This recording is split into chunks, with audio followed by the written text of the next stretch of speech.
find it interesting. But anyhow, but again, it's the beauty. So many different types of cars coming out to play. And right down to Renault Clears at the back end, and the legendary Opel Manta that's been racing here for a considerable number of, not just years, decades, after the late 80s. And as if we predicted it, the M240i's come back down the Dottinghurst, the final sequence. We said they always stay close, and 2 abreast. Why don't you try 3 into the final corner? We've got the top 8 of those covered by, top 7, I was exaggerating again, covered by about 2 seconds as they come up to complete their first flying lap. But they left the grid, Peter, in sunshine, and now it's grey. Keep an eye out, no windscreen wipers going as yet. But could that be another element thrown into the mix? Completely. I know we use the word changeable quite often, it's certainly at this circuit, but could that so then we've got 4 hours of this to go. It's in the Eiffel Mountains. It could be very, very different in half an hour, an hour's time.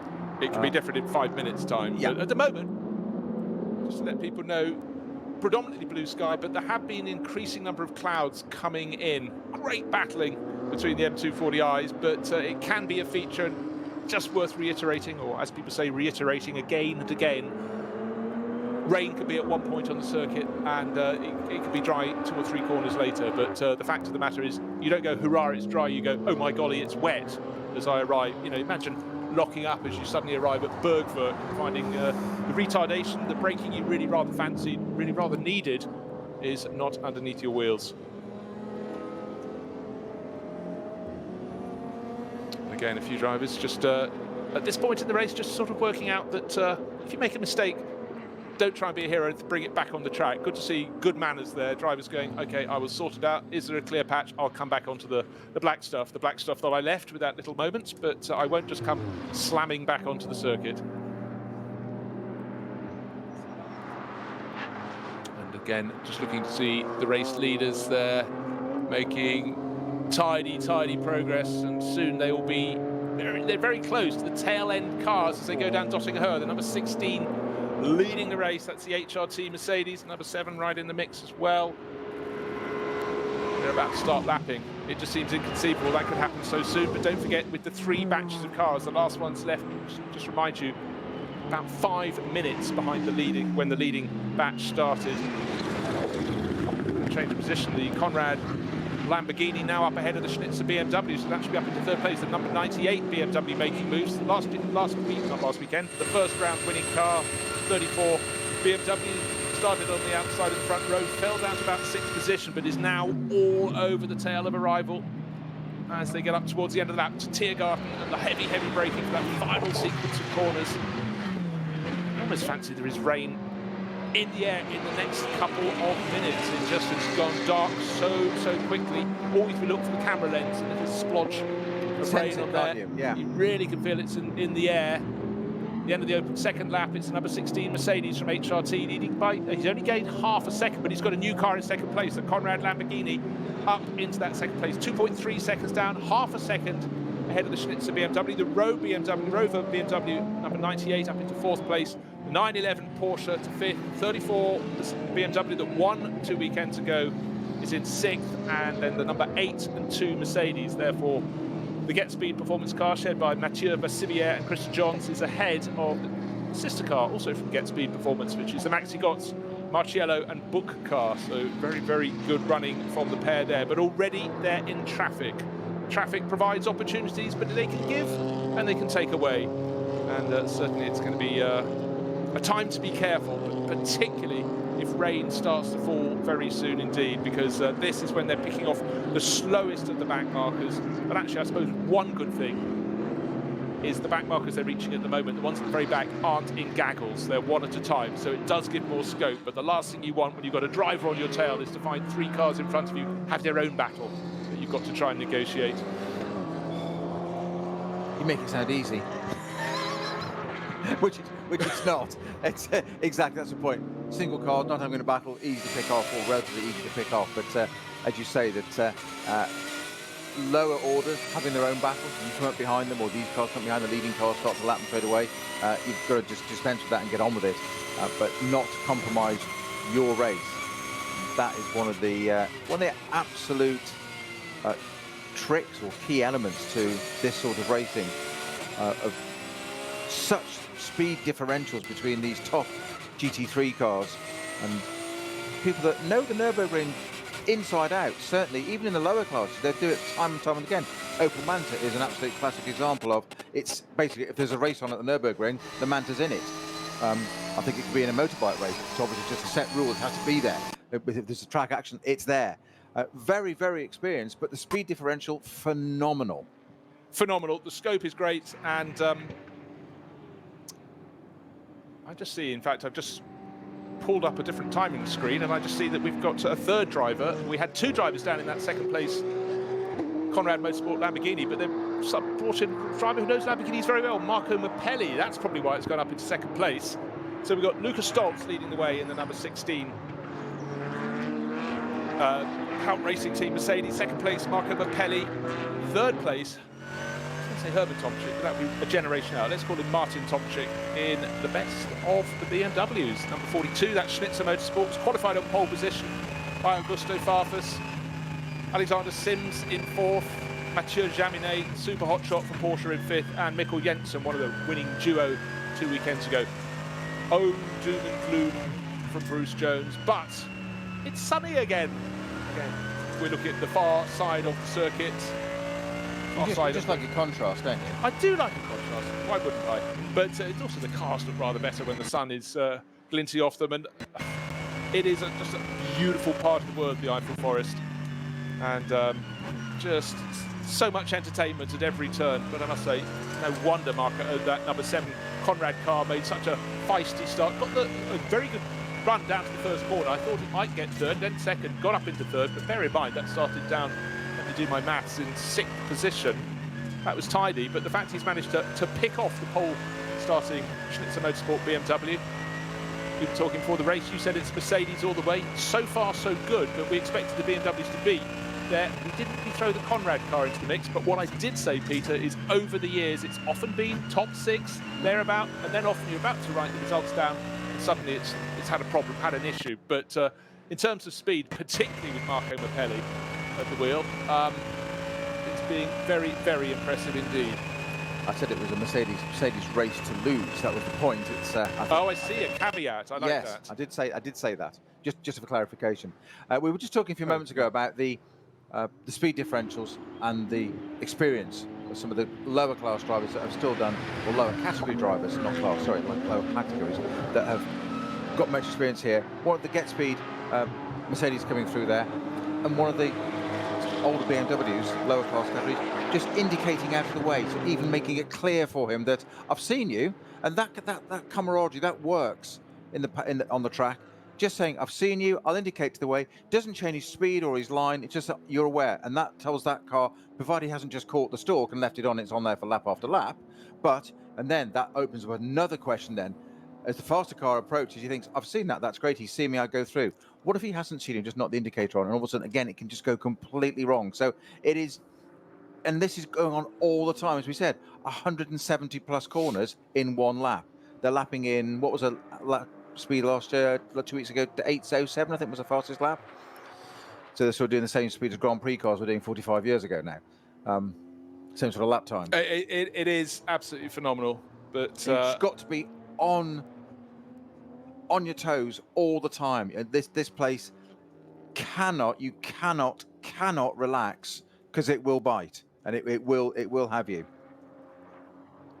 No, the scope is enormous, but it must be said the easiest place to be in this race is in the lead of the pack, and certainly for the driver leading the way around at the moment, for Luca Stoltz, who knows this circuit forward, backwards and sideways.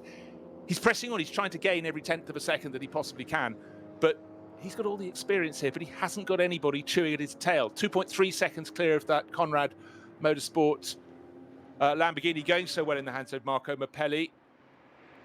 And he's really, really just relaxing into it. Luca just seems to spend almost every weekend of his racing life at the wheel of a racing car, at the wheel of a Mercedes, most notably in recent years. Why wouldn't you? Why wouldn't you? Exactly. Yeah. You only have to find another hobby. Exactly. Another way of spending a fortune of money. Yeah, he could do something cheaper. He could take up polo or other sports like that. I still fancy around the pit area that we're getting a little bit of, not quite rain, but it definitely feels as though it's in the air. We've still got 3 hours, 36 minutes there. I'm counting backwards from the end, like anybody involved in sports car racing. You can sense it, can't you? Yeah, you really, really can sense it. But again, the laps starting to be ticked off now. 2 laps completed, and the race leaders are thick in around the ranks, around the circuit, and they're getting involved in an awful lot of overtaking at the moment. Don't want to take too many risks.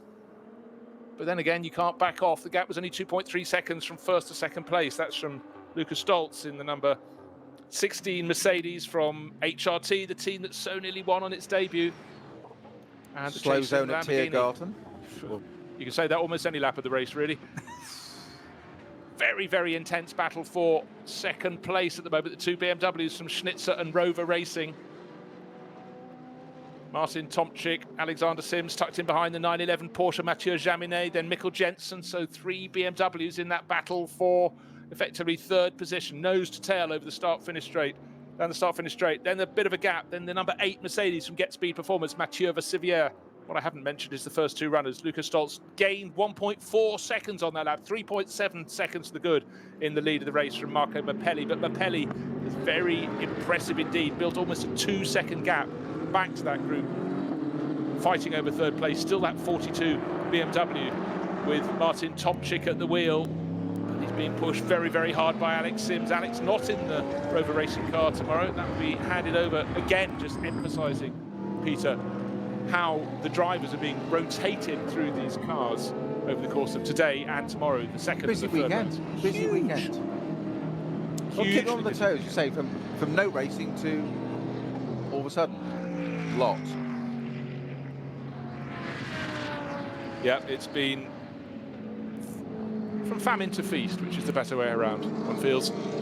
So Lucas Stoltz, 3.7 seconds in the lead, 2.8 seconds clear of Mappelli, who's 2.8 seconds clear of that battle between the BMWs. Oh, a little bit of traffic meeting the pair of them, of Tomczyk and Sims, as they turn left through the Nordkere to go onto the Nordschleife. But if they make a slip up, Mathieu Jaminet is there in the 911 Porsche from Manthey Racing, and then in 6th place, Mikkel Jensen biding his time, sitting there. Just going to take a little look down the order to see Peter Dumbreck started the number 4 Falcon Motorsports Porsche. We saw it in the pits before the start of the race. It started when all of Group 1 got underway. He's got up to 30th position, picking off cars in front of him very easily indeed. But it's suddenly going to get hard. We had 29 cars starting in the SP9 class.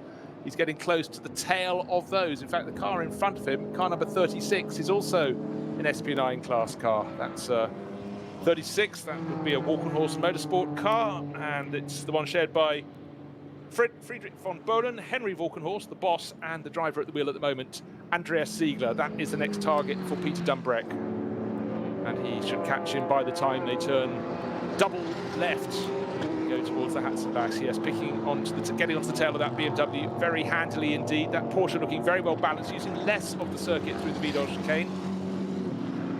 But very difficult indeed. He's had to pass about 20 cars so far to get, I think we had about 50 cars in Group 1 of this 155 car field. So he's had to be careful, but doesn't want to lose so much time.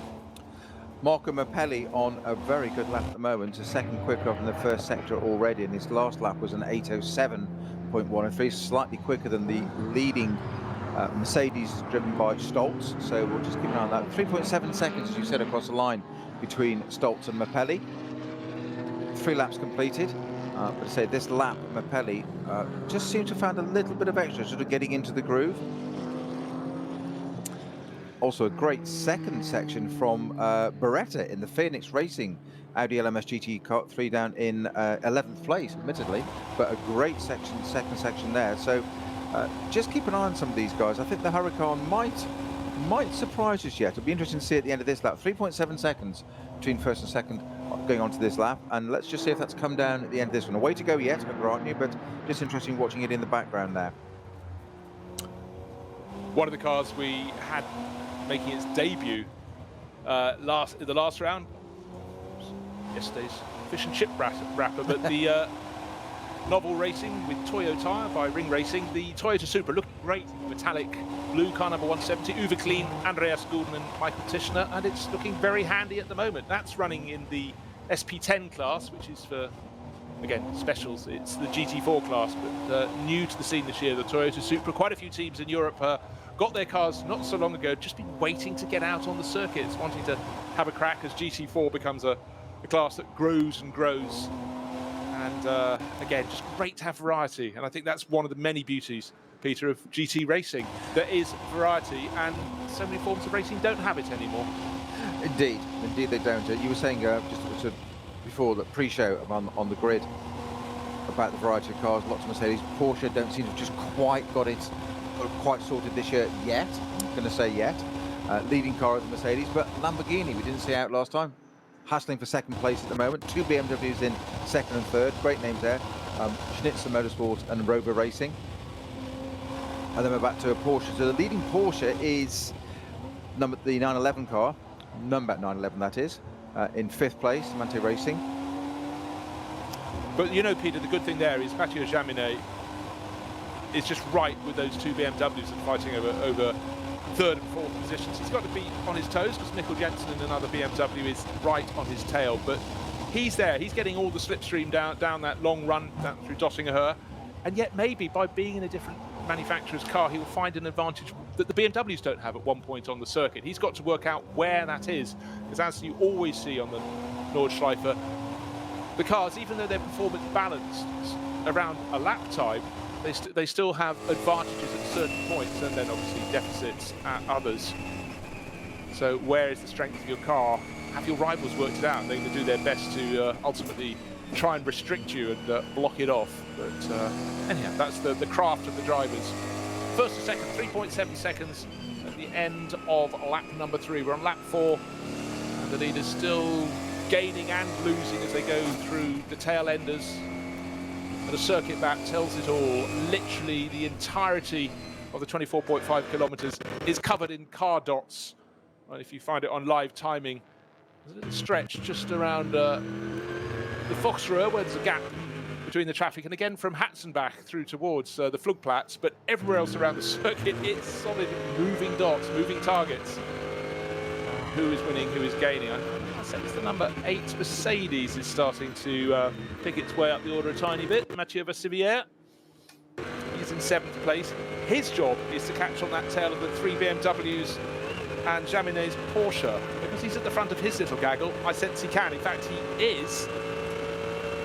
Just been treated to an bit of onboard footage, and I can see he's getting closer and closer to Mikkel Jensen. He's now about a second down. At the start of the lap, he was 3 seconds down, so that he has been favoured. And again, back-marking BMW from the M240i class, just delaying that group of cars in front of him. So now, Vassivière is less than a second off the tail of Mikkel Jensen. So he's worked it, the traffic's worked his way. He knows it can go the other way, but again, that's what we want, that group closing up. They're not yet towards a Dottingerhöhe, but that's where you want to be in the slipstream, to go up that lengthy straight. They've got a few tricky corners to come before they get there, of course, but the race leaders now through Galgenkopf onto that long drag back up towards the end of the lap. And you know what? The gap between first and second between Luca Stotz and Marco Mappelli was 3.7 seconds. Looks as though it's been halved. So Mappelli is absolutely gaining. And now it's like the start of the race. The M240i class has suddenly got the gaggle fighting for 3rd, 4th, 5th, 6th, 7th, 8th, trying to come past them in that little left-hand kink before you get to the tier car. Oh, the scopes to be put on the grass, but the driver who worked it well was Jaminet. The driver who got caught out was 1 in 6th is Mikkel Jensen. Now he's got people all over his tail. In fact, I tell you what, I apologise. In fact, Jaminet worked it better than I realised. Martin Tomczyk was the driver who lost out. The Schnitzer BMW is now back on the nose of the car that started alongside it on the front row. They're fighting over 6th position, so Jaminet goes up a position into 4th. Good move. Now, that gap, 3.7 seconds last lap, 0.8 over a lap. None too shabby. So he took off nearly 2.9 seconds around that lap. That was super good. Traffic might have had a role to play. It certainly sorted out that battle for 3rd, 4th, 5th and 6th. So just to reiterate, cards numbers 18 and 17 to two Mercedes HRT cars right at the sharp end of the field. But you say that, Bruce. A second of that was on pure lap time. 8:07.1 for the leading Mercedes, 8:06.2 for the Huracan. Fastest car on the circuit, not that Huracan. A second quicker, more than that, only in 12th place. So Mirko Bortolotti has got an absolute move on for the Audi Sport team. He's sharing with Christopher Haase. What a lineup there. Not in the top 10, but certainly with Bortolotti banging in an 8-minute 5-second lap, then there is very much scope for him to advance. He's still got to find about 2 seconds to catch up with Hubert Hout in the number 17 Hout Racing Team Mercedes. But on that form, the flying Italian will really be on his tail very soon indeed. Bortolotti on absolutely tip-top form, but not yet in the top 10. Just putting that in perspective, as you say, not even the top 10 there, but the car right behind it in 13th is the Octane 126 Ferrari 488 that had that spin in the opening round 2 weeks ago, yet still recovered definitely into the top 10. We think it was 9th or 7th, I can't remember, we'll check back. It's still currently only running in 13th. 5 drivers in that car today. Its lap time compared to the car in front that just set the fastest lap, 8:05.2, the fastest lap for the Audi Sport Team Bortolotti. The Ferrari behind it, 8:07.8. That far off, and that's just a difference in 1 place on track, 1 position. So keep an eye, the point being, keep an eye on that Audi Sport Team R8, because I think that's on the ascendancy, that car. But it's so hard. I've just been looking down the timing screens. Patrick Assenheimer won 4 rounds here last year. He's only in 14th place. He's putting in lap times as quick as he can, but he's in traffic. He's got Simon Trummer to pick off in the aforementioned Octane 126 Ferrari. But, you know, when he's on tip-top form, which he almost invariably is in the Auto Arena Mercedes, Assenheimer should be close to the front. But you start down towards the tail of the pack, and we all know you get that elongating effect as the field strings out in front of you. You don't get first attack as you come up on the back markers. Now the back markers are everywhere. And so many groups of cars, classes of cars here on the NLS. You've got to pick your moment, but it becomes harder and harder the further down the field you are. Assenheimer, how good is lap? 8:07. Yeah, he's on competitive pace, but he's not yet where he wants to be. Way down outside the top 10 in 14th position, and that in itself is an emphasis of just how competitive this field is becoming. The ante is being raised. 140 cars the opening round, 155. Get your head around that. That really is full metal, as we call it. Again, only a 10th slower than the Ferrari in front of it, and 6 seconds gap between them. So you say Assenheimer, star of it. Normally, just, I wouldn't say languishing is a harsh way of putting it, but unexpectedly further down the field on our timing screen than we'd expect to see that car running in 14th at the moment. So Conrad Motorsport Huracan in 2nd place at the moment, took the gap from 3.7 seconds down to 0.8. That's Marco Mappelli in that car, hunting down the Mercedes number 16 in front of Stoltz. Lucas Stoltz that started that car.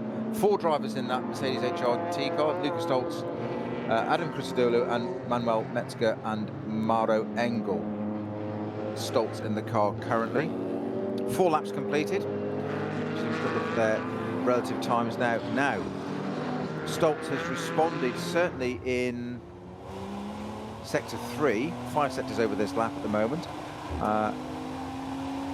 Being half a second quicker than Mappelli. You were thinking of Nutella. Did you have that for breakfast? Again, what, and lose my figure? You've got to keep it up. You don't want to waste away. Indeed. There's no chance of that. Just really impressed by the Toyota Supra. I mentioned it earlier. It made its debut here 2 weekends ago, and it's right at the sharp end of the SP10 battle. That's the GT4 class running. Allied Racing in the mix there with their number 718 Cayman. Mercedes also playing GT4. You know, it sometimes doesn't steal all the thunder, but it's always such a competitive class.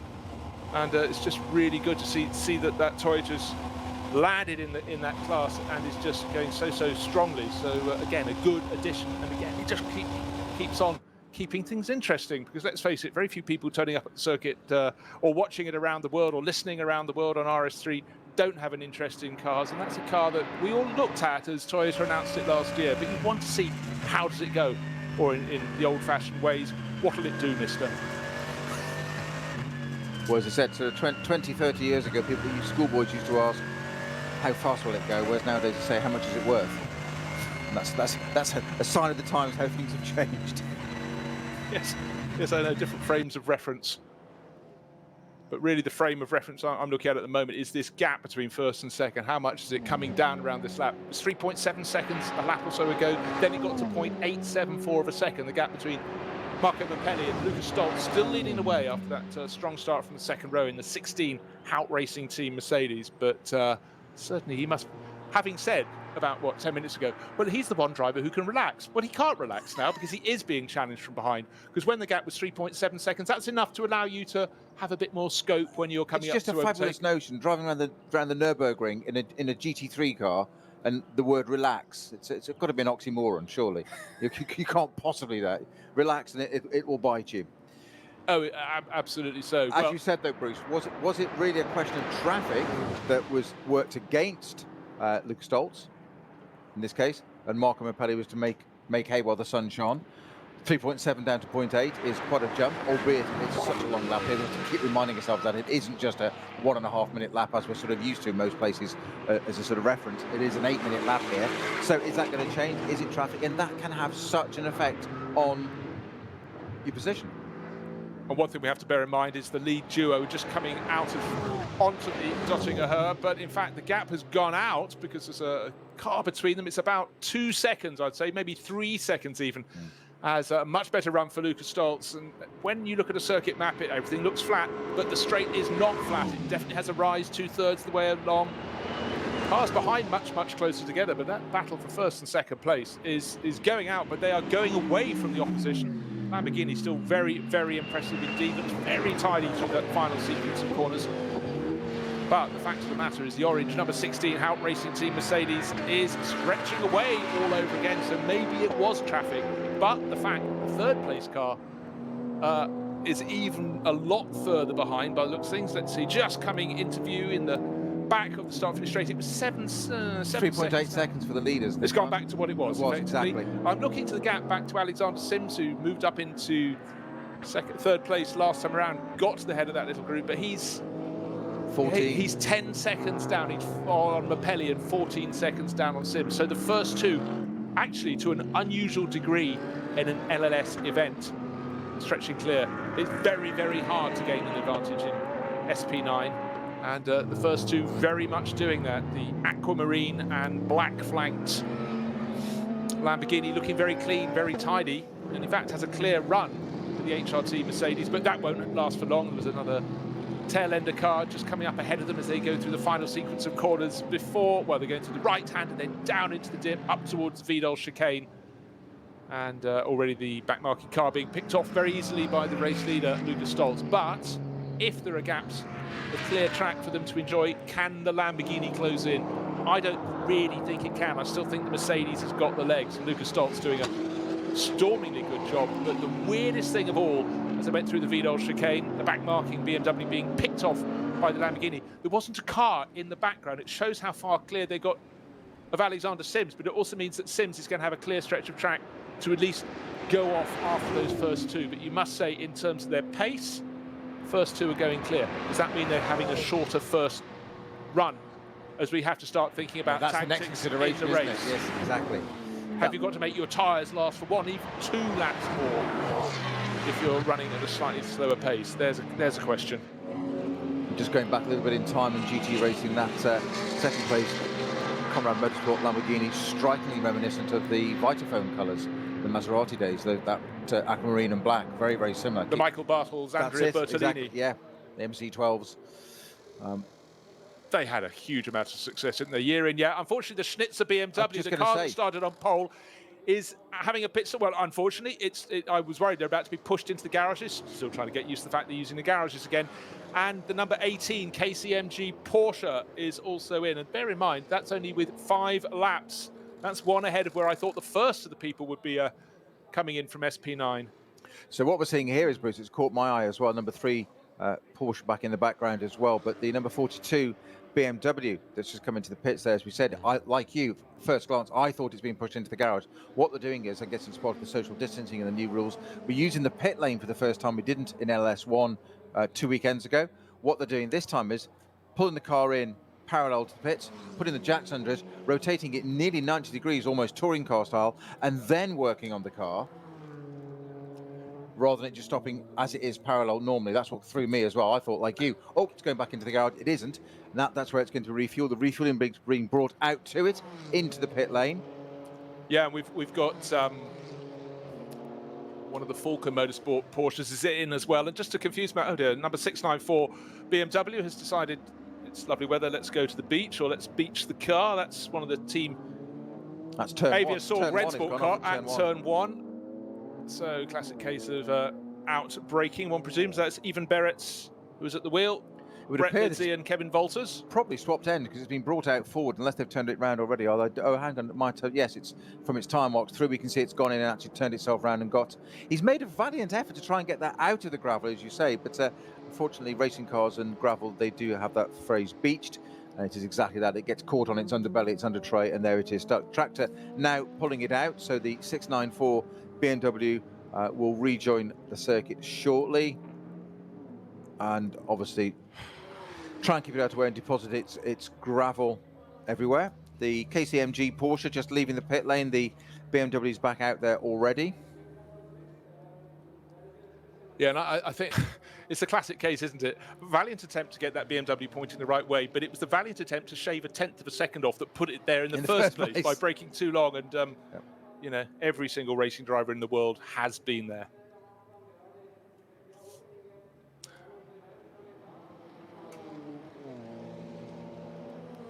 So we've reached the first round of pit stops, and certainly people taking very, very different tactics.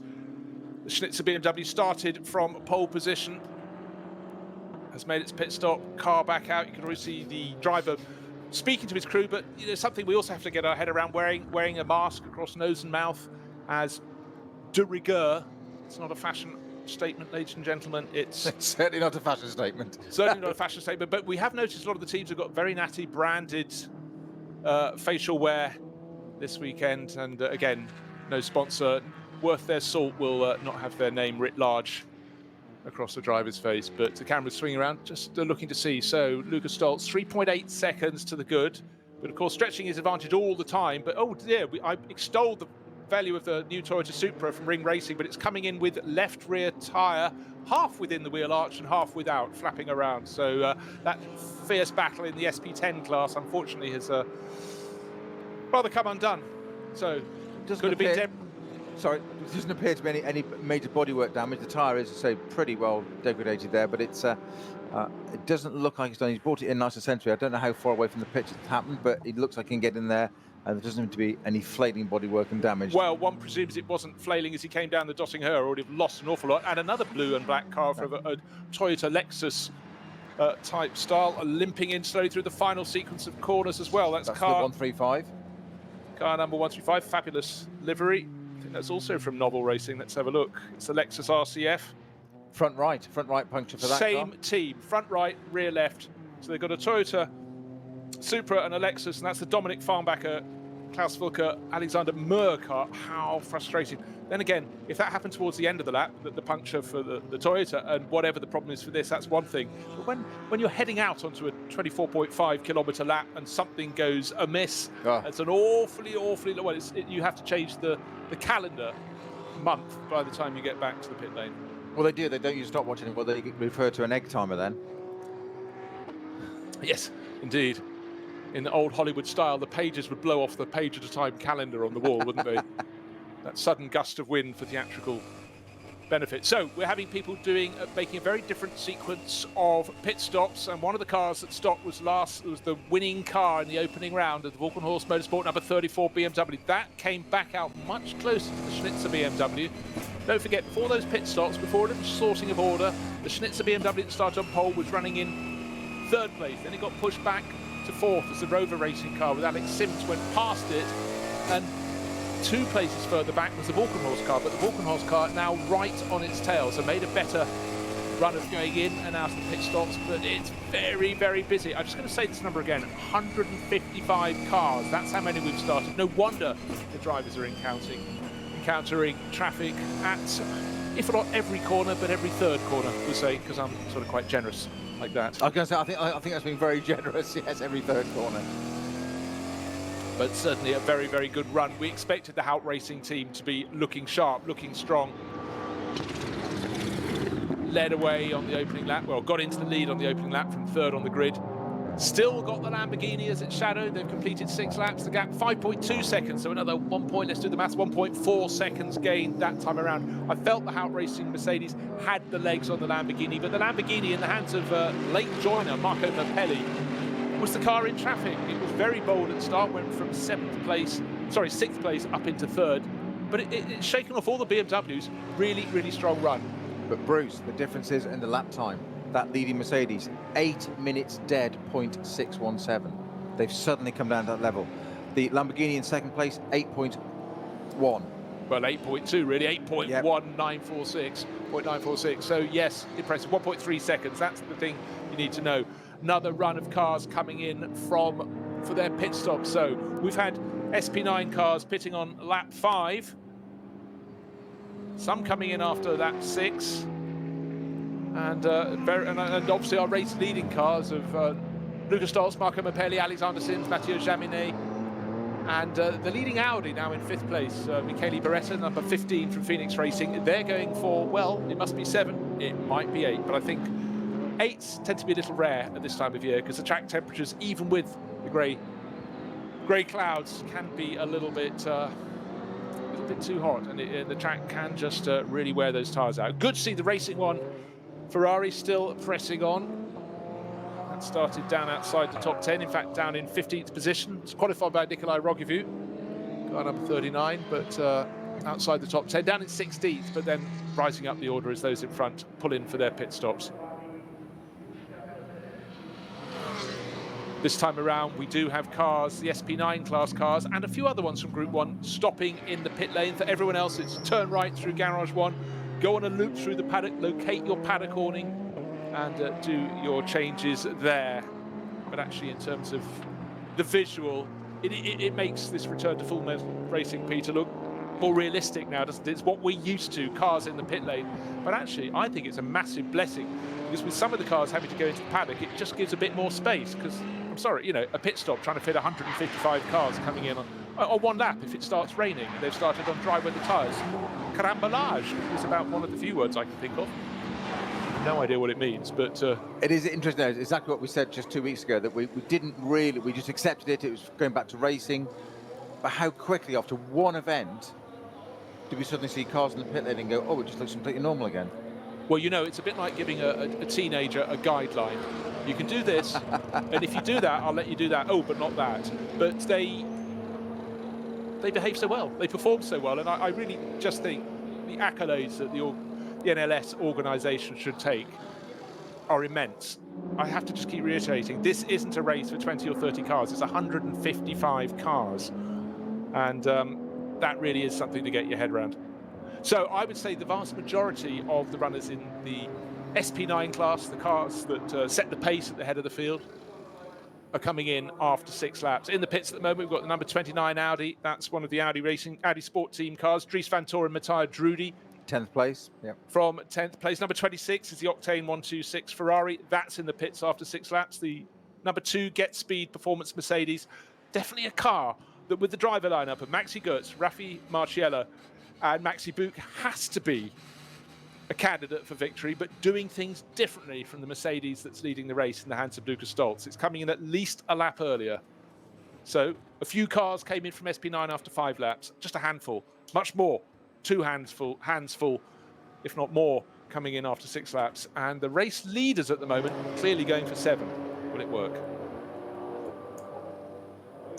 That Toyota Supra in the pit lane still hasn't gone back out, so that's a lengthy repair for what was just a left rear puncture.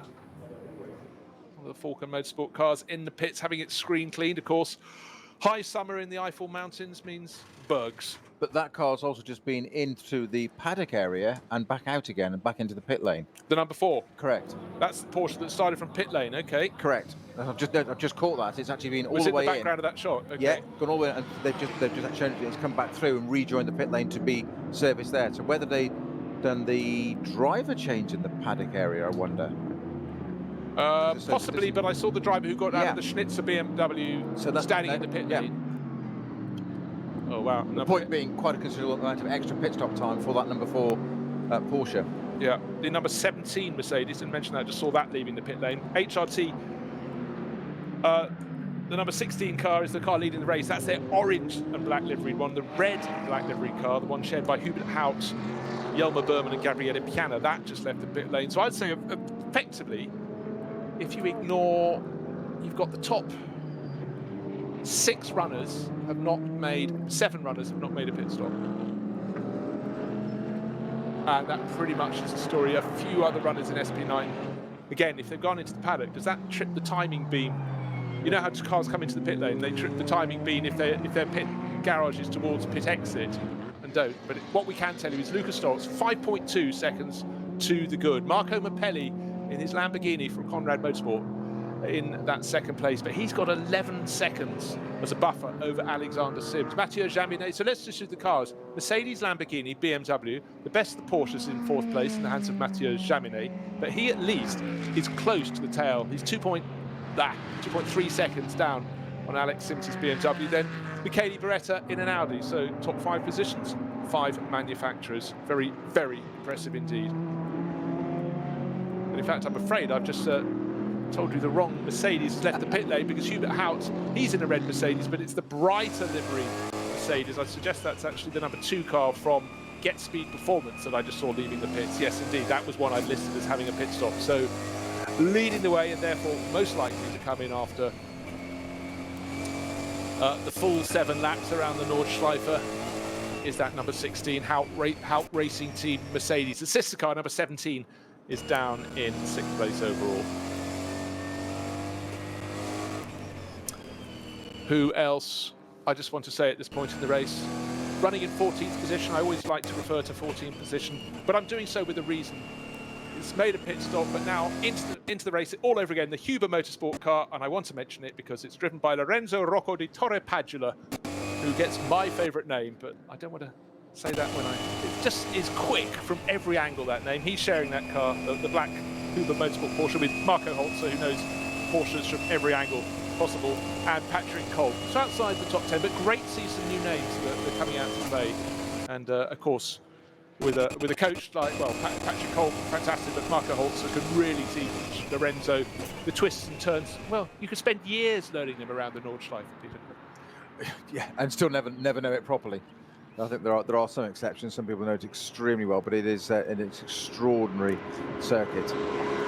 Now, one of the sponsorship liveries I've spotted in one of the junior classes is the Schnitzel arm thing, and that was draped over some of the one of the Mercedes, the digital NLS series, and we got very excited, John and I, when we realised that Schnitzel arm is a sponsor of a fantastic local Schnitzel restaurant. You can't go to the Nordschleife and not have a Schnitzel.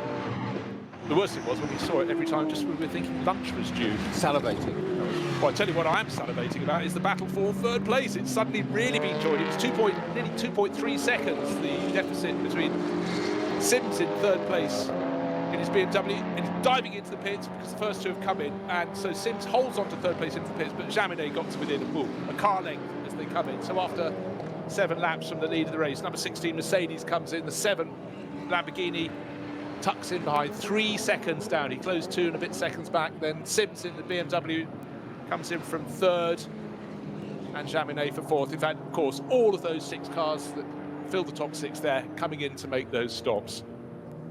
Right, we've got the answer to why the number 4 Falcon Motorsport car came out of what I call the paddock area.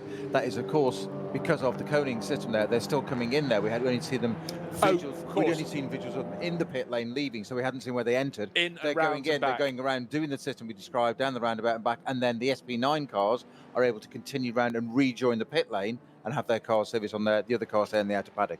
Of course, that's why they're not actually got the pit lane open normally. And as you say, that we're treated to, it looks so cars are just going to collection area to head out for the race, but in fact they're feeding around past the various motorsport awnings for the other teams, the teams in the junior class cars, past their transporters, and working their way to the pit lane. But again, it is the NLS, so as we see Audi R8 LMS, a BMW M6 going through a Mercedes AMG. In the background, you've got A Clio. Renault Clio. Exactly. Or was it a Megane? Yeah, one of the cars sitting, but not all the teams get to play in the pit lane. Walkenhorst Motorsport also enters cars in other classes. In SP10, the GT4 class car, Ben Tuck, Dirk Tobias Wahl and Florian Weber, their car bedecked as the opening round winning car in Total livery. So you've got to be careful. You think it could be an M6, but it's an M4 tucked away in the paddock. But again, variety of manufacturers, front and back. Right, just having that change. Really good opening stint from Mathieu Jaminet in the car we love to call Grello. In fact, I think it's a trademark name.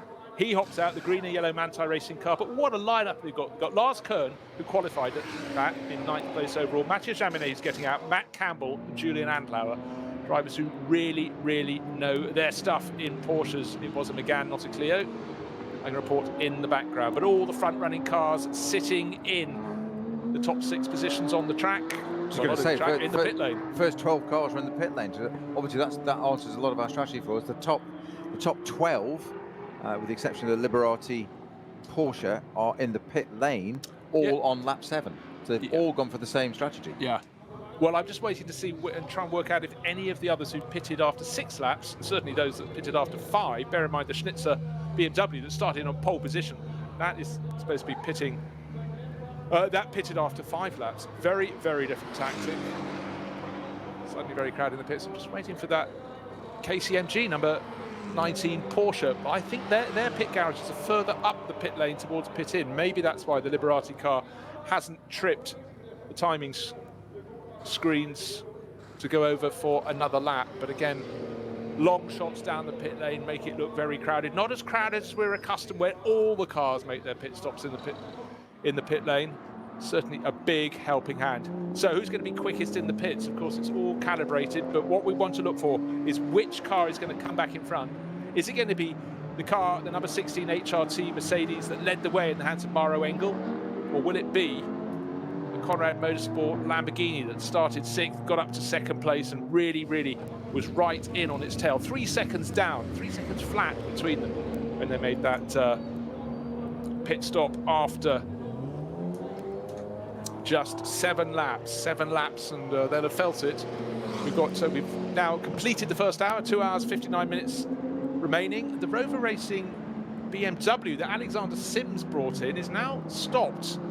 Not in the fast lane, it's waiting to serve time. No one around it. Peter, can you get your head around this one? Sitting towards pit exit, right across the nose, so it seems, the 16 HRT Mercedes. The pit stop has been completed.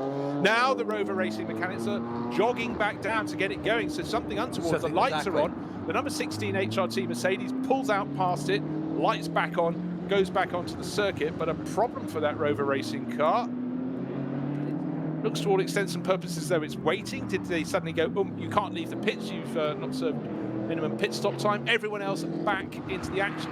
It looks as though actually the Manthey Racing... It's going now, it's clear. Yeah, but what's happened is the Conrad Lamborghini, I was looking for that, has fallen back from 2nd place into possibly about 6th place. It's now getting towards pit exit, but the Manthey Racing Porsche is back in the action. The Rover Racing BMW back in the action. I think that car was, the team just went, you've gone too soon. Stay, don't leave the pit lane. Absolutely. That's the only explanation I can think of as to why it got very quickly, jumped everybody else, got ahead of the car that came from 1st position, got down to pit exit, but just at the line before you'd actually go into the fast lane to go back out.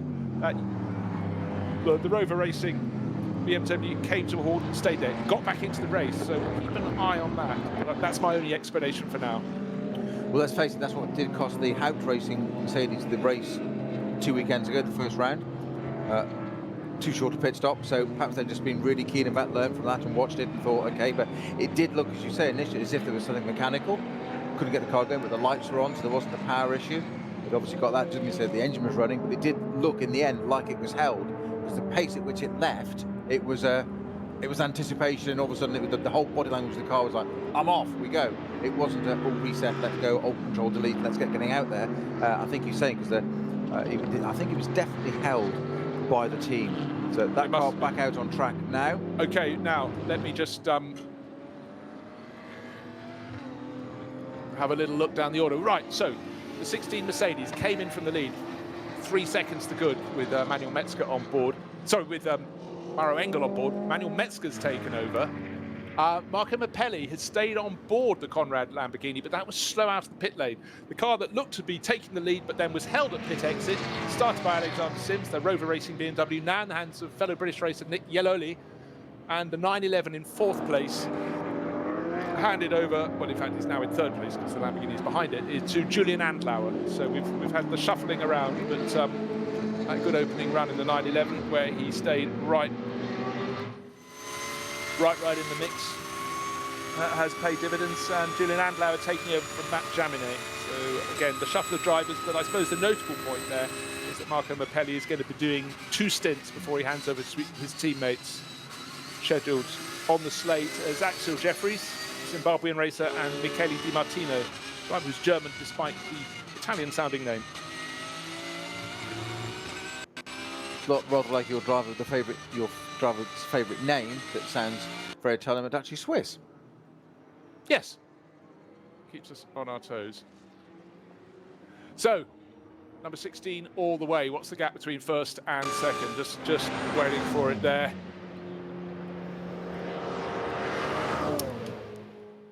So now they've flipped it round. As soon as I mentioned Marco Mappelli is doing a double stint, they change it over to Michele Di Martino. I didn't think well, it could have been possible because you say Marco Mappelli was doing a perfectly good job.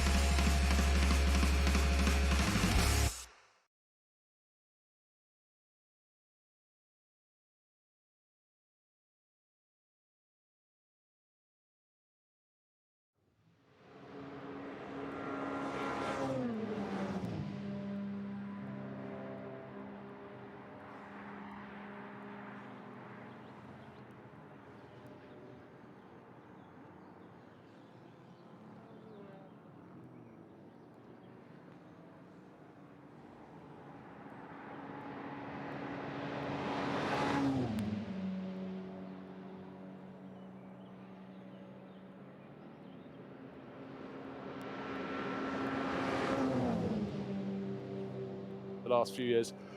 But we had the wonderful fact after the opening stint of the race, all the pit stops served. We had 5 different makes of car in the top 5 positions. It was Mercedes from Lamborghini, BMW, Porsche, and Audi. And just waiting to see as they shuffle back into the order, will they still be 5 manufacturers in the top 5 positions? But it's looking very, very strong, very tidy run indeed for the Hout Racing team with their number 16 entry. Their cars came in from 1st and 6th, just showing what a great job they had been doing. But the car that seemed to really lose out in the pit stops was the Conrad Motorsport Lamborghini. Don't forget, 3 seconds down on the race leading number 16 Hout Racing team Mercedes as they came into the pits after working the traffic well, giving absolutely everything he could in that car to try and stay close at least number 16 Mercedes. But now seems to have shuffled its way back down the order. But the big problem, Peter, when you shuffle back down the order in this, is the fact you've now got suddenly, you lose 2 or 3 positions in the pits. Might not be a disaster, but it really is here, because trying to get back around an SP9 class car in your SP9 class car is very, very difficult here. Alles begann mit 2 Freunden und einer Vision. Unsere Initialen stehen für Qualität und Fortschritt. Wir schaffen den Technologietransfer von der Rennstrecke auf die Straße. Wir fertigen Gewindefahrwerke, Sportfedersätze, Stabilisatoren, Distanzscheiben und Gewindefedern. Zu 100% in Deutschland. Wir arbeiten mit Herzblut und Hingabe für diesen einen Moment. Wir sind Motorsport. Wir sind H&R.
looking magnificent.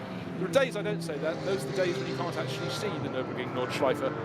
There's mist, fog, snow, no strangers to this part of the world. But right now, in the middle of July, track conditions perfect, not just for 4 hours of racing today, but hopefully for 4 hours of racing tomorrow, because we've got this, the second round of the NLS today, and we do it all over again, starting at midday Central European time tomorrow. And certainly a lot of these drivers enjoying being back racing again is one thing, but they've got an eye on building up towards the Nürburgring 24 hours at the end of September. Different driver lineups, slightly different cars, and track time is king. So they're out there just loving the competition all over again. Vast number of these drivers, a huge proportion, particularly the pro racers, Peter, have been doing digital racing in the enforced downtime. But for them getting back, and I remember one of the drivers saying on his outlap when they tested ahead of NLS1, he just loved the feeling of the bumps under the cars, those little irregularities and things that feed into the many sort of sensory elements around a racing driver's body. You know, not just feedback through a steering wheel. Absolutely. Just seeing that the car that won the first round for us, Valkenhorst Motorsport BMW M6, has now got Mikkel Jensen on board. So David Pittard started that car 2 weeks ago, and he's obviously going in a bit later this time. So there's obviously a bit of a think about that. And he did that. We didn't think he was going to do that finishing stint. He did the opening and finishing stint, didn't he, in that first race, including winning it. So Mikkel Jensen in that car now. That car's currently running in 5th. Of course, we've got the whole order to shake out now because of the pits, but it's still there for the taking, isn't it? That car might do the double. You never know. Well, you know, I also think they felt he maybe rode his luck a bit on the opening lap last time around, and you don't, lightning doesn't always strike twice. Yeah.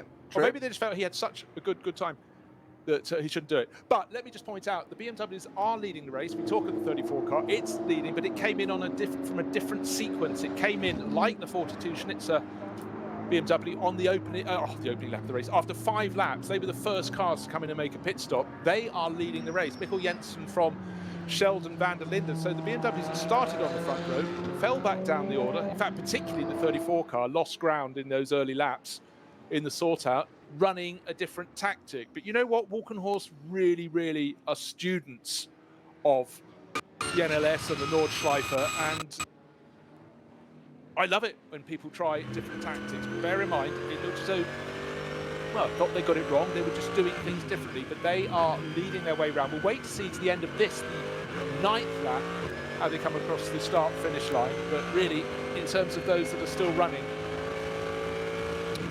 we have a very different pattern. Of course, if you do a shorter pit stop, you've got to do longer runs. A shorter run to your first pit stop, you've got to do longer runs later in the race. And let's not forget that number 19, KCMG Porsche, they burst on the scene this weekend with 2 cars in this field. They ran 8 laps in their pit stop. Now Alex Imperatori's taken over from Edoardo Liberati. And so we will have this element of these cars all being slightly out of sync with each other until they match up towards the end of the race. And quite honestly, the only point you really should match up is at the very end of the race. And that's where the strategies come in, isn't it? Do you go brave and bold at the start and lay your marker down? That shows your card, shows your hand to every other team. Do you go cautious and see what happens? You go cautious, something happens on the opening stint, opening laps, whatever, and you still think, we should have gone brave.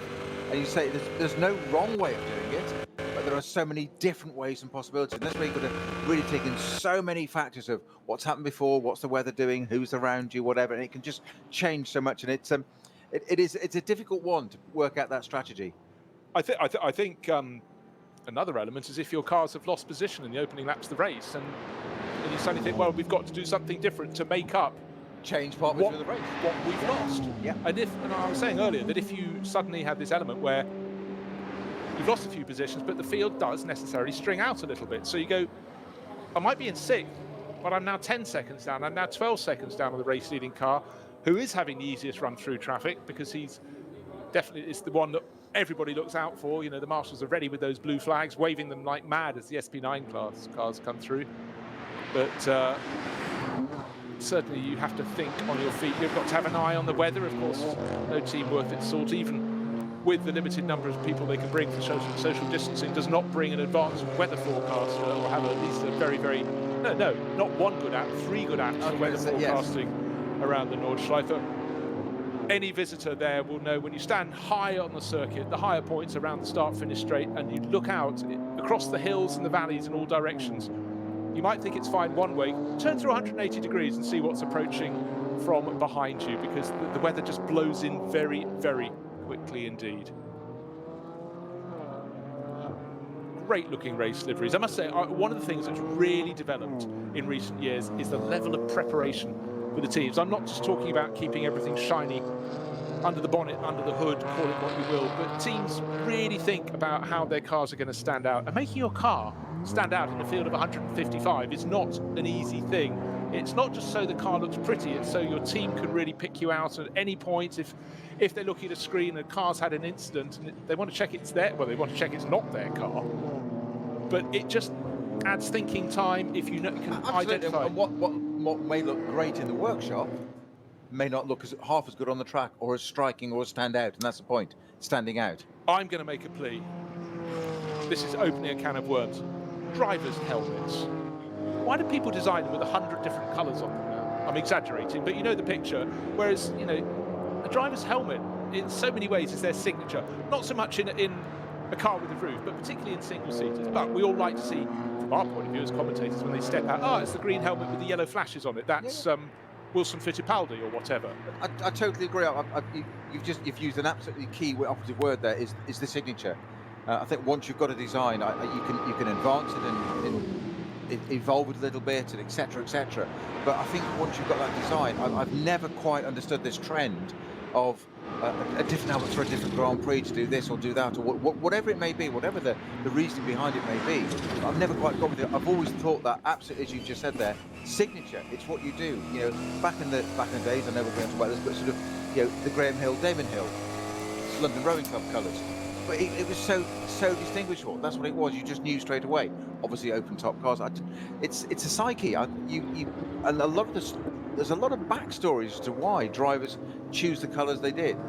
Oh, entirely. Right, now we've got clarification. 9 laps on the board. It's Walk on Horse Motorsport. Remember them from 2 weeks ago? They won the event, leading by 5.3 seconds. That's Mikkel Jensen, head of the number 42 Schnitzer BMW that started from pole position. 5.3 seconds is the advantage between Jensen, the Dane, has over South African Sheldon van der Linde. 3 and a bit seconds back to the number 16 Mercedes. That was the Mercedes from the Hout Racing team that led the race.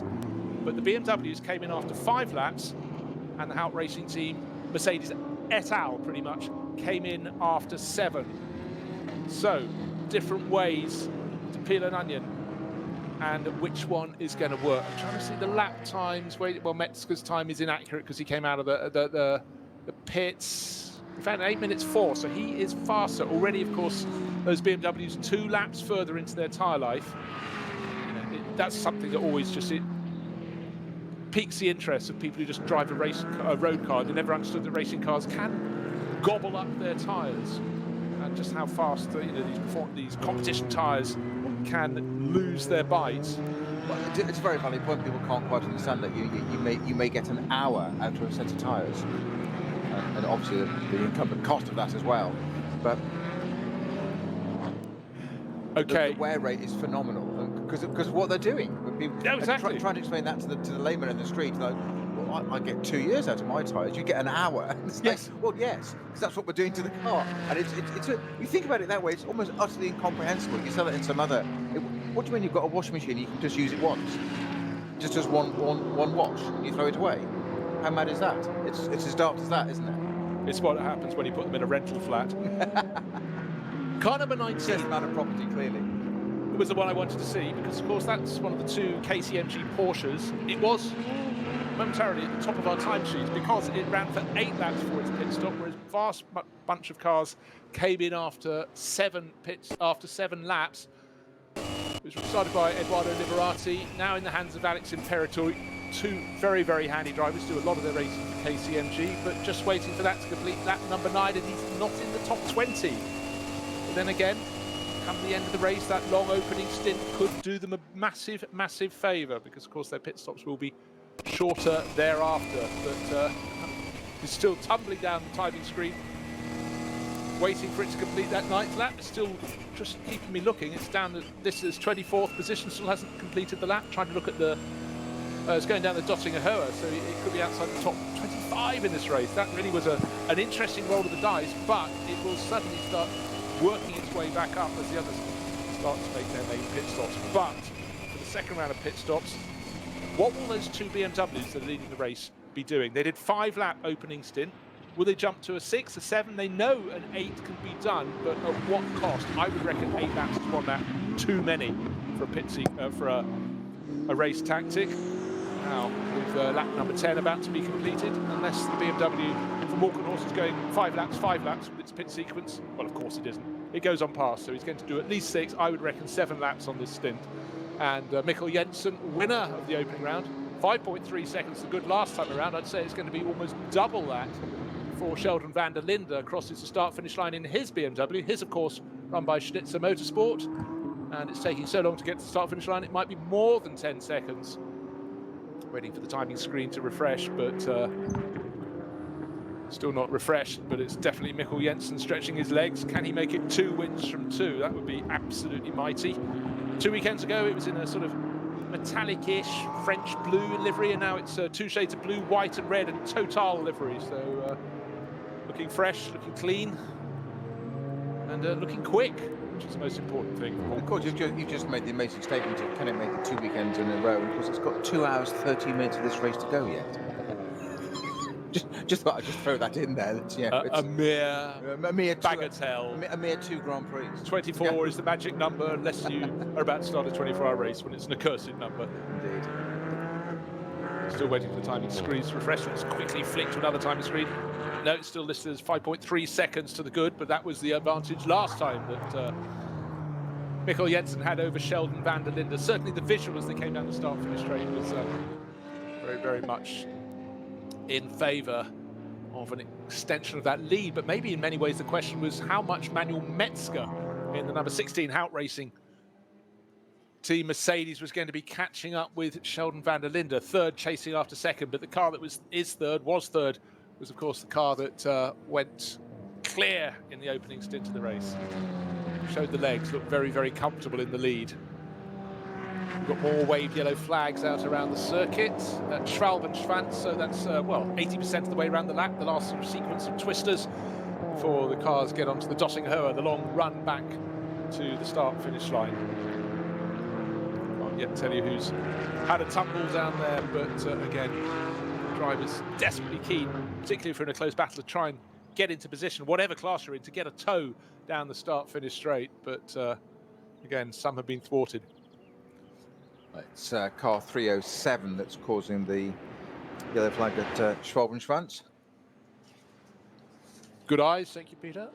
Still which is the Seat Cupra, the Profi car team Halder. It's either Mike or Michel Halder in that car, or not in that car at the moment. Yes.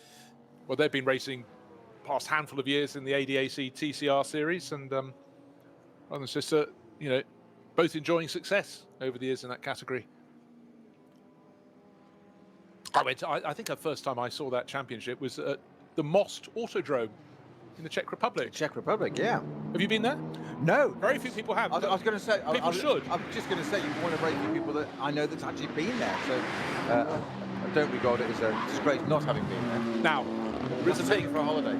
There is a link between the Nordschleife and Most, the Autodrome. Both circuits surrounded by trees with the castle overlooking them. And not a lot of people know that. Today's factoid. Yeah, it wasn't pre-planned, it was there, it was there. So, what is going to be the winning tactic today? Will it be the tactic the cars that started from the front row have taken, the M6s from Schnitzer and Walkenhorst Motorsport? Both did a 5-lap opening stint before changing rubber and drivers. Or will it be those that came in after 6 laps, which is the bulk of the field, or the front runners, the top 6 runners in the pack came in after 7 laps. So they've put their hat into the ring, if you will. I think they've got the knowledge. Now, I was talking race liveries earlier.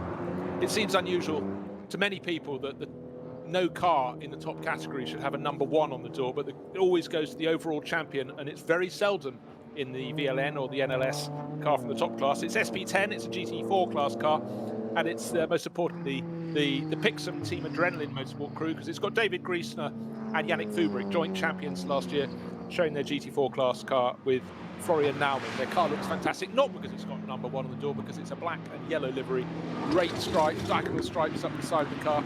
As we were mentioning, a lot of thought goes into this. A lot of thoughts about getting the cars into the right place on the circuit. Much better lap for the chasing Schnitzer car.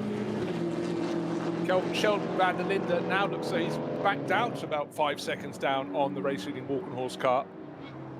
Timing screen is just about to give up 4.799 seconds. That's what we call about 5 seconds. And so it was a better lap, yeah, but only by half a second. So in fact, the gap wasn't as much last time as I expected. Now the car in third place, 7.5 seconds further back, Manuel Metzger. How was his pace compared to theirs? He lost 4 seconds on that lap. So just as I thought that orange HRT Mercedes would be closing in, seems to be going the other way. And the number 7, well, I said the Lamborghini was very slow in the pit stops, lost position. Seems to have lost behind the yellow Phoenix Audi, so it's lost about 6, 7, 8 positions in that first run of pit stops. In fact, it's got 3 Audis right in front of him. Of course, as we all know, the Audi and the Lamborghini under the skin, pretty much the same car, but the Lamborghini very quick. Michele Martino onto the start-finish straight. Looks as though he's going to gain at least 1 position. Lamborghini tucked in behind the yellow Phoenix Racing Audi.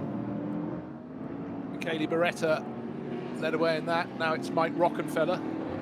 Rockenfeller was driving tomorrow in Westbrook today. Again, one of these driver pairings that are rotating as the teams all try and give more and more of their drivers seat time ahead of the one they're all aiming for later this year. You can be sure, until the Nürburgring 24 hours on the 25th and 26th of September, it's about giving your drivers time in this. All these top teams will be running 4 drivers in the 24 hours, but here they can run with 2, but generally 3 drivers. So they're rotating their drivers through, and I'm sure they'll do so in all the remaining NLS races through the course of this season up until the 24 hours, and then beyond, because of course once you've gone past, you're still trying to take points and victories in the NLS, but also your racing drivers and teams. You're looking towards 2021 already. Of course not. Of course, that's only a few months away now, because we're starting in July. So it's a slightly different way of thinking about it, because there's actually the mindset of where we are in the calendar year, but we're only actually on round 2 in the middle of July, which is very bizarre. The first round being at the very end of June. So it's going to throw you there. Just going back to the strategy thing there between the top cars doing 7 laps, the BMW's doing 5 laps on the strategy on the first pit stops. Of course, it takes into account here that that's 2 laps different is nearly 20 minutes. It's 50 kilometres. Exactly. It's a huge difference for you to sit there for those strategists in the pits who are saying about how to decide how to make this call. Where do you do it? 1 lap or 2 lap difference. It's that agonising. It's not around again in a minute and a half's time. There's that agonising, having made the right decision. You see somebody else making a net gain as you think, because your chap's still halfway around the circuit. And it just adds yet another dimension of, did we do the right thing? We've said we'd go a lap longer or a lap shorter, and it's suddenly, that's 10 minutes of race time. And so much can happen in a matter of corner, never mind 10 minutes. Well, 8 minutes, I know it is, but... And inimitable stance, Peter said that, one of the camera cars, the 155 Black Falcon, Porsche suddenly was faced with just a wall of dust. So a gang of the cars in front of him, one of them had kicked up the dirt, and then you never know when the dust is that thick in your face. Is the car facing backwards in the track or just at the side? And again, it's so narrow, but the drivers have to read any potential hazard, because so many accidents on the Nordschleife. You get someone from another battle joining a completely different battle, or the sort of outfall from that. But again, drivers need to have that caution. First or second, it looks a better lap than the Walkenhorst car. Where's the Schnitzer car? Again, that long run through Dottingher, you can lose them when they go into the dip, into the compression, but it certainly looks like another good lap from Jensen. Will Jensen, the Flying Dane, coming up to complete lap number 11. He was 4.8 seconds the good last time around.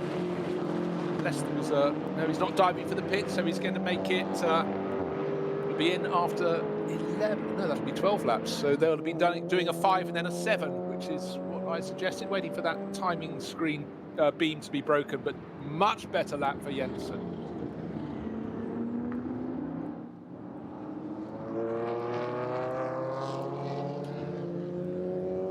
And once you can have all that experience in the world, as you say, you can be extremely experienced. You can make a call. The more experience you have, the easier it is to make that call. But you say there's also an awful lot of luck in this as well. That what you say, that wall of dust.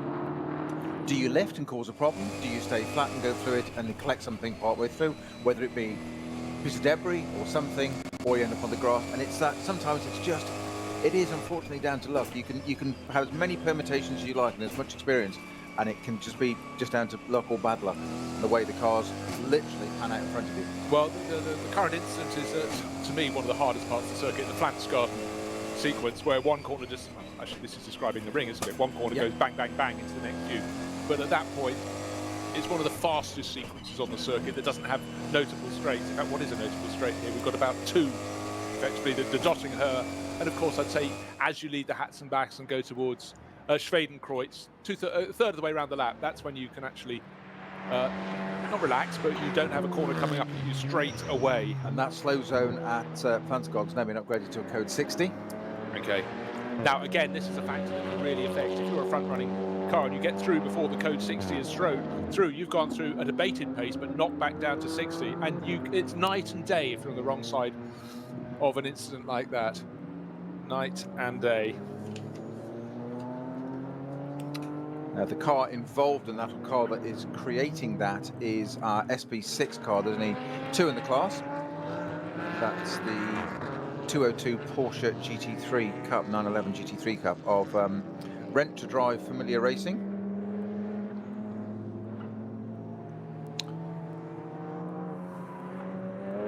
Great looking liveries out there. Again, every now and again we get to see a car that's not running in the top class. It's a fabulous livery. This would stand out even in grey, foggy days. It's Audi RS3. So which I'm sure we'll have later in the year. Oh yeah, you feel it's Danish paired, Christian Jepsen and Jan Sorensen. It's sort of bright lime green, Kust sponsorship written large on the door, being driven very tidily.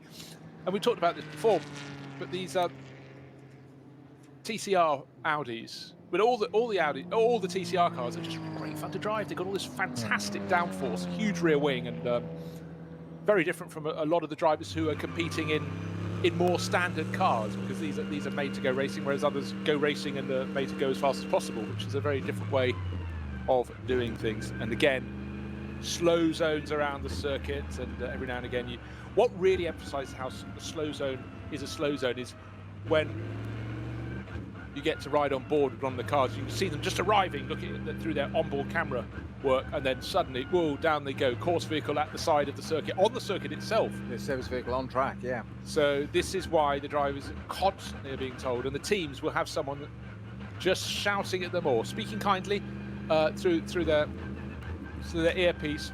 You have to have a spotter around this circuit. You've got to have someone who's looking at all the incident reports to get right on it, because coming over a brow and finding a car at the side of the circuit, or even worse, a rescue vehicle, is something that definitely has to be watched out for. As you said, after Flanders-Garden, the very narrow part of the circuit, as in it's very quick, but there's also a tiny bit of verge either side, so there is really no room for error.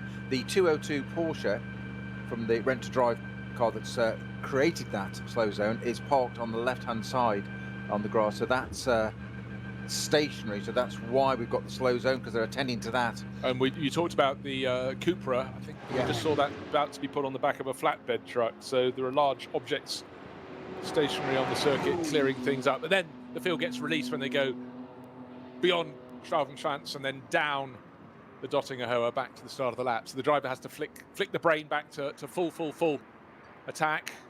And suddenly, talking of attack, it looks like the Schnitzer car has benefited enormously from that. It's right on the tail of Mikkel Jensen, who was sitting with that 5-second advantage, and it's now 0.5 of a second as they come up to the final sequence of corners. And in the background of the shot is the 16 Mercedes. That hasn't gained ground on the car in second, but the car in second, the Schnitzer BMW, is really on the tail. Who's going to dive for the pits this time? Nobody, not interested, as they go over the start-finish line. So 4.7 seconds it was, or 4.8 last time.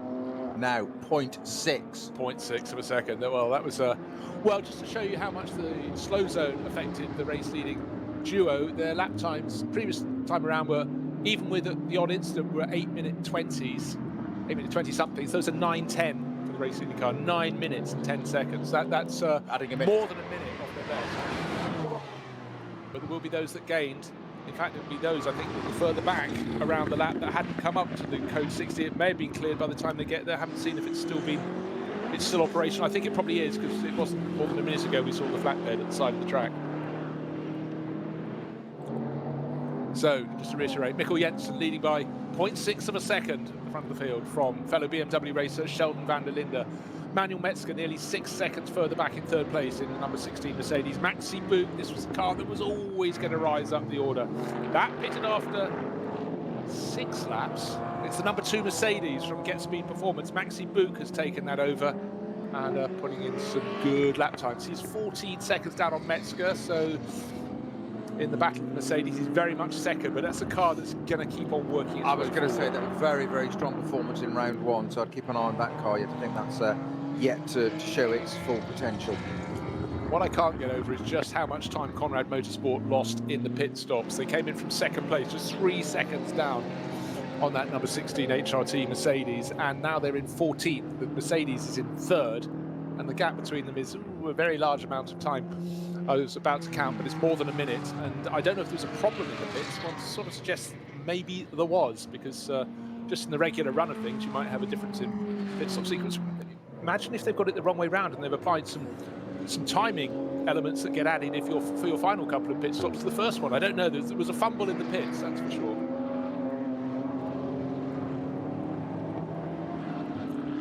So looking good for BMW, but here's the caveat. The 2 BMWs came in after 5 laps for their first pit stops. The bulk of their rivals, including the Mercedes in third place, the number 16 Mercedes, came in after 7 laps. Just to split the difference, car in fourth place, the number 2 Mercedes came in after 6. Would that have been the best of the tactics? I cannot tell you. Let's look down the classes. SP7 class has been led pretty much throughout by the number 62 in the SP7 class, and that's the H&R Spezialfäden Porsche 911. That's the 991 GT3 Cup class. Marcel Hopper, Moritz Krantz, and Peter Turting. That's a really, really strong lineup in SP7. Sitting on an advantage of about 13 seconds over next best in class, which is the number 80 Huber Motorsport 911 Cup class car. So they're the class there. Cup X class, we don't actually mention that too much. Actually, 21st position overall Cup X. It's a less well-supported class, but 930 leading the way in that. It's got Griezmann at the wheel at the moment. Still a bright day at the Nürburgring, but certainly there has been flirtation of cloud, and it's sort of half grey, half sunny at the moment. I get excited when it becomes fully grey, and if the grey is approaching, and just to add that little curveball, as if there aren't enough curveballs snowy around the circuit here on the Nordschleife. Well, it's going to be interesting to see how it settles down after this, because you said the lap time is down a minute here, so a good percentage down. So we're interesting to see what happens after this. A car that has made its way back up the order a little bit is the Octane 126 Ferrari 488. Grossman at the wheel now. That's running in 9th. That was a car that did well to get back into the top 10 in the first round 2 weeks ago when it had its spin on the opening lap. My point being, it had the potential to get back to that position despite a lengthy spin, and it was, I wouldn't say it was beached, but he took a while to rejoin carefully, sensibly, because he was so, had to wait for the other pack to come through. Well, he had to wait for them. He did well to get going before the second group of cars came through, because that would be good night Vienna. My point being, he lost all that time, and still managed to get a credible top 10 finish. That's where they are now. So that, technically, the car's got the pace, and I think at one point, I think it was setting fastest laps 2 weeks ago, actually, if I'm right, in the first round. It's there or thereabouts. Anyone getting into the top 10, the equivalent target this time is the top 15. That is how much the field has got onto its toes at the front end of the field. So, BMW from BMW. Well, we had a BMW winning the opening round, and one of those, that particular one, car 34, is leading the way. But the Mercedes are coming. They had a different sequence in their pit stops. The car in fourth stopped after six laps, whereas the first 2 BMWs stopped after 5. But the car in third, the car that still has class written all over it, Maro Engel handed over to Manuel Metzger. They've got Lucas Stoltz handed over to to Metzger. Then we've got Chris Dulu and Engel. How strong is that lineup? So you have to say the team is strong, the driver lineup is strong. And we will start to see how they're faring. We've had quite a lot of incidents on the circuit that have involved slow zone. There's one just outside, just around her act. So lap times are not representative at the moment. Last time around, almost all the top runners, in fact, all the top runners were lapping slower than 9 minutes. At their very best, the fastest lap of the race, 8 minutes, almost dead. 8 minutes, 00.617 seconds. So just shows how you have to adapt your speed, your lap time according to what is in front of you, and increasingly through the race you will be getting incident. For the race leader though, all looking very tidy indeed.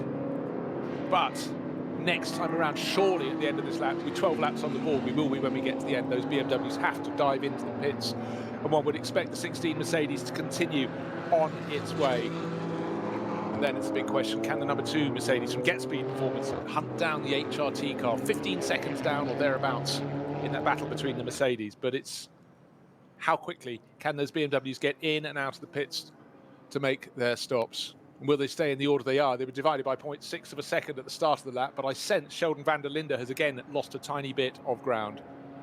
And let's not forget, Bruce, we're not even halfway. Are we not? So it comes, so it comes. It's bringing it on, but really we start to see a bit more of the pattern emerging with every subsequent round of pit stops after that opening sequence. At first, we almost thought the BMWs were in trouble when they pitted after 5 laps, but maybe not. Maybe the brain's trust is working beautifully for their camp. Always makes me laugh. The race taxi sponsorship on the bonnet. So, you know, what a circuit. You know, actually, if people hadn't been in a racing car and they would be given a taxi ride around in one of these, it's just beyond their ken. Just way too difficult to comprehend. Not just the performance of the car, the circuit itself. Bang, down into another slow zone, and then waiting for the signal. Green flags are shown, and the cars then get going again. Not in a race taxi round, but just around the Nordschleife. It is the most magnificent circuit in the world. Other circuits have great elements, but this one has every element you could imagine. But for now, for the drivers, there are slow zones that are interrupting their pace. You don't lose any ground, except if a rival doesn't have the slow zone there when they come past. They've still got that Porsche to clear out. It's been sitting inside the track for a while. It has, hasn't it? I can't move that car. It's been a full lap. Great taxi tactics, though. Just slow down and keep the meter running a bit longer. Yeah, yeah. Don't spill your kebab on the seat. So, BMW's first and second. Her act has got, in fact, we've got some around Flansgarten on. We've got a long sequence as well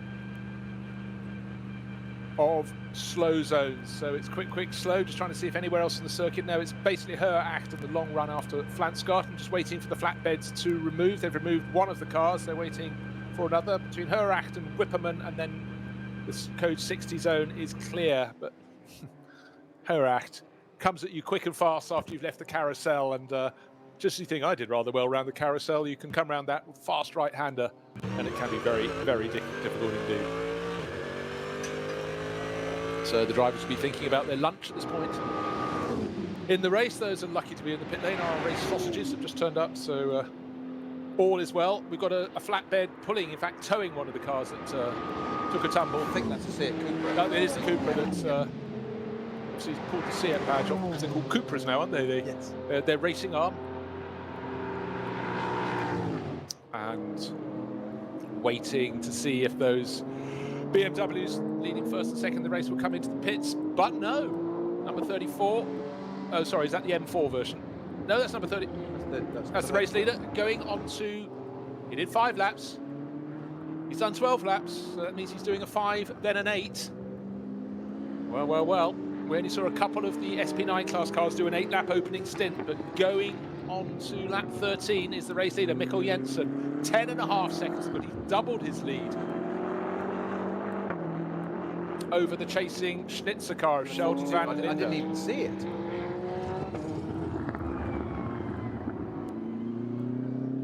So BMW's all the way, but will they really be all the way after 4 hours of racing? Let us see. I really did expect those BMWs to dive in to make a pit stop with 12 laps completed, having done 5 in the first stint. But for now, They continue leading their way around, but the good news for Walkenhorst is they've doubled their advantage to 10 seconds over the chasing car from Schnitzer Motorsport. And Mikkel Jensen pressing on in the lead of the race. He's picking his way through back markers. Really good stint. He shared the race-winning car 2 weeks ago in the opening round with David Pittard. This time he has Christian Cronjes, the Norwegian racer who won Spa 24 Hours a couple of years ago, alongside as well. But again, the field continues to be bunched up at various points on the circuit. Her Achter Wippermann still with the code 60, still with a white Porsche that only now is about to be towed away or possibly put onto the flatbed. So it could be another lap time these drivers have to slow right down. But in the bits in between the slow zones, it's still flat out racing. So can Sheldon van der Linde close down the advantage on Mikkel Jensen? But looking at the timing screen, it's an important bit of information. It's van der Linde we saw lost 5 seconds, but the car behind is closing. That's Manuel Metzger in the number 16 HRT Mercedes. He is gaining handover fist. So I think van der Linde may have been caught out by those slow zones. I can't see any reason otherwise why he'd have lost so much time. But it could have been other drivers maybe being too slow in the slow zones. You did say only a few minutes ago that the BMWs are at the front, but the Mercedes are coming.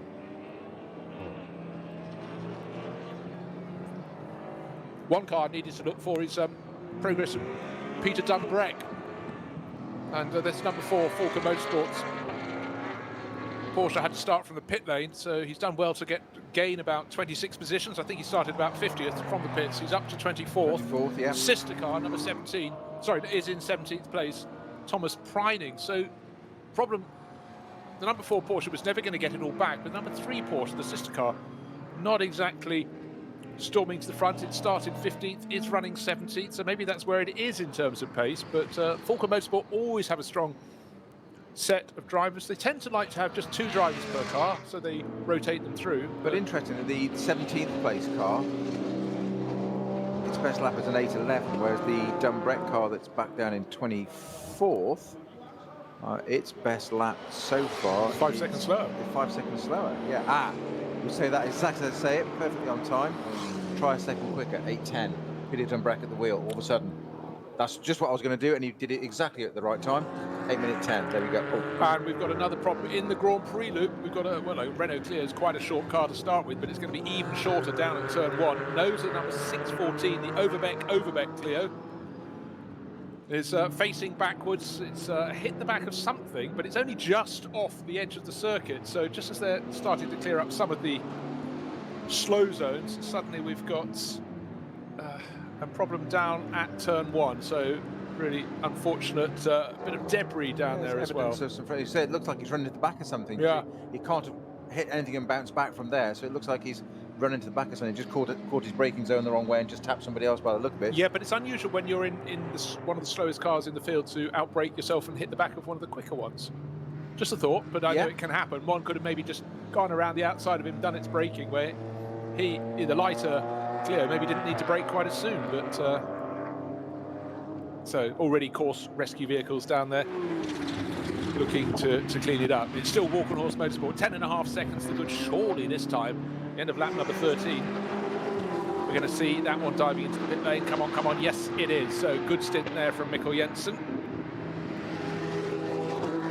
Write that down, he was 10.5 seconds clear of the fellow BMW, albeit from the Schnitzer camp of Sheldon van der Linde. Sheldon seemed to have a bit of a problem on that previous lap, and again the laborious process as anyone visiting the pits comes in, slows right down as they'd have to, but then turns into the paddock, dives around the back, and then emerge if you're in an SP9 class car back into the pit lane to stop in front of your crew. A lot of the others in the junior classes complete their pit stops back in the paddock and then emerge back into the pit lane. But to help us see what's happening as the Cupra fell into my own trap there, as Michel Halder standing behind the car, checking it out. She shares that with brother Michael.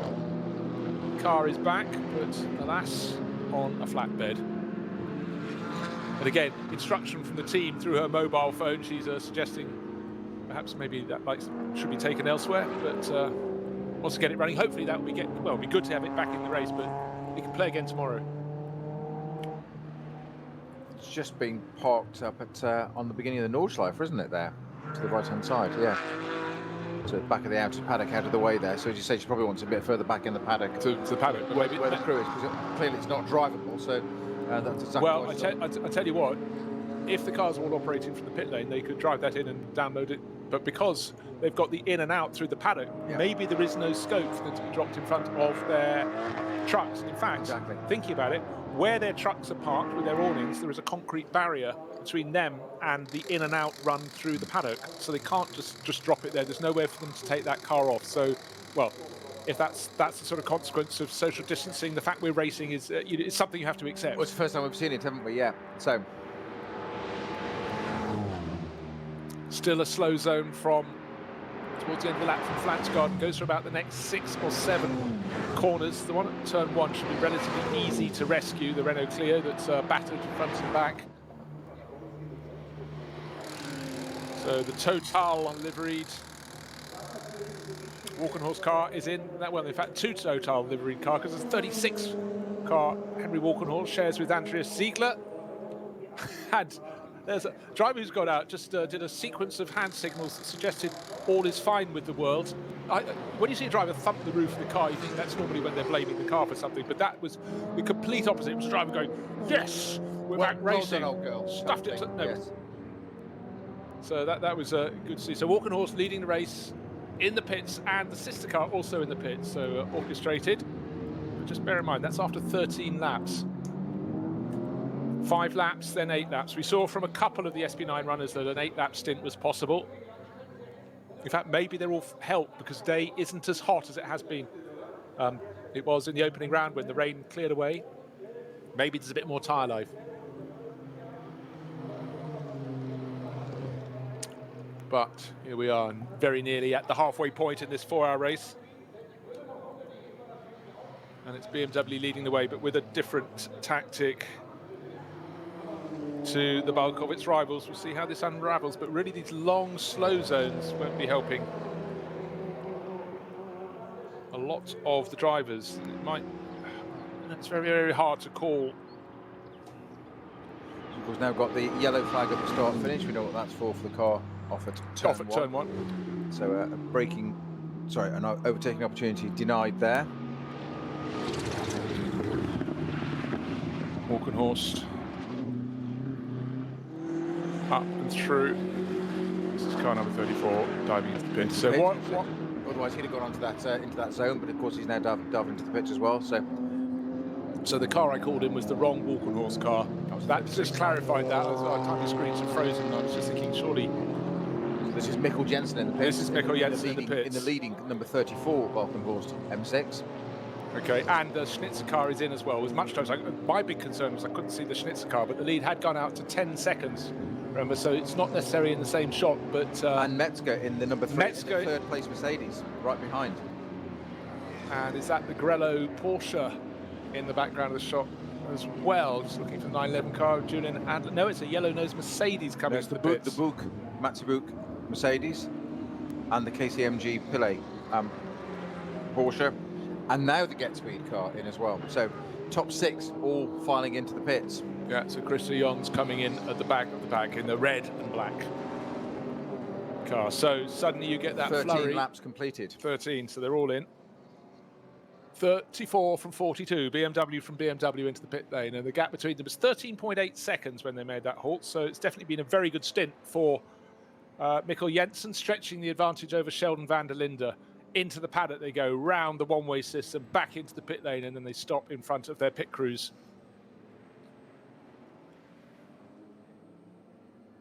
But really, the progress of that number 2 car, I think, is something that's worth paying attention to. The Get Speed performance car, Maxi Boot, good stint for him. Certainly closed them up. And then they could put Rafa Marciello into it or Maxi Götz. They've still got 2 more stints in this race, so they can play it how they want. But that was a really good stint from Mikkel Jensen. And certainly the slow zones would have interrupted the flow, but it didn't give anyone an advantage particularly.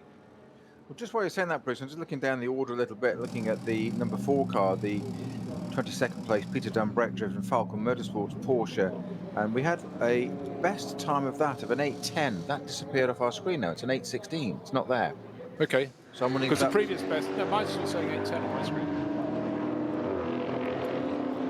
Oh, someone into the pits on fire. It's number 3, Falcon Motorsport Porsche. Now he's got to go through the one-way system. Where's his pit crew in the pit lane? But he's got to snake around the one-way system and come back in. So sudden problem there for Thomas Preining, the Austrian racer. To me, very dramatic. Didn't see where the fire started. We just got a rear shot as he hit the brakes, and he's now got. Is he going to have to go into the paddock? He's now stopped in the paddock area, not in front of his pit crew, and we've got very fast-thinking marshals in there with fire extinguishers running out. The driver is out of the car. Thomas Preining is out. This is properly on fire at the rear end. That was quick work from the marshal, because the big problem, his own crew were in the pit lane. So well done to that fire marshal, who probably thought, I'm just going to have a quiet day in the paddock watching the cars go past. But he was primed and ready. And for Thomas Preining, well, it's not been a great day for Falcon Motorsports, we were saying, but that was a tidy bit of work. We didn't see where the fire started, but I think big pat on the back for that fire marshal. Very quickly out. The back of the aquamarine and blue Falcon Motorsport Porsche covered in extinguishant and charred bodywork. That really went up very quickly indeed, but quick work to get that out. I don't know if it was what came loose under the cover at the tail, but it's certainly their afternoon's work's over. They've got their car cleaned up for tomorrow. Just going back to those Porsche times, I've got the 810 attributed to the KCMG Imperiati-driven car. You're right. Not You're Dunbrack. right. Yes. Yeah. Or did we look at the wrong place? We looked at it at the same time. So 816 is the best. Rear end of that Porsche, a little bit, it's quite hard to tell if it's melted, but certainly very, very darkened and charred at the back. So for Thomas Preining, running outside, it was about 15th, 16th place, wasn't he? So not in the mix. And it actually went pop. The car went pop as he got up to the Tiergarten, the final sequence of corners that come onto the start-finish straight, presenting the cars behind with a wall of smoke. So really in the space from it going pop to getting into the pit lane, that was about 30 seconds. Well, they've got all night. What's the problem? They'll start till midday tomorrow. It's fine. We've got 2 hours spare. Haven't even done the last half of the race. Ever the optimist, hey? Yeah. So, Walkenhorst Motorsport BMW coming back into the race. I'll just double check it's 34, not 36. That's the car that's it's number 34 coming back in. The Rover Racing BMW not far behind. And the number 2 Get Speed Mercedes, the bright yellow car, has closed in. So it looked like a slower pit stop for the 34 BMW, a faster pit stop for the number 98 car that had been run by Nick Yaloli. Don't forget that was the car that reported to pit exit rather sooner than it should have done in the the end of the opening stint. Now, yellow flag down at turn 1 as the Clio is recovered, and then as the cars go towards turn 2, they're suddenly released, and you just see the sheer brutal grunt power of an SP9 class car as the BMW, the number Rover Racing car, number 98, and in behind the number 2 Mercedes just got on the throttle, and you see them punch as they accelerated forward. Still listed as Nick Yaloli, British racer, in the Rover car, but quite often the timing screen takes a second or two to confirm who is really in the car. Has to be the change. We saw that when it looked as though Marco Mappelli had stayed on board the number 7 Lamborghini. Do you remember when that was in second place? It's now down in 13th position. Michele Di Martino probably coming in to make a pit stop. Still listed as only having done the 1.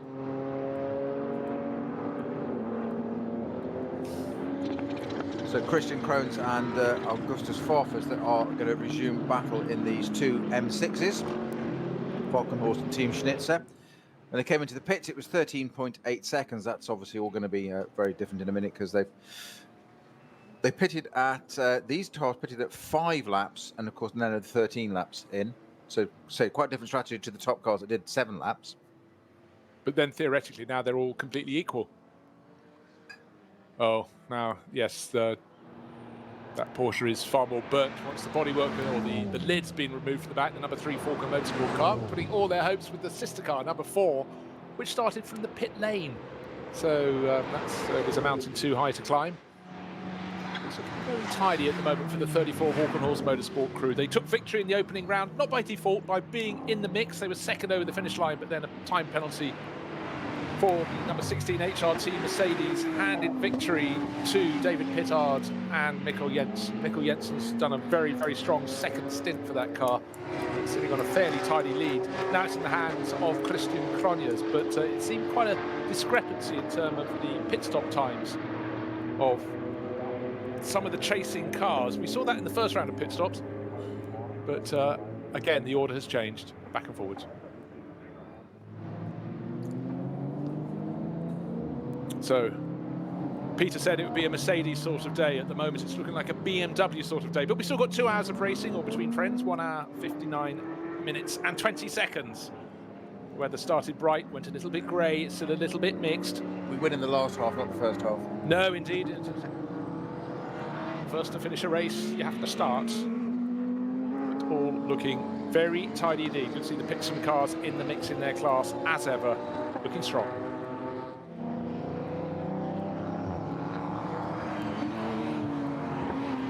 Who is going to win today? It's a question we asked at the start. We didn't know the answer. That's the beauty of SP9 Racing, of any class of racing. Alles begann mit 2 Freunden und einer Vision. Unsere Initialen stehen für Qualität und Fortschritt. Wir schaffen den Technologietransfer von der Rennstrecke auf die Straße.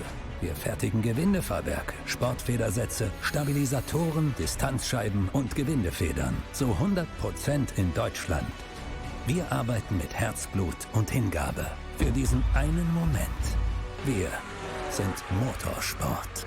Wir sind H&R.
But as we know, that doesn't mean it's the end of the race. That's the point at which it can be waved, after which it can be waved at the leading car. But so many races, even after 4 hours here on the Nordschleife in the NLS, have been settled according to who gets through the final sequence of corners first on that final lap.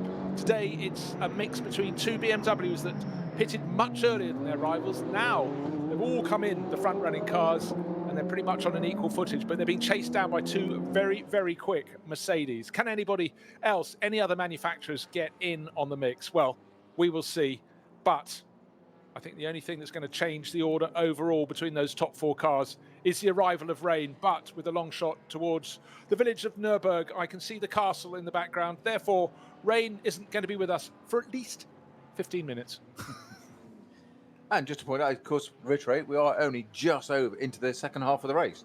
So there's still an hour and 54 to go. A long, long way.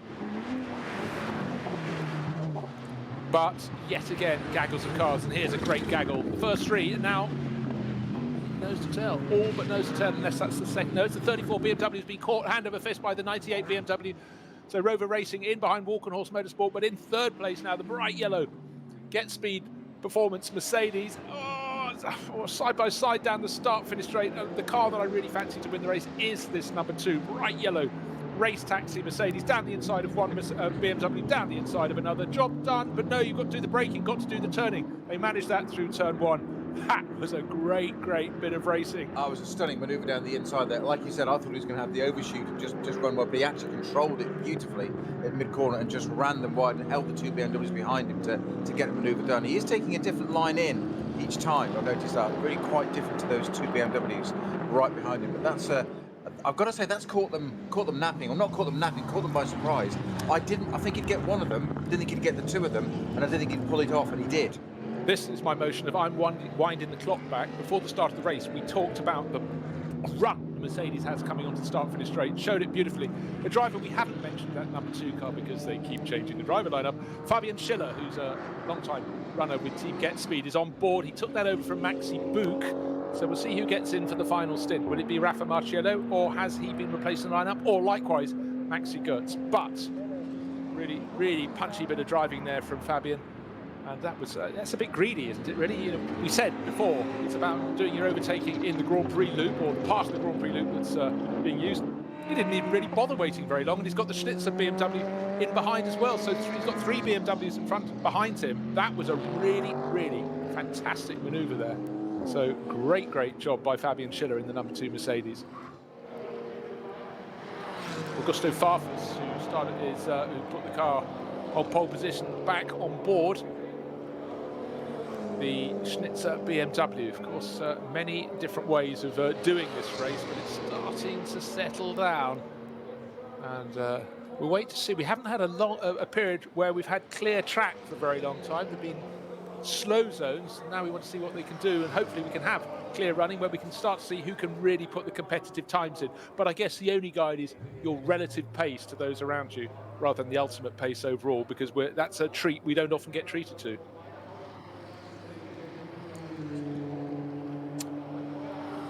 People running different tactics. We've got the 911 Porsche and the number 32 Audi haven't made their second pit stop, but those that certainly have, it's suddenly tightened up for what is effectively the overall lead battle. And BMW, I didn't fancy they'd still be there at the finish. I really thought it was going to be a Mercedes sort of day. We're nowhere near the finish, of course, but what we're seeing is the Mercedes, they are a-coming, and most certainly that Get Speed Performance, the bright yellow and black liveried entry with Fabian Schiller at the wheel, making its way forward all the time. But that was a very much sort of showing your style, what we want to say for Fabian Schiller there. Young racer. Style. Yeah, he's 23 years old, and you know, I remember when I first saw him race a handful of years ago, he had sort of a baby face, but he's now more hard-edged, and certainly in the car, looking very, very strident indeed.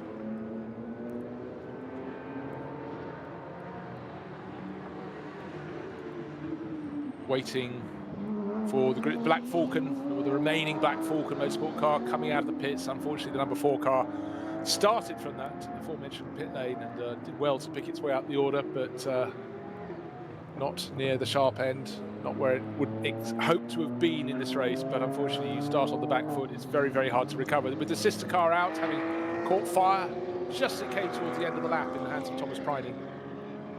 No hope to be had. I like the way you said just so casually, you said this would be full of excitement to this, and I said, the sister car having caught fire, as if it's quite a normal thing. It's not normal. We've Racing covered it. cars are not supposed to catch fire. Well, it's something that caught the Austrians' attention. One would have Really, hoped. you say? You'd have thought, wouldn't you? Yeah, that would work. Only one working headlight on the sister car, so maybe there are various little niggly problems there for the Fulco Motorsport team. I think on a scale of perspective, one working headlight compared to the whole engine being on fire, I think I'd go with the headlight. Yeah, I think you'd say, can I have the number 4 car next time around? Yeah. And that does mean put number 4 on the door of the car with the... But of course, the other car will be better tomorrow. It's got a new engine in it. It'll be out tomorrow. What do you reckon? I think you could have a point there, the old racer's eye. They'll work their magic. We know what these chaps are like in the background. They'll never say never if they can't. They don't have to. Quite a lot of dust out on the circuit, which I suppose we've had quite a few cars going off, but again, that's another little issue that can front up to the drivers. But and particularly when you're racing very, very close to a rival or a back marker, and you go past them, and suddenly you're on the dusty outside line. And don't forget that little battle that Fabian Schiller has moved to the front of, who's very tight indeed with Farfus, Yuloli and Cronjes. And they don't want to be going a little bit onto a wider line than they would normally do. You find that dust sitting there on the circuit. It's generally fine if you're on the straight, but around the corners, as we can see, drivers are cutting corners here and there. And certainly at probably about 3 or 4 points of the track where we've had these incidents, you're quite likely to find dust on the circuit, and they can't get anyone on the circuit to clean it up at any point in this race. Of course, with 155 cars having started this race, it's going to be someone coming around the corner at pretty much every moment. So you've got to just spot where the dust is and stay off it.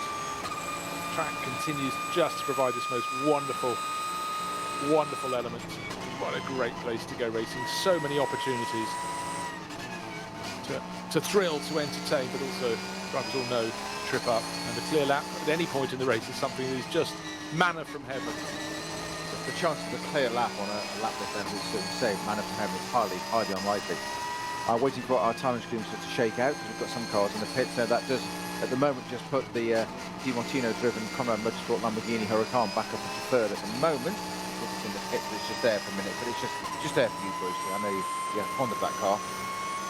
Yeah, and I expect it to go forward at the start, but not to move from 6th up into 3rd and then work its way into 2nd. Just have to reiterate, that was a brilliant place to get the car on the pit. They just paid it off at the pit stop, didn't it?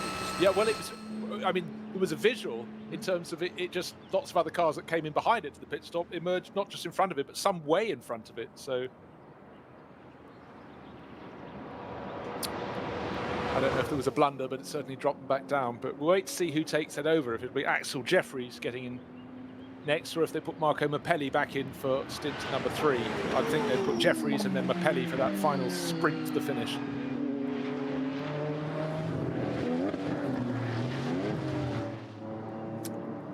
Just having a look to see if there are any changes in the junior classes, but it's the gold standard run for that in Porsche Cup class car. Martin Hopper just leading so comfortably for number 62. 11th and 12th places cars into the pits. That's the Black Falcon Porsche, followed immediately by the Ferrari 488 of Kohlhaas, had a Padgett car, Racing 1, both into the pits, doing their loop round, as we say, into the paddock area, back round through the shopping precinct, back down to the roundabout, back out again into the pit lane for the SP9 cars. With the top 8 cars making their pit stops, they will no longer be in the top 8. We've got a brilliant BMW trio fighting over, let me see, that's about 5th place, because Adam Christodoulou is leading in the number 16 Mercedes. They led the opening stints and in the hands of Lucas Stoltz, but now they're stretching clear of the pack behind. But what a pack it is. We saw Fabian Schiller go into 2nd place, but then the trio of BMWs, Christian Cronjes just holding on to 3rd place, in behind Nick Yaloli and then Augusto Farfus, who's taking a look up the inside of Yaloli as they go down into turn 1. They're being hunted down in turn by Mathieu Vassivière in the number 8 Get Speed Performance Mercedes, sort of bright orangey red with black flashes. He's some distance behind them, but you know what? He's not fighting anyone else. He should be able to really drive that. In hand, drive onto their tail, I would think, because certainly that trio of BMWs, Cronjes, Yaloli, Farfus, covered by 8/10 of a second as they went over the start-finish line, and I think there was potentially a change of place in behind. But Christodoulou 26 seconds clear of Fabian Schiller. That was gold standard in the first stint and the second stint, and now Adam is really starting to squeeze that way clear. That is a tiny example. His lap time last time, actually Schiller was quicker in the second place Get Speed performance car, so we could yet have a change. But that is a really good trio of runs. I know Christodoulou, the British driver, has only just got his knees under the steering wheel, but he's pressing on hard. His lap time all but identical to Schiller. Sorry, they've just upgraded those last lap times. Getting in close. So just bear in mind, it was Stoltz, it was Metzger, it's now Christodoulou. And in theory, we've got Maro Engel to finish it off, who thought he'd won last time out. It didn't happen. It was a time penalty for the crew, and they ended up down in 6th place overall with that time penalty. But you must say, for the Hout Racing team, that is looking really, really strong. Maybe it made them want it even more, having had that victory in the opening round taken away from them. So talk about the phrase close but no cigar, but as you say, your debut race, having so years and years of experience with Black Falcon, obviously taken a lot of that intel information crossover, set up his new team, nearly won it, and in reality only didn't win it, let's rather not say lost, only didn't win it from a simple error in timing and a pits penalty. So it was so close. It wasn't like something just failed or broke on it. It was just a timing error for them, or penalty.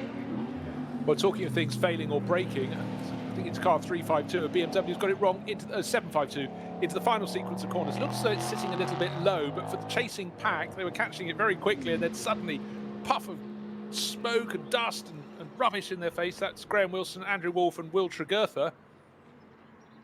I'm afraid their BMW parked at the edge of the circuit. Didn't see the start of the incident, but certainly, again, one of those moments coming out of the blue. The driver probably thinking it's all absolutely fine, possibly trying to get out of the way of a quicker car. Ended up on the grass, managed not to come back onto the circuit, which was a very good thing indeed. Not a good place to be parked either. Still drivers in and out of the pits, but just looking to see the next lap time from Adam Christodoulou. He's got that 26-second advantage. That is the magic of getting a really well-balanced driver lineup. Not many making any mistakes in the pits, but that really has come to them. I think it might come down this time around. We'll see if Fabian Schiller, who was marginally quicker last time around, can start to close that gap. But 26 seconds to the good with just over 100 minutes in the race remaining. That is very, very tidy, and they're on very, very similar pit sequences now. So incident is guaranteed, and into that final sequence of corners, it's code 60, while 752 is towed away, I think. I can't quite tell. The car looks like it's sitting a little low at the front, but that could be just because it's on the grass that isn't as level as the track. Wheel marks before the corner. And that was a little Opel getting it wrong before the corner, sweeping across the front of another BMW, and I think fancy 752 is... He'd already had his own problem. He wasn't one of the two cars involved in that. No, he was. He was tapped. He was tapped already. They touched coming into there, into the dip. That fired him off onto the right-hand side. That's why I thought there was bodywork damage on that car. It looked like the steering was pointing right. That's because he's collected the barrier on both sides, and that's why it's gone straight on, unable to negotiate Tiergarten, parked it on the grass. It wasn't. He was actually tapped by somebody else. We also a touring car style, unfortunately, and that's put it out. So they're going to pull it out of the way now. That's why there's a code 60 there at Tiergarten, right at the end of the lap, just to come onto the pit straight. But Marshall's, as ever, being efficient, getting it out of the way. But 752, not his fault by the look of it. I think it was just other guy on the Opel was unside and just sideswiped him basically. And it's always quite hard to tow a car when both front wheels are pointing in, isn't it?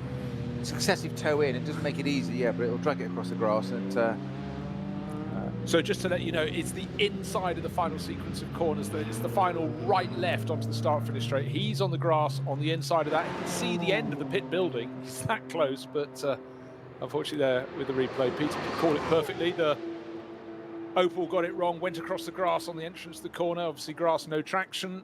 Came back onto the track, tapped the tail of that into the barriers on the left, on the right. Thus all the dust kicked up in the air.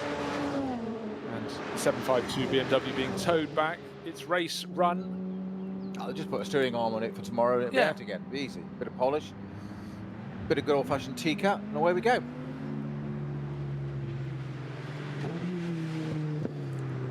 So code 60 area is very much a feature around the Nordschleife, but it's the very sensible way of dealing with these issues. Don't put a safety car out. Clear the incident as soon as you can. And if you're a driver, just hope the code 60 is cleared after the rival you're chasing has been through it and you're approaching it. Then you can gain handfuls of seconds. But people are going to need to gain hands, lots of seconds in hand, because these incidents can come at any moment. But 26 seconds to the good, that was a really big advantage for Adam Christodoulou ahead of Fabian Schiller. In the V4 class, it's 7:07 from 7:01. It's quite nice to see standings from time to time. So the 7:07 crew is Florian Quant, Stefan Köppler and Oliver Frisser in their BMW 325i. That's a production class car, and they're sitting on an advantage, not even 1.5 seconds. So 7:01 is running them close. That's one of the Pixum team Adrenaline cars. That's Christopher Rink, Danny Brink and Lyson. I still love Rink and Brink. They're such a good pairing, aren't they? And that's a BMW that's looking rather smarter than the 752 had become a short while ago. Plenty of runners still going well in that V4 production class. Neat and tidy. So still the slow zone in that final sequence of corners. Vast majority of the front runners have run through. Vast majority of the teams have now run through. If they've got a 3-driver crew, third driver in may put one driver back in for the 4th and final stint, or the driver who's doing the 3rd stint will stay through to the finish. But it's all been very tidy indeed. The team that lost ground in the pits most notably was the Conrad Motorsport crew. Axel Jeffries, the driver based in the Middle East, who comes from Zimbabwe, has got into the car, but that was started by Marco Mappelli. Michele Di Martino took it over. But now with the green flags waved, but then the grouping in 2nd, 3rd and 4th, just suddenly hitting the slow zone, reaching the slow zone, and as they got to that final sequence of corners, the car has now been cleared. So anyone else just further back behind them is going to gain a handful of seconds. They had to really hit the brakes before that sequence of corners. Those behind will gain time. Looks as though I think it's the Schnitzer car has been hit up the backside. I need a rear view. It looks as though the Schnitzer number 42 BMW has got a tap at the rear, unless it's an inaccurate vision on my part. It might be the race livery, but take a look if you will, Peter. Number 42 started on pole. No, I tell you what, it's the flash of the colour, the blue flash across the back. It made it look as though that had been tapped up the rear. Bear in mind, that's been in tight traffic with the fellow BMWs for a handful of laps. That wouldn't have been the most ridiculous suggestion in the world, but it is actually just the blue diagonal flash across the back. As the cars went into that final sequence of corners, I sensed there could be a little bit of bodywork repair required. Admittedly, if the damage is there, nothing inside is damaged, it's just cosmetic, but it is actually just cosmetic because the cosmetics are the race livery, if you follow my drift. But they've stayed very close indeed to the number 2 Mercedes, Fabian Schiller, but Schiller is not gaining as much on Adam Christodoulou as he would have wanted. He's taken the lead down from 26 to 25 seconds, but Schiller looking handy in that he can keep those behind him, Cronjes and Farfus, but not handy in terms of cutting back the advantage of the Hout Racing team. 25 seconds to the good. That is phenomenal at this level of racing in the NLS. So deprived victory in the opening round of the championship. Come back 2 weeks later, now with an hour and 36 minutes remaining until the checkered flag could be shown. That's the earliest point at which it could be shown. It could be shown 8 minutes later if they just go over the start-finish line before the 4 hours are complete. That is a very, very tidy advantage for Christodoulou and the number 16 Mercedes team. What was it you said about an hour or so ago? The Mercedes are coming. And we weren't wrong. We did predict they might be stronger in the second half of this race with that consistency over a lap of just that race pace. BMW it was to the 4 at the moment, so it swapped around literally almost exactly as, I'm not going to say half time, I know it's in the wrong game, but the halfway point of this race, it was BMW, a brace of those, then a brace of Mercedes. That's now switched around. We have Adam Christodoulou in the HRT car leading, second place Schiller in his Mercedes, and then we have not one but two, a trio of M6 Mercedes, Falkenhorst Motorsport, Schnitzer and Rover racing cars with Krohns, Farfus and Yelli in those positions, 2, 3, 4 and 5. Mercedes is that's then also in 6th position, Vassiver in the Get Speed car. Drudy in the Audi Sport Team R8. Olsen in the first of the Porsches in 9th, and Kern in the other multi-racing Porsche rounding out the top 10. Sorry, I'm sorry, Haase in the Audi Sport rounding out the top 10. So Yeah. Porsche's 8th and 9th. A little bit way down. You said sort of pre-show, didn't you, that you were just a little bit surprised after the first round that Porsche hadn't really shown their card just yet, the normal sort of pace, and they're still, you'd expect them to be most definitely in the top 10, really the top half of the top 10, really looking for wins. To be 8th and 9th, surprising. We still got a way to go, as you say, an hour and a half to go. But I think within that, I did say earlier in the race that the equivalent of getting in the top 10 in the opening round, but getting in the top 15, it's getting more and more competitive. Audi's also not quite there. The best place of those is, you mentioned Matthias Drudy, car number 29. He's got, he's there, but it's just not quite thereabouts. And again, that's sort of the best they can expect today. One would think Porsche's just not there. They sort of, some parts of the circuit, they look really well balanced, others less so. Looking at the Huber Motorsport car at the moment, that's a driver lineup that's developing its form. Marco Holzer, Patrick Colbert, Lorenzo Rocco di Torrepadula learning his craft as he goes, but that's a little way down the order. In fact, I look all the way down to 21st position. But don't forget, this isn't just about the Pro class, it's the Pro class, the Pro-Am and the Am. They all have their own classes within SP9, the top category in the race. And the Pro-Am leader is Klaus Abelin for Fricadelli Racing. And then in second place in that class is the number 25 Porsche from Huber Racing with Patrick Kolb at the wheel at the moment, just 10 seconds down, or just under 10 seconds down, so they're in the hunt. Leading SP9 Am is car number 39, Kohler at the wheel at the moment. That is Stefan Kohler, who's sharing with Nikolai Rogivu, and it's a Ferrari, and Christian Kohlhaas, that's a Ferrari leading the Am class. So, battles within battles, but that's very much the story of the NLS. Peter, it's getting darker. Just heard it's raining at Monza, but it looks like it could be raining any moment now at the Nürburgring. Certainly. Well, you've been anticipating it almost from race beginning, and I do it at every race. At the Nürburgring. No. I said with correctness as well. Some of those shots that we saw of the pit lane at the beginning before we went sort of live into the race, it did look that way. It looked overcast. There were bits, there were sunny patches, but it did look like it was overcast. The circuit is definitely changing now. The sky is going a darker hue. And who knows, this could add in a whole different mix in this final hour and a half. We suddenly throw in some rain as well. We had a bit of dampness in the opening stint of the first round. We've not really seen full rain yet. Looks nice and sunny at one part here. This is more like the Grand Prix loop. That looks all absolutely fine for the moment. But when we get out into the woods, out to the forest, Adenauer, well, that area, very, very different. If it starts to rain now, this could turn the race around, absolutely turn it on its head. Yeah, the view back down Dottinghur to the start of the long straight back to the pits, that is looking dark, very dark indeed, and the wind is blowing hard from the Nordschleife back to the paddock. See the flags in the paddock really oscillating around on their flagpoles, so something is definitely coming. It's always, you have to look for the wind at the Nordschleife. Oh, in the background it's dark, but actually not for, oh god, here we go. You think it's coming, and then there's blue sky over beyond Schraubenschwanz, but you need a camera in all 360 degrees to see what is coming. For now, we'll take dry, but I do think the teams mightn't lock their rain tyres away just yet.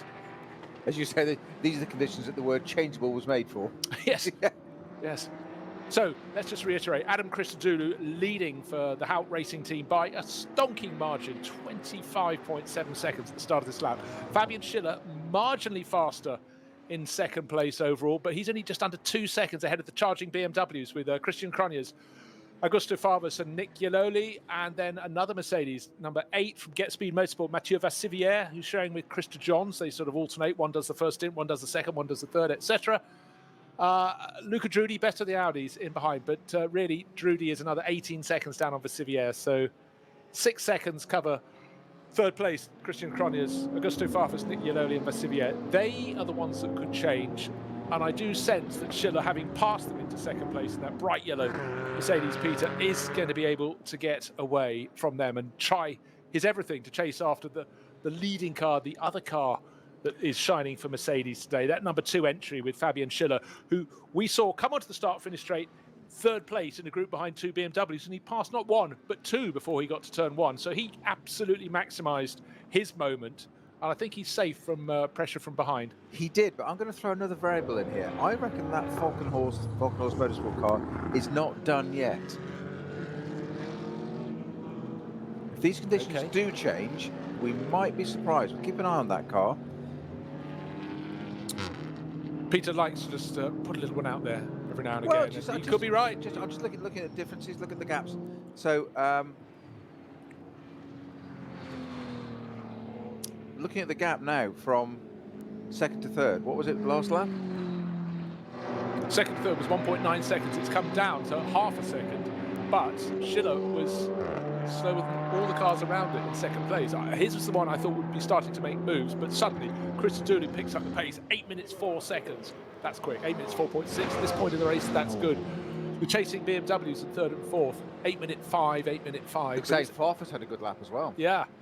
Whereas Schiller was an 8 minute 7. We know traffic can get in the way a little bit. Nick Iannone just falling off the tail of that trio of BMWs. He's in fifth, but he was an 8 minute 7. So again. So could it be that the BMWs are coming back? No, just because you said it a couple of minutes ago. So like a child saying, could I be getting some sweets soon?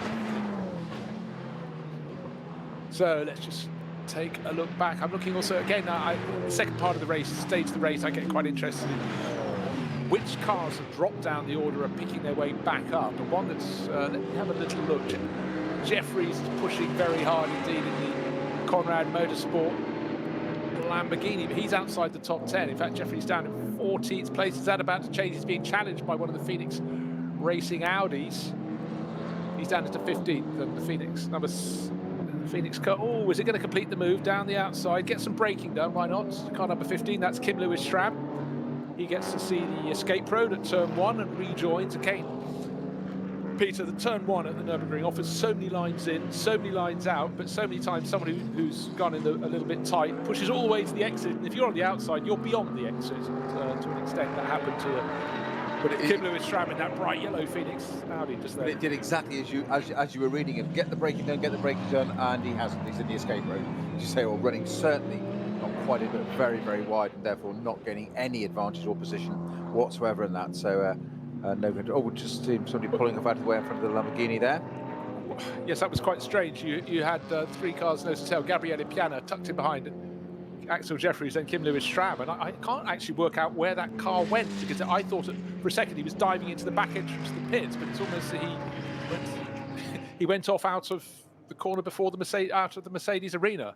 Hard one to call, but it's about to get busy in the paddock all over again. Well, you can say that pretty much from lap 3 in the race. And again, it's 272 was the car that suddenly pulled off. It clearly had a problem. Little Hyundai by the things. Yeah. Is it Vassivier that's going to be coming into the pit shortly with the Get Speed AMG? Was it his crew that we think are getting ready? I'm trying to tell, but that was Tim Strick, or it wasn't a Hyundai. It was a Subaru BRZ. As I said Hyundai, I thought I was thrown by the red livery. It sort of caught my eye there. I agreed with you. Never do that. That's one of the SP3 class cars, but that's pulled off. Yes, you go through the Mercedes arena, you then double back through that double right, and then just where the track jinks to the left to approach the drop into the dip, the car pulled off to the right and did well to get out of the way off the circuit, especially as those SP9 runners were coming through, didn't interrupt their battle. And every now and again you get to look into the paddock and you get a driver getting a little bit exasperated when the driver change is supposed to happen and their teammate hasn't got out of the car. Gesticulate to the cameras, but luckily this one isn't fighting for overall victory. That's Carrie Schreiner, who's such a star in that car, Charlie Martin, and third driver Laura Kryhammer. So female entry in that female crew in their Golf. Car number, is that 300 or 800? Probably 800, I would suggest. Let's take a look down. No, can't tell you, but anyhow. Nice tidy line. That was Charlie Martin getting out. I think it was Carrie Schreiner getting on board. Christodoulou, may I just emphasise that really positive last lap, put him 28.5 seconds clear in the lead of the race, Peter. But it's that battle in behind. There's a half second back from the second place Schiller to Christian Cronjes. Augusto Favas less than half a second down on him in 4th place overall. Track appears to be clear the whole way around, so at least we get to see some representative lap times. Could really draw a second quicker than anybody else on the track at that lap. Yeah, good to see. Number 4, the Falco Motorsport Porsche started from the pit lane. Has had all sorts of problems. Martin Ragginger at the wheel, but he's, you know, with him and Peter Dunbrek, what a strong pairing. But outside the top 20, it just goes to show. In this, I keep saying it, but it's just absolute truth.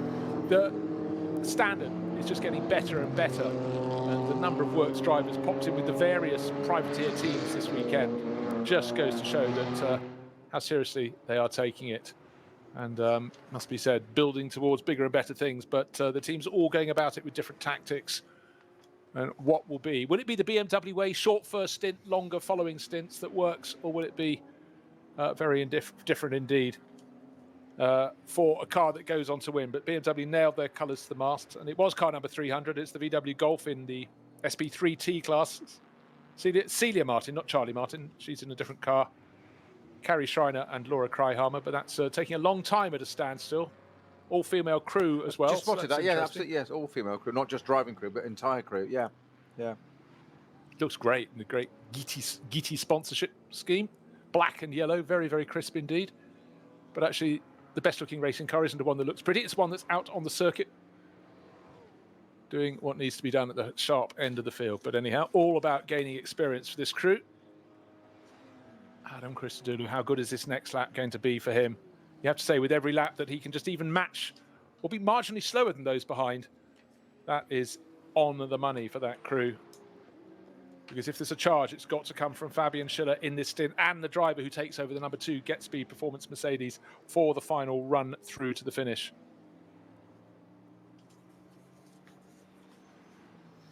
Looking to see if there's any drama. We've got a code 60 at Exmühle. Oh, that's where it is. I just saw something flash up onto the screen. It's a 2-corner sequence. It's a warning as they approach the corner. You come out of Versifen, drop down the hill. And as you approach Exmühle, it goes from warning down to 120, then down to code 60. And again, we'll wait to see what is out there on the circuit and if it's going to be out there for long. Race leader 28.5 seconds to good. It's Mercedes, BMW, and Vassivier in another Mercedes for Get Speed Performance in 6th place overall. Luca Druni still waving the flag for Audi, but he's got lots of pressure. There's the best of the Porsches tucked in behind as well. That is Dennis Olsen, Norwegian racer, looking for glory. But another lap about to go on the board for Adam Christodoulou. That is 18 laps completed. He was 28.5 seconds to good. The British driver coming down towards turn 1. No one in front of him. No back markers to negotiate for a few more corners. So for the Hout Racing team, made their race debut 2 weekends ago. First to the finish, but didn't get the maximum points. A time penalty for not observing minimum pit stop time has pushed them down to 6th place overall. So waiting to see if it will be Fabian Schiller who comes through in 2nd place over the start-finish line with 1 hour and 21 minutes remaining, or will the BMWs have fought back? Christian Cronjes and Augusto Favas, the Norwegian and the Brazilian, pushing very hard indeed. It is still Schiller. He's now 30.8 seconds down, just 0.1 of a second clear of Christian Cronjes, and just half a second behind him is Augusto Favas. Nick Yaloli gained a little bit of time in the 3rd of those BMWs in 5th place, but very, very tight for 2nd place at the moment. Schiller holding on in the Get Speed Performance Mercedes, but instead of taking chunks out of Christodoulou's time, he's now back right in the hands of the BMW Chargers. 2nd, 3rd and 4th almost nose to tail. In fact, through the Mercedes arena, quite fitting, the Mercedes has gained a tiny bit of an advantage, but he's still less than a second clear in this battle for 2nd place. Cronjes bouncing over the curbs in his M6, trying everything to get back onto his tail, but of course the place everyone wants to be on the tail of another driver is coming out of Galgenkopf onto the Döttinger Höhe, that long run, try and get a slipstream, stay in the tow. But where we see the Mercedes normally strike if they're behind, coming onto the start-finish straight, they seem to get the power down better to accelerate down to turn one, the easiest place at which to make a pass. But right now, Cron is doing all he can to stay on the tail. Quite understeery there from Fabian Schiller. So maybe tyres, maybe he pushed very hard very soon. Maybe he's now starting to wish there was a little more life in those tyres. But again, we commented 2 weeks ago about the Mercedes looks really well balanced. The BMW, rather twisty a bit, seems a bit of a handful, but certainly right there you see Christian Cronje was getting it very right indeed. Certainly is, and as you rightly said, the Mercedes just looks balanced all the way around the lap. Nothing seems to unsettle that car whatsoever. The BMWs do look like they've got a little bit of an advantage coming back again there, though. Schiller is under a lot of pressure now from Christian Cronje in the third place car, 34 Vulcan Motorsport car, Vulcan Motorsport car.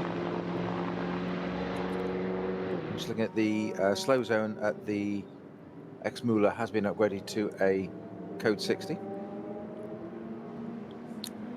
Haven't seen so much of KCMG in this race. They arrived with these stellar lineups, and at the moment we've got Dennis Olsen running in 7th place overall, the sister car number 19, Alex Imperatori, down in 17th, and he's 40 odd seconds down on the next car in the class. So clearly some problems in the pit lane for them. All these front running cars have made 2 pit stops. It's how they split this final pit stop, where they break, how long these stints are, stint number 3 and stint number 4, how they play it. But for KCMG, a toe in the water. They've come here, they've raced here before, but haven't got it right this weekend. Porsche haven't really got it right this weekend as yet. Dennis Olsen, the best place of those in the sister KCMG car, so maybe top of the class in the Porsche class, if you will, but not managing to tackle the BMWs and most notably the Mercedes as yet.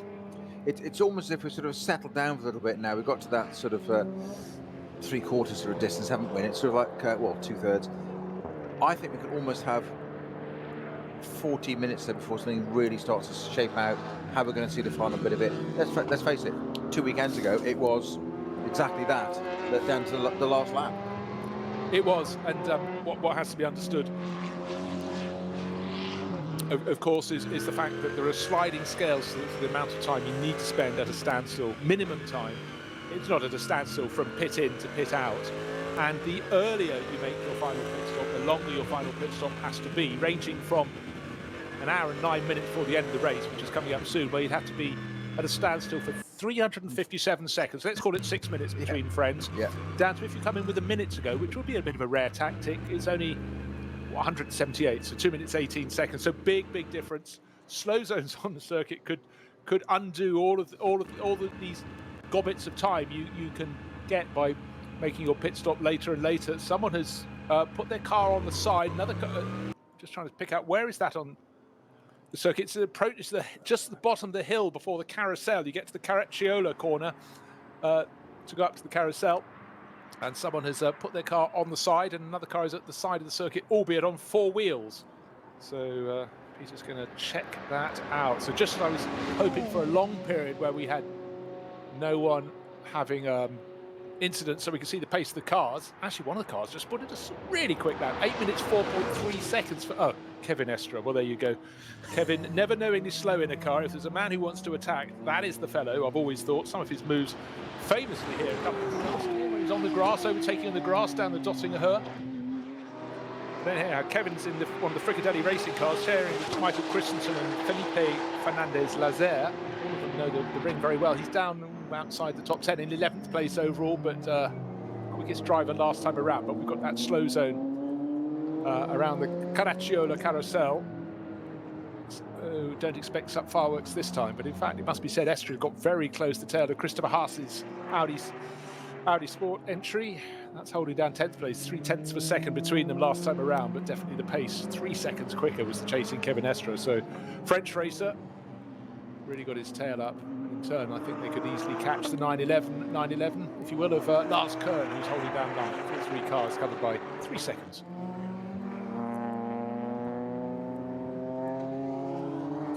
So rain around Middle Europe. I gather it's been raining at Spielberg too for the practice and qualifying for the Austrian Grand Prix. So is it going to travel a little further north and west to get across to the Nordschleife at the Nürburgring. But right now, sun bouncing off the wings of the cars when they go around the Grand Prix loop, but it's darker beyond when they get out into the forest.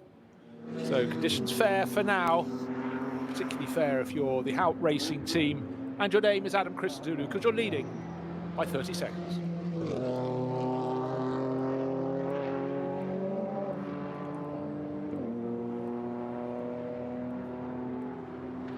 Will HRT take victory at their second attempt? First to finish in their opening foray, and it came to naught. They got a time penalty, and what they thought they'd gain was taken away. But it must be said, right now, 30-second advantage. Alles begann mit zwei Freunden und einer Vision. Unsere Initialen stehen für Qualität und Fortschritt. Wir schaffen den Technologietransfer von der Rennstrecke auf die Straße. Wir fertigen Gewindefahrwerke, Sportfedersätze, Stabilisatoren, Distanzscheiben und Gewindefedern zu 100% in Deutschland. Wir arbeiten mit Herzblut und Hingabe für diesen einen Moment. Wir sind Motorsport. Wir sind H&R.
.911 is in the mix, in the running, but it's not even in the top 10. I'm talking Manthey Racing, a team that, particularly with their Grello car, a couple of years ago, could do no wrong in the NLS, or the VLN as it was then. However, this time around, the target has moved. Now it's back fighting with the Audis. 2 years ago it was fighting with the Audis, but that was for victory. Now they're fighting to get into the top 10. They've got Ferraris with them as well. How times change. It's all about BMWs and Mercedes at the moment at the front end of the field. Just reinforces what you said, the quality, the depth of the quality. Who'd have thought you could say Manthey Racing not in the top 10? Not something that rolls off the tongue you'd expect to say normally, but you say that just proves the depth and quality for this race, because everybody's gearing up for, as we said at the beginning before the show, or before the race starts, it's all about the Nürburgring 24-hour, the big race. This is what this is. It's a real test for this now. So that's what today's going to bring out. What's tomorrow going to bring? We've still got an hour and 10 minutes of today's race to go, though. The second round of 2020 NLS. It seems odd to be saying that in the middle of July, second round of it, but that's where we are. Christodoulou it is that's leading in the HRT Mercedes. Second is Schiller in the team Get-Speed Mercedes. So it's Mercedes 1-2 at the front, but the BMWs are behind. But here is a massive but. The advantage is now 42 seconds. There must have been a slow zone that hit Schiller. He was 11 seconds slower that lap than Adam Christodoulou, thus the advantage gain. But he was 8 seconds quicker than those behind. So Christian Cronjes, remember, started that 1.15 of a second down on Schiller in that battle for second place. He's now 9.6 seconds down. So I said that slow zones could, if you can get past and then those behind get caught, you're laughing. Right now, Fabian Schiller is laughing, but not as much as he would like to, because he's also shed a lot of time to I was going to say the race-winning car. The car that surely sitting on a 42-second advantage has to be. It's been potentially the quickest, well, it actually has been the quickest car all race, has the fastest lap of the race, but has put in nearly 3 really strong stints. But that last lap, that was Christmas come early. That was a gift to the Hout racing team. So maybe the laws of upset, it was their mistake last in the opening round when they didn't hit the minimum pit stop time at their final pit stop, got time penalty, and their first on the track became 6th in the final results. But this time around, there has been a gift because of a slow zone around the circuit. One has to presume you don't otherwise gain 20 seconds on those who are giving chase. So Christodoulou, I'm just going to go through those numbers again. Adam Christodoulou, number 16 Mercedes for Hout Racing Team, 42 seconds clear of the number 2 Mercedes from Get Speed Performance. Fabian Schiller, who started this third stint really strongly, overtaking the BMWs. They were still with him, right on his tail, at least 2 of them until last lap, but then he suddenly found an advantage, probably down to a slow zone, and he stretched his advantage to 9.6 seconds. Then the next 3 cars, Cronjes, Farfus, Uloli, all in BMWs, covered by just 6.65 of a second. There's a third of a second between 3rd and 4th and 5th. And Mathieu Vassivière trying to stay with them, but losing ground. He was another 9 seconds slower. He's 6th. He's in the number 8 Get Speed Performance Mercedes, so he's not able to hang on. And he's 6 and a bit seconds clear. The best of Porsche, the 7th place car of Dennis Olsen. That's one of the pair from KCMG. But that was a phenomenally fortunate lap, we say, for Christodoulou, and not a bad lap for Schiller, thanks to matters beyond their control. Now entering another new slow zone at Exmouler, but we're also getting into pit stop territory again at lap 19. Yeah, well, I was just waiting to see if anybody jumped early. I expect there'll be the other side of the hour mark, and we've got 1 hour and 7 minutes remaining, so it might be after 20 laps we get the first of the front runners to make a pit stop, because let's see who's gone down through. We've got 21 cars have gone onto their 22nd lap, so we're nearly at the tail end of the SP9 class that is effectively GT3 all around the world. SP9 Pro-Am leader, still the number. It's changed hands. In fact, it's gone from Fricadelli. Really good run there by car number 25, the Huber Motorsport Porsche, Patrick Kolb, showing with Lorenzo Rocco di Torrepadula and Marco Holzer, but he's moved ahead of Klaus Abelin, boss of Fricadelli, and so he's stretching advantage there, and it's still the number 39 Racing 1 Ferrari that's leading the SP9 AM class. That's sitting quite tidily, well clear of the number 11 entry for the EFP car collection by Techie Audi. That doesn't really run off the tongue, but anyhow, we'll go with that. It's Ilya Earhart at the wheel of that. So those are the 2 subclasses of SP9. And when you see cars hitting their brakes very heavily in front of a car that's carrying camera, you realise that it's not because they need the braking for the corner. They've got a slow zone up ahead of them, and the driver's reacting very tidily at this point in the race. But again, it's how sometimes some of the people in front react. You might have seen the slow zone was coming and you wanted to brake a little bit later, but they're braking early. You have to avoid them and not get caught out in a concertina effect. Peter Turting is now leading the SP7 class. That's only a 7.5 second advantage. That's car number 62. We mentioned they've been leading the class for a long time, the HER Special Federn entry in the Porsche Cup class, but certainly it's come right down number 80 in the hands of Johannes Stengel, sharing with Nico Menzel. Boy, he knows the ring, and Philip Neufler. They're racing for Huber Motorsport, and so it could be a very good day for Huber Motorsport indeed, because they're really closing in the SP7 class. Pavel Lefterov, the Bulgarian racer, he's leading SP10, but he's got half a minute's advantage over the car that was leading before. The number 1 entry now in the hands of Florian Naumann, shared with Griesner and Fubrick, the multiple champions in what was the VLN. Right now, Pavel Lefterov have done the same number of pit stops, so it's all fair and square, but it's the 169 that's leading that class now, SP10. That's the FK Performance BMW. Christian Connerth, Nico Otto, and Pavel Lefterov. Another lap going on the board, Peter, there for Adam Christodoula. Just to see what his lap time was. He goes down the start-finish straight. 8 minutes 55. That just goes to prove. You see, you could go, how has he suddenly gone 30 seconds slower than his previous lap? That is because there are slow zones. Fastest lap of the race still belongs to that number 16 Mercedes. 8 minutes 00.617 seconds. There we are, 54 and a half seconds slower. Goes to prove, but well, we'll see what sort of lap time Fabian Schiller can do, but one presumes he too will have been delayed by the slow zones. But again, it's full headlights on as the cars start to leave the Grand Prix loop. So there is something in the air. It's a question of what, when, and whether. Quite literally. Yes. See what I accidentally did there. Right, 47 seconds to the good. So he gained another 5 seconds over Fabian Schiller. So quick through the areas of incident. Just over an hour to go in this round 2 of the NLS. Of course, the championship should have started early in the season. Didn't get underway until 2 weeks ago, right at the end of June. But you know what, we're enjoying it so much, we thought we'd have one again tomorrow as well. Get up to 3 rounds by the time we get to the middle of July. For so many of these drivers, it's just the sort of distraction they want as we work our way out of the pandemic, and again incidents out on the circuit, and again the driver's very accustomed to seeing safety vehicles warning. Someone has put muck all over the circuit at Exmüller. Possibly a bit of, would you say there was a bit of the quick dry there, put down on some spilt oil? It looked very orangey, as if it was, you know, too orange to be the dirt there that's gone onto the circuit. It did. It goes down to Adenauer, yeah. So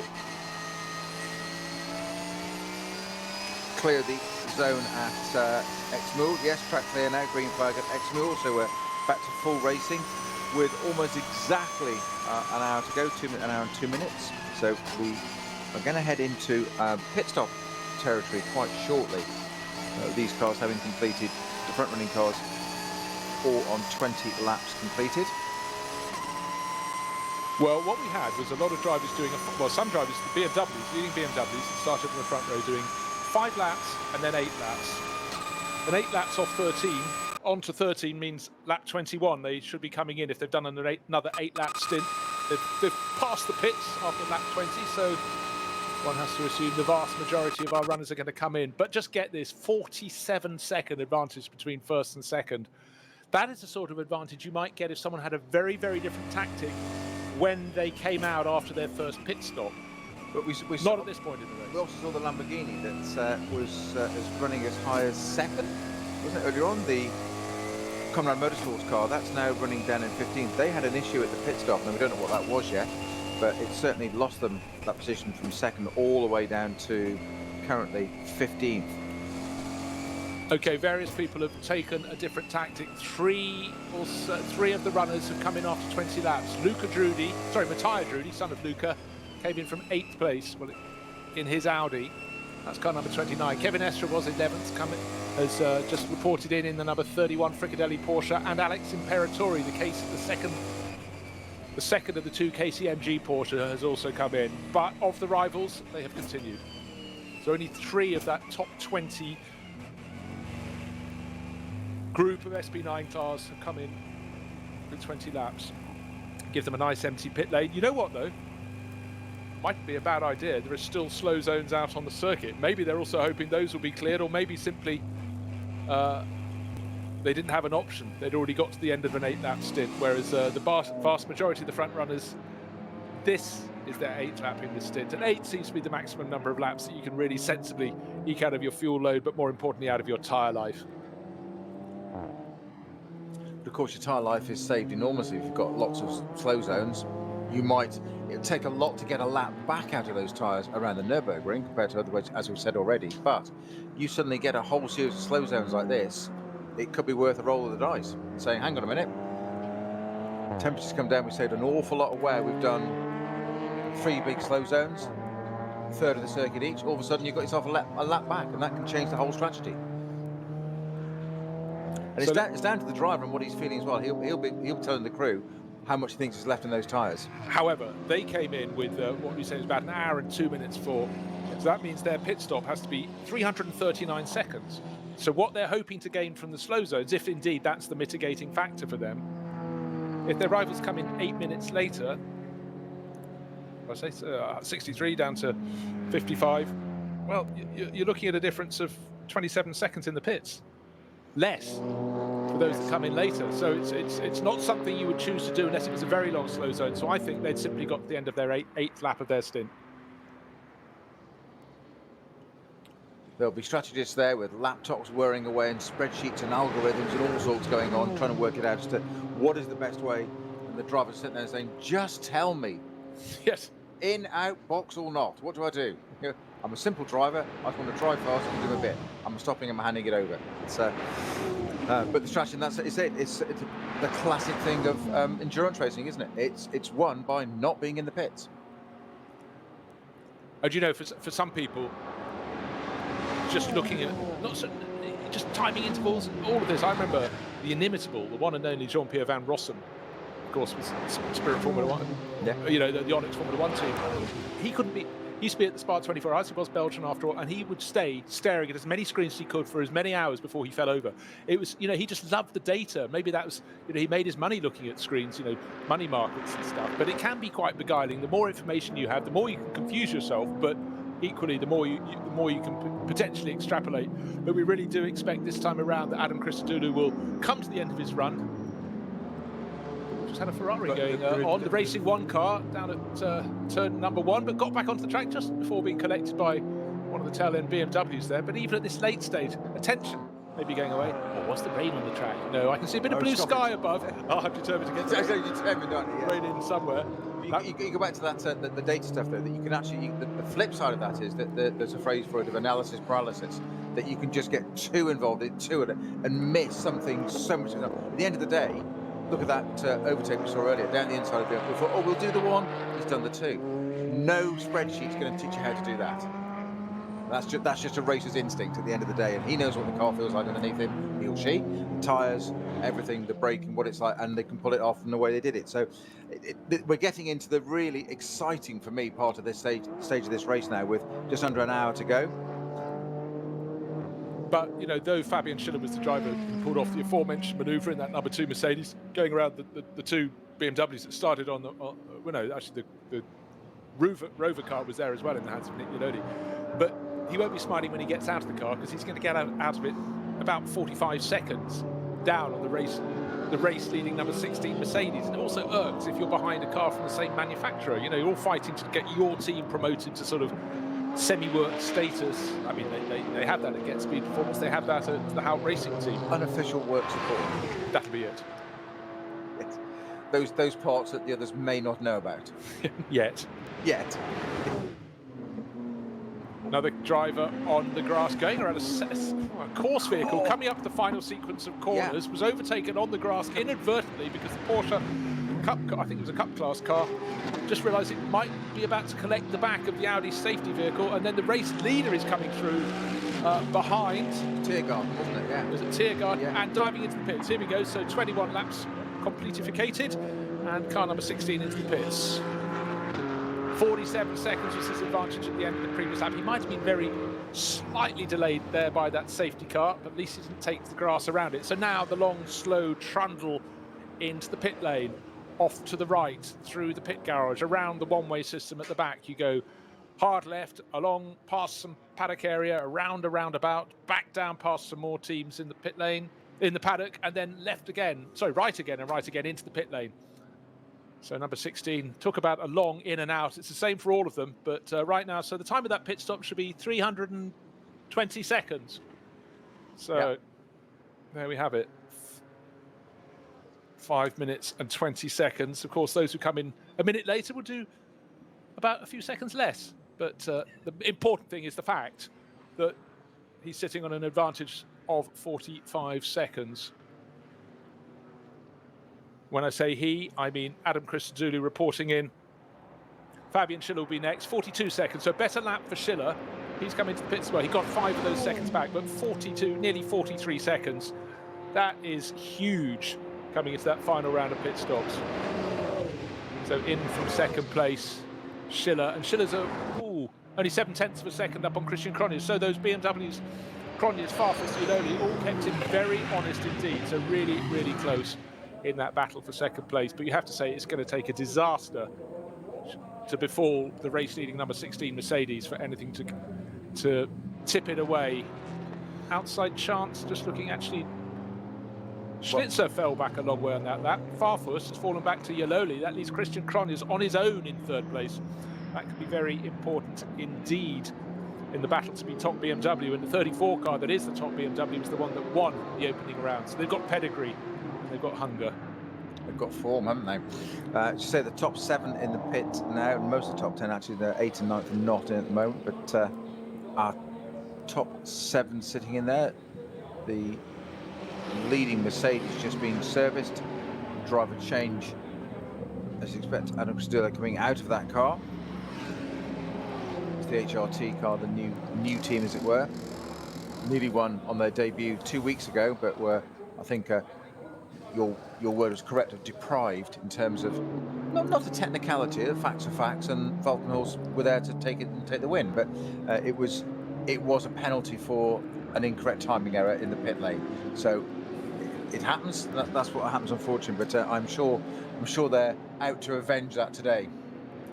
Just interesting. Look, of course, sitting on an advantage of 40x seconds when it came into the pits, the number 16 HRT Mercedes pulled in quite a gentle, accurate approach to its pit stop. Then suddenly around its nose, some 40 seconds later, came Fabian Schiller in the bright yellow Get Speed Mercedes. He's trying to gain any 10th of a second back. He did have to sort of go around its nose because the Get Speed Performance garage is closer towards pit exit, but it really was a difference of anything I can get back, I've got to get back, whereas no risk at all for Adam Christodoulou. Didn't have the pressure. Surely their race to lose. But as we've seen, Peter, over the course of the first 3 hours of this event, there can be incident, and we just saw that scramble 2 laps ago where the slow zones really hit those slightly in second place, but third, fourth, fifth, etc. They lost about 20 seconds to the race leader. That has really removed them from the mix, but it could swing back the other way. But the HRT team has done a fantastic job. 2 cars in the top half dozen. And yet again, worth reiterating, as we covered this, the second round of the NLS, is the fact that the quality at the top, to be in the top 6 now is equivalent to being in the top 10 last time around. To get in the top 10 today, it's like being good enough to finish in the top 15 just 2 weeks ago. That is how heady the mix has become. That is how the quality, the calibre of the teams and the drivers has gone up and up, and it's going to ratchet up with every further round through the remainder of this season, as we really, even though we're in mid-July, just get our teeth into the race. So the final pit stop completed for the number 16 Mercedes, and it's Mauro Engel. They've got him out of the dark cupboard at the back of the garage, popped him into the car, and to be honest, Mauro, this will be such a luxury position for you to be in, because you like a battle, but you're sitting on a really, really tidy advantage. This is what you're saying about that element of the pit stop there, the two cars there. And it's that you've got that 42 seconds, 43 seconds, 42.8, 43 seconds advantage. Somebody like Engel, so experienced, almost laconic, just get in the car and whatever. But do you become calm or do you become complacent? And that's when things happen. So the other team suddenly appeared at the nose, loads of activity, totally different dynamic about the whole pit stop. And it's suddenly like, whoa. And then it sets people off and think, well, why are they being so quick? We've got a 42 second. We've only got 42 seconds. 42 seconds around the Nordschleife is nothing. 42 seconds around a much more normal short circuit is quite something. Here, it's actually, yes, it's a great advantage, but it can be gone in the blink of an eye. And that's it. You lose it all at a pit stop, and all of a sudden we've got 50 minutes to go, and it's a very, very different complexion for the rest of the race. Well, you've got effectively 7 laps, so you could shed 6 seconds a lap. Yeah. But as we've seen, a slow zone in the wrong place can catch you, and it can wipe that. But I still feel in head-to-head racing, the number 16 Mercedes that got into the lead on the opening lap, having started from the second row, from third place on the grid, just seems to have the legs, just seems to have the comfort. And I think something that reinforces that actually, Bruce, is that the not only the strategy of the pit stop, I think they've played their driver lineup strategy has played into their hands, and that's no disregard to Chris Sturler or anybody before, but putting Engel in at the end there, they've got a 42 second. If anybody knows how to look after that, maintain it, master it, or if he comes under threat to respond to it, ain't anybody can, Engel can. Yeah, you certainly feel. But, you know, every time I look down the entry list, I was extolling the attacking merits of Kevin Estra earlier, who just... But actually, you look, almost every team has got the attack dog in the nicest way possible. Thinking of that, we've got Mr. Pittard in the Valkenhorst BMW at the end now. Now we saw that attack dog mentality, as you just said, on that opening stint in the first round. He's now in the closing stint. He did the closing stint as well last time round as well. So now 43 and 43 seconds. So yeah, exactly. The gaps between the cars. Now Pittard is only 0.7 off Schiller in the Get Speed Mercedes for second place. So you're absolutely right. I said from the beginning, don't discount those BMWs. It's in podium position at the moment. Can it get second? I think highly likely. Can it get to first? You've only said it. Engel isn't, all things being equal, Engel is highly unlikely to lose anything like 6 seconds a lap at any consistency. But you say a slow zone might take that out of his hands. But I still feel if there's a slow zone and anyone gets on his tail, such has been the performance of that car, such is his calibre as a driver, he should be able to control it on a restart, even if he's got the best of the rest right under his rear wing. And again, if we have to take it right down to the sprint out of the final corner on the final lap, we know that Mercedes has got just that little bit of extra grunt, providing the tyres are underneath it to get it straightened up and get the power down. And isn't that a fascinating thought that you've just identified there, that where do you win the race? On the finish line at the checkered flag. Where's that car its strongest? We've seen that, but you've been saying it all show long. Those Mercedes just get that grunt off that little Tiergarten onto the back straight, and they're there, and they can deliver. We saw them do that, set up those runs into turn one. It could be as close as that. Let's face it, 2 weekends ago, we're talking potentially being the Valkenhorst car again, the front. It was those two that crossed the line fractions of time apart. We might have a replay of it, but it might be the other way around this time. We'll see. It's attacking dog Pittard going to show his true colours in a last stint. Well, I mean, the main thing we have to really identify is Schiller is still listed as taking the number 2 car to the finish, but Pittard, as you say, right on his tail. I'd like to see a little bit of action between them on the track, but if he's going to strike, he's got to strike early. It's a bit like back in the slipstreaming days up till 1970 at Monza, how, well, we famously had the finish, in fact, when Peter Gethin came through about 5th to win on that final cluster of cars. You don't want to lead onto the final lap. That's the last thing you wanted to do in a place where there's slipstreaming. There's phenomenal slipstreaming when you go out of Galbenkopf and then down the Dossinghoe on the way back. But if you can get, the only hope for BMW is to get close enough to try and make a manoeuvre before the final sequence of corners, to brave it out around the outside that becomes the inside. But if a BMW is not ahead before they get onto the final straight, it would take a misgear or something calamitous if they're in the drag for a Mercedes not to out-accelerate them. I would concur. Yeah, it's probably got the job done by that stage, hasn't it? But yeah, they've got to strike beforehand in the BMW. However, that is some 45 minutes away before we've got that scenario unfolding in front of us, and let's see what happens when we get to there. Still 45 minutes of racing before we actually get to that point. So Engel, it is Mario Engel in the HRT Mercedes leading at the moment.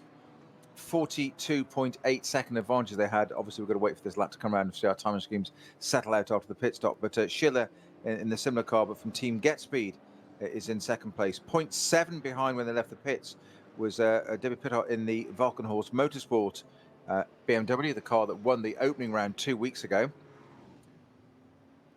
3 BMWs we have in a row. Farfus in the Schnitzer car behind Pittard.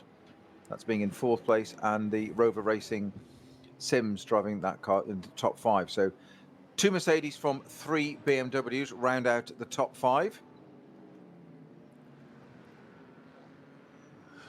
Yeah, just try to see where the moves may come from. I believe those Audis have done an extra lap for Christopher Haase. Of course, he's famously very, very light on his tyres.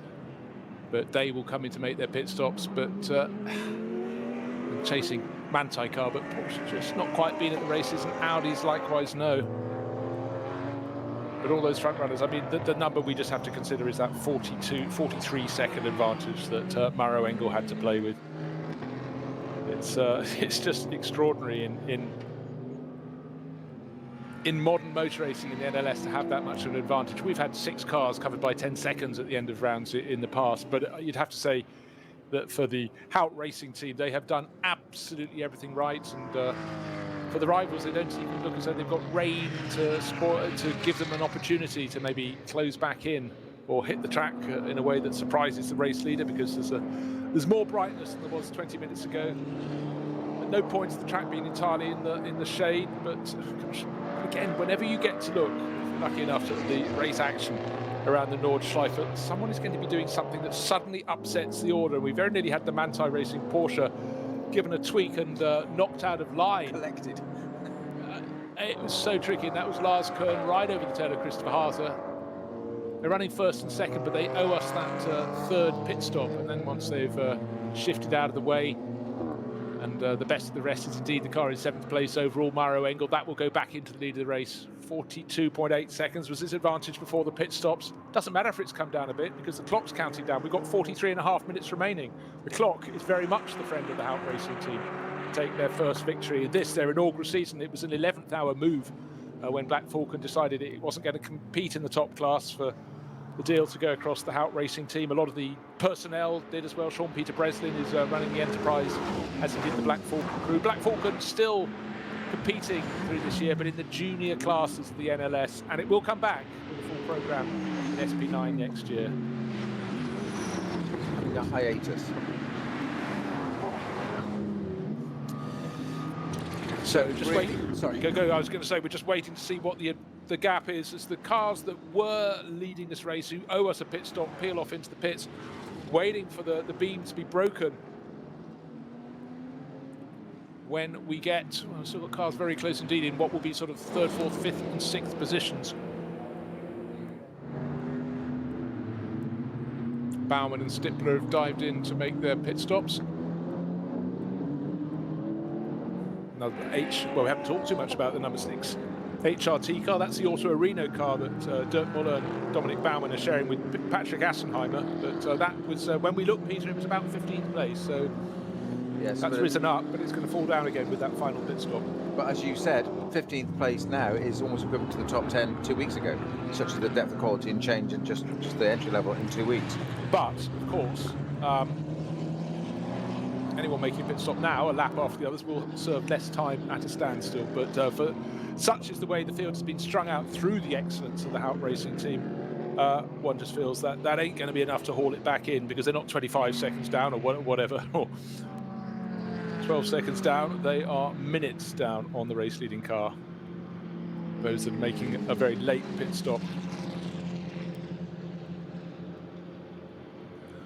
So approaching the final 40 minutes of this, the second round of the NLS for 2020. New name, you're used to it as the VLN in the past. Now very much the NLS, the Nürburgring Langstrecken-Series. And today, it looks like the team that made its race debut 2 weeks ago is going to head off with victory, because sitting on a tiny advantage is Maro Engel, who's taken over for the final stint. And the car he shared with Lukas Stolz, who went first, Manuel Metzger, who took the second stint, Adam Christodoulou in third, our German racer, but living in Monaco for some long time now. Maro Engel leading the way, and with a tidy cushion. We'll tell you what it is when he gets to the end of this next lap. But well, I'll tell you what it is. It's 26 seconds, so a lot of time gained. His pit stop was always going to be a little bit longer than Fabian Schiller, because Schiller came in marginally later. But right now, caution is the byword. Pick off cars in front of you as and when. Don't take risks. That's the story for Maro Engel. But Fabian Schiller in for a double stint. It's stint number 3. He's now doing the 4th and final stint. Sharing that car with Maxi Book is pushing towards the finish, but it's a mountain for him to climb. I'm afraid we've got a faller. Car number 50 has retired from the SP9 class. That's the Team Equipe Vitesse Audi. Arno Klaassen, Rudy Adams and Michael Heimrich. Can't see any damage on the car. The driver's still on board, but being pushed in a rather languid, languorous way back into the paddock. Poor mechanics having to push the car with driver on board as well. As you say, somebody's got to steer it, I guess, haven't they? Yes. We would get the heavy one. Yes. So the sun is bursting through all over again. It promised. It was the threat of rain for about 2 hours of this race. It just kept staying away. Yes, it was a terrible tease. Right now, the run to the finish, 40 minutes until that checkered flag could be shown at the earliest instant. After 4 hours of racing, we've got nearly 3.5 of those hours done. It's been a masterclass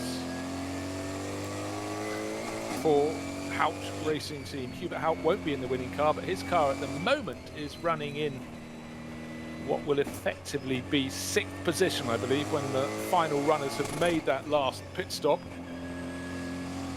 A few cars at the top of the timing screens. Car number 473 might look good from the back. That's being winched back in, but doesn't look very good from the front. Oh, and the back is rubbish too. The rear, that I was thinking, as we can see the front end of that car, it's brought in. It must have biffed the front, but right rear wheel definitely at an angle. The rear windscreen has popped out. The rear wing has been ripped off the 473 Cayman.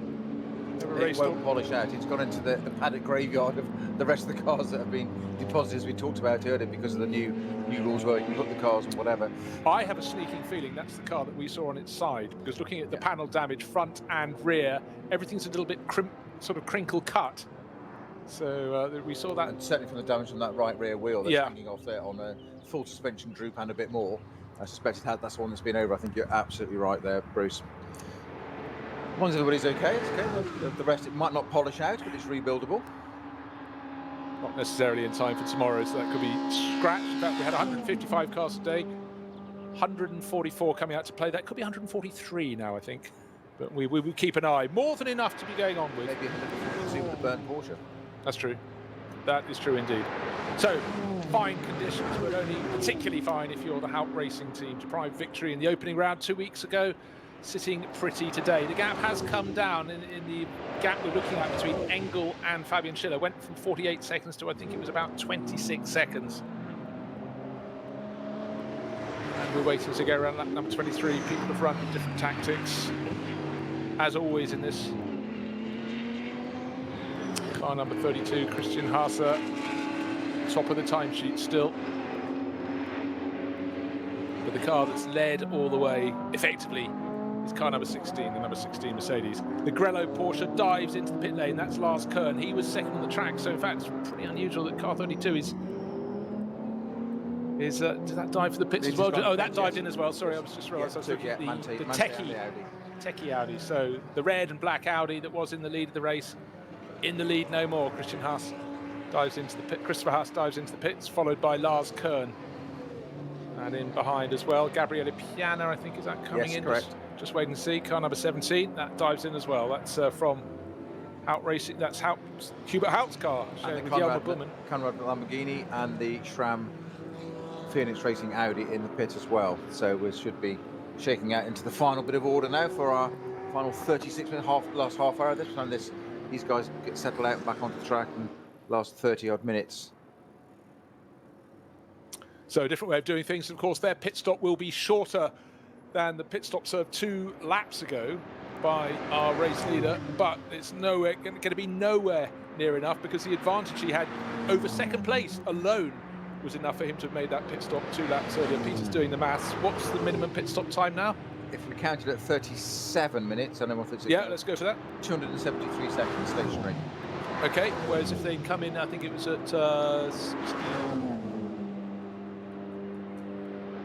It's a lot of time. Where was that number? Where did we get to? 273. 273, yeah, for 37 minutes to go. 273. Add another minute to that, and he had more than that advantage. The HRT Mercedes now halfway down the Döttinger will be able to sweep by. So they might pick off some places from a few teams that were running a little bit ahead, but these were cars that were running outside the top 10 or tail end of the top 10 before those stops. In fact, I think they were 9th and 10th, of course. They rose to the 1st and 2nd. I'm talking about the 32 Audi and the 911 Porsche, Christopher Haase and Lars Kern. But as they only now are at a standstill in the pit lane, sweeping into the final corner through the Tiergarten Twisters comes the race leader. Maro Engel will vault to the top of the time charts unless someone's gone for a suicide lap, a lap that will take them round yet further before their final pit stop. Just remember, last time round, his advantage over the chasing Mercedes was Fabian Schiller was more than ample. So 23 laps on the board, waiting for the number 2 Mercedes, Fabian Schiller, to cross the finish line. He did gain a little bit with traffic and maybe a few slow zones back, some of what he'd lost to the race leading number 16, but still waiting for the timing beam to be broken and see what the gap is back to effective second place, which should be Fabian Schiller. Still waiting for it to go through. Will it? In fact, it's Schiller has lost ground because David Pittard has made that move. He's half a second to the good. He's okay, 28.2 seconds back to second place. But second place is now a BMW, not a Mercedes. We wondered if it'd be Mercedes, BMW, or if Pittard would, well, he'd get to the podium, but could one of the winners of the opening round get up to second place? The answer so far is yes. He's only got a tiny advantage. He's got in front. In the Walkenhorst BMW, he's got that bright, almost acid yellow and black Mercedes back in behind him. But I'm going to mention it at least one more time. The grunt that car can have if it stays there. We've seen it already make passing manoeuvres out ahead of the same car, ahead of the Walkenhorst car, down the start-finish straight. But don't forget, some of those manoeuvres were made by the time they got to turn 1. The start-finish line comes that little bit sooner, but the famous Mercedes grunt is definitely still a factor to play. But Pittard knew he had to get in front, and he's done that. He's got to stay there. That's his quest from here. No mistakes. Well, it's about to go on to the Nordschleife very shortly, so that's the bit where that BMW seems to have the advantage over that first third of the old circuit lap compared to the Mercedes. They're just literally joining onto it right as we speak now. Held up a little bit there to Pittard traffic, and that has helped him there where he has that advantage, that first third of the Nordschleife lap. He got tucked up a little bit of traffic there, which has allowed that Mercedes to get right onto the boot of the M6, which is just what he didn't need. He had, as you said, a very small advantage. He needed to hold that advantage, carry it over to the bit where his car has the better traction, the better lap, and he can't unfortunately do that. So we'll keep an eye on that for the time. So we'll look at the sector times in a few moments, and just see how they've dealt with that, those first two cars. Sorry, second two cars, Pittard and Schiller. You know how I've been just constantly worried about the rain. Apparently, we hear from Alan Prosser. Oh, we've got a KTM has gone for a spin on the Grand Prix loop, facing the wrong way in the track. That's at the right hand. You go out of the Mercedes arena, and I think that's the little giddy Golf that we saw in the pit lane. Managed to sweep past. He's in the middle of the track, but now luckily kicking it around and out of the way. But just, you know, we said it was rain. I said it was raining at Monza, also at the Red Bull Ring, or the at Monza. Apparently, let's go old school. Österreich-Ring. Yes. Alan Prosser informs us at RSL_studio, bow waves from the wheels, water coming in through the roof, a rather large tree branch on the track at Monza, so we've got off very lightly indeed here. So far, with 31 minutes to go. Yeah. Just in case. The rotund lady's not singing yet.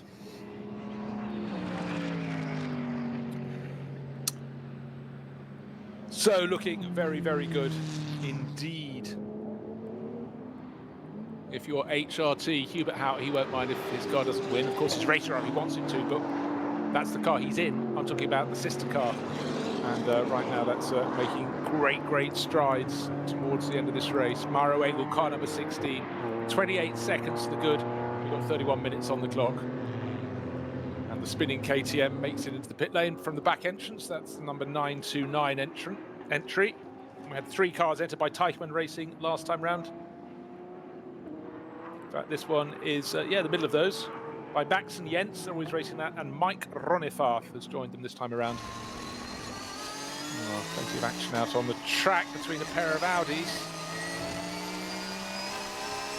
Vincent Kolb in the mix there, challenging one of the Phoenix Racing Audis as well. So Audi's just not been in the hunt this time around. One sort of feels that Mercedes and BMW have really stolen an advantage because, you know, even last year it was super, super close with the Audis right at the front of the field fighting with the Porsches, but the Mercedes came on strong. Mercedes are really on strong. But what's happened now is the BMWs have found their form. And that's why we've got Pittard going up into second place overall. This year it's looking very, very good indeed for BMW. I still think Mercedes has got the ultimate pace, but the fact that particularly the Walking Horse Motorsport BMW can keep them honest and keep up close is very, very promising indeed for them.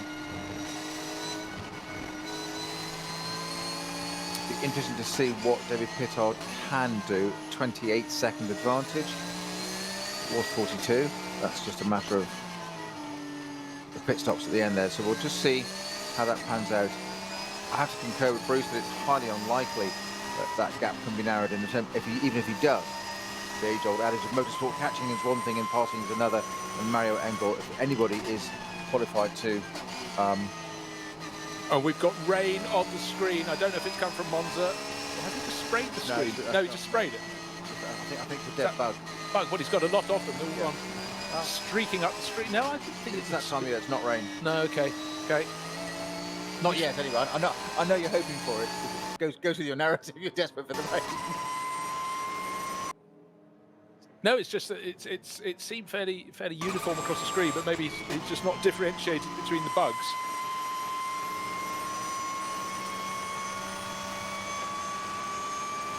So, who is going to rise to the top? Our timing screens still tell us it's the Audi Sport Team, but we know otherwise. They came in for the pit stop, Christopher Haase, and he's back out for his final stint. Julian Andlau has taken over the 911 from Lars Kern, but real leader in this race. It's darkening skies over the Nürburgring Nordschleife. But we know the car that is effectively at the front of the field will be Mario Engel in that number 16 Mercedes. This is like commentating with John Fish. Determined to. It's not a storm. I feel honoured. Nothing for. A woman has phoned in. So a very late pitter. We've had Elliot Earhart has come in to make a pit stop, but now that puts the real picture on who is leading the race. It was 28 seconds to the good, the HRT Mercedes, but it was David Pittard who moved up into second place, but he was only half a second to the good, having just got ahead of Fabian Schiller. So BMW going into second and Fabian Schiller's number 2. Get Speed Mercedes going back into third place overall. What can that, I think the phrase used was attacking dog mentality of certainly David Pittard. What can he do? We saw that the beginning and closing stints of that first round. What can he do? 28 seconds I know is a lot, but it was 42 already, so that's been changed at the pit stop. Can he put him under pressure? Well, that's his job. That's what he knows he's got to do. And of course, it sounded wrong when you said John Fish. I knew that when I said Fish. it. My apologies. I knew one of those things as soon as it came out. For those not listening around the world who don't know the story, Michael Fish in 1980-something said a woman's phoned in and said there's a big storm coming, but there's nothing to worry about. And we had a giant storm that night that destroyed hectare upon hectare of trees, ripped roofs off houses, and it was a massive crisis. That's in Britain. That was a long time ago, but he still has a place in folklore. 1987, and Michael Fish has dined out on it ever since, I suspect. 87. We had a student living in my bedroom. I'd gone off to start working. My parents had a student in there, and he came downstairs. Should the roof above the window have peeled off? They went, no. That wasn't a million miles from Brands Hatch, and that part of England got hit very hard indeed. So it was a big old storm. I flew out of the country the following day, and it was like someone had got a box of those giant matchsticks used for lighting barbecues and just sprinkled them, but in all directions. It wasn't like they all blew in one way. You had so many flurries and wind blowing through vortices, some hit 300 kph. You are a wasted talent with some of your descriptions. I'm a wasted talent. Not at all. So, the real picture, we wanted to know what it was. Mario Engel now leads, has effectively that 16 car, has been in the lead race since the run to the first corner. Number 16 leading away, 32 seconds now to the good, but Schiller's got back ahead of Pittard, so it was half a second to the good, the BMW last time around. Now it's 0.3 of a second down. There's a battle that we want to get the cameras on. Third place is Pittard, as I said. Farfus is another 7 seconds back in 5th place overall. So it's BMW's 3rd, 4th and 5th. It's Rover Racing, Alex Sims, Farfus is 4th. Krista Johns in the number 8. Speed Performance Mercedes holds down 6th, but who is close? They're the only ones that have completed 24 laps. Next one over 24 laps is the best of the Porsches, the Romain Dumas in a Porsche. That seems to fit. 911, but he's getting busy. He's got a challenge right in behind the Fricadelli car with Julian Andlauer. Sorry, Andlauer's is Kevin Estre in the Fricadelli car, 8th and 9th. And I said about attack dogs. I was actually mentioning Kevin Estre to start with. And there we are, place gained. The Fricadelli car, red and white Porsche going around the 911 Porsche, which in turn is being challenged. We've got Romain Dumas, he was at the front of that group. He was in 7th, he's now down in 9th in the space of 2 corners. Fabulous battling. They don't know the end of the race is coming in within 25 minutes. They're racing for position. Can they get towards the top 6? No, not yet. They're down 7th, 8th and 9th. Krista Johns got 18 seconds to good over them. But, all looking very good indeed for the Mercedes. So it's 2 Mercedes, 3 BMWs, another Mercedes, and then 3 Porsches. And a Ferrari in the top 10, Octane 126, Luca Ludwig. What a mix of cars. Andlauer getting his elbows out in that Porsche battle into turn 1 there. Just a little bit of paint, rubbing paint, should we say. Well, as we know, paint only weighs cars down, not required on the voyage. The cars look great, but again, it goes to prove if you want to work out which was the dominant manufacturer in this race. It's the 2 at the top, it's the Mercedes, then BMW, but the fact we've got those 3 Porsches filling out the top 10, top 9, goes to show that how competitive they are within their own class. But for Porsche, they won't be pleased to be 7th, 8th and 9th at this point in the race.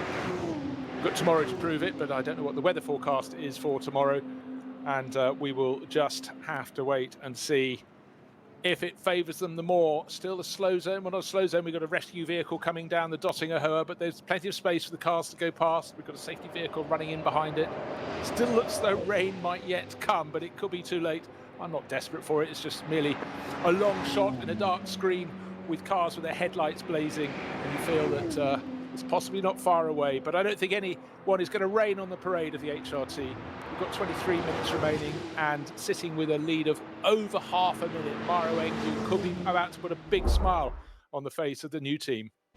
Alles begann mit 2 Freunden und einer Vision. Unsere Initialen stehen für Qualität und Fortschritt. Wir schaffen den Technologietransfer von der Rennstrecke auf die Straße. Wir fertigen Gewindefahrwerke, Sportfedersätze, Stabilisatoren, Distanzscheiben und Gewindefedern zu 100% in Deutschland. Wir arbeiten mit Herzblut und Hingabe für diesen einen Moment.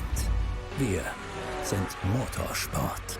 Wir sind H&R.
It's the run to the finish here on RS3. The first of 2 rounds of the Nürburgring Langstrecken-Series, and the 32-second advantage for the race leader, the number 16 Haupt Racing Team Mercedes. Maro Engel at the wheel. What an advantage he has. The gap between second and third between the number 2 Mercedes and Get Speed Performance with Fabian Schiller at the wheel, and the 34 Walkenhorst Motorsport BMW is nothing. It's just under half a second. They've got 7 seconds advantage over the BMW 4th, the BMW Schnitzer entry with Augusto Farfus, and Alex Sims is tucked under the rear wing of that in his Rover Racing example. But for Maro Engel, sitting at the front of the field, sitting very, very pretty indeed. But I'm really tickled actually, Peter, as I look, the fact we've got Mercedes, BMW, Porsche and Ferrari all in the top. We've got those makes of cars in the top 10 positions. Audi just outside. They need to find 8 and a bit seconds. Mattia, they will be really disappointed. Audi over the years have been so strong in this, but Ferrari have been almost a novelty, a sort of outrider, if you will. And the fact that I think we really should blow their trumpet a bit. You said how good they were in the opening round, a spin on the very early on the opening lap, and they fought their way back up to pretty much where they are now. But 10th place this time around is far better than 10th place in LS1, because there is much more competition at the top of the field. So I think Octane 126, running that number 26 Ferrari, should be very, very pleased indeed. The form of Bjorn Grossman, Simon Trummer, Jonathan Hershey and Luca Ludwig, who's been racing Ferraris for some long time now, mainly in the ADAC GT Championship, the GT Masters Series, but here on the Nordschleife gaining more and more track time too. And that's been a really strong run for them. And a worthy mention too for the Conrad Motorsport Lamborghini Huracan down at zu sein scheint, wenn ich jetzt nicht völlig daneben liege. 15th position there, that had a great opening stint. And say we don't know exactly what happened to that first pit stop, but delayed, obviously some technical error or something problem, whatever caused it to be delayed. And that finishing position, as you've said a couple of times at least so far, that top 10 2 weeks ago is top 15 now, so they're still in that sort of credibility. But that top 15 position there doesn't really reflect that opening stint, and that car was running as like it was second overall, wasn't it? Yeah. And I would have expected that car to have been in the top 5, 6, 7 overall. I'm just taking a look at, well, of course, the pit stop times. They were very late at pitting, so their last lap time was 11 minutes 32 in the hands of Marco Mappelli, but early in the race he had the fastest lap. Now, Pittard, if I'm not wrong, he's got a bit of a wriggle on here and starting to give Schiller a bit more of a hard time into this final 17 minutes. He's got the attacking dog mode on. He's found that button, turned it on, and away he goes. Now, is he going to do anything about it? I don't know.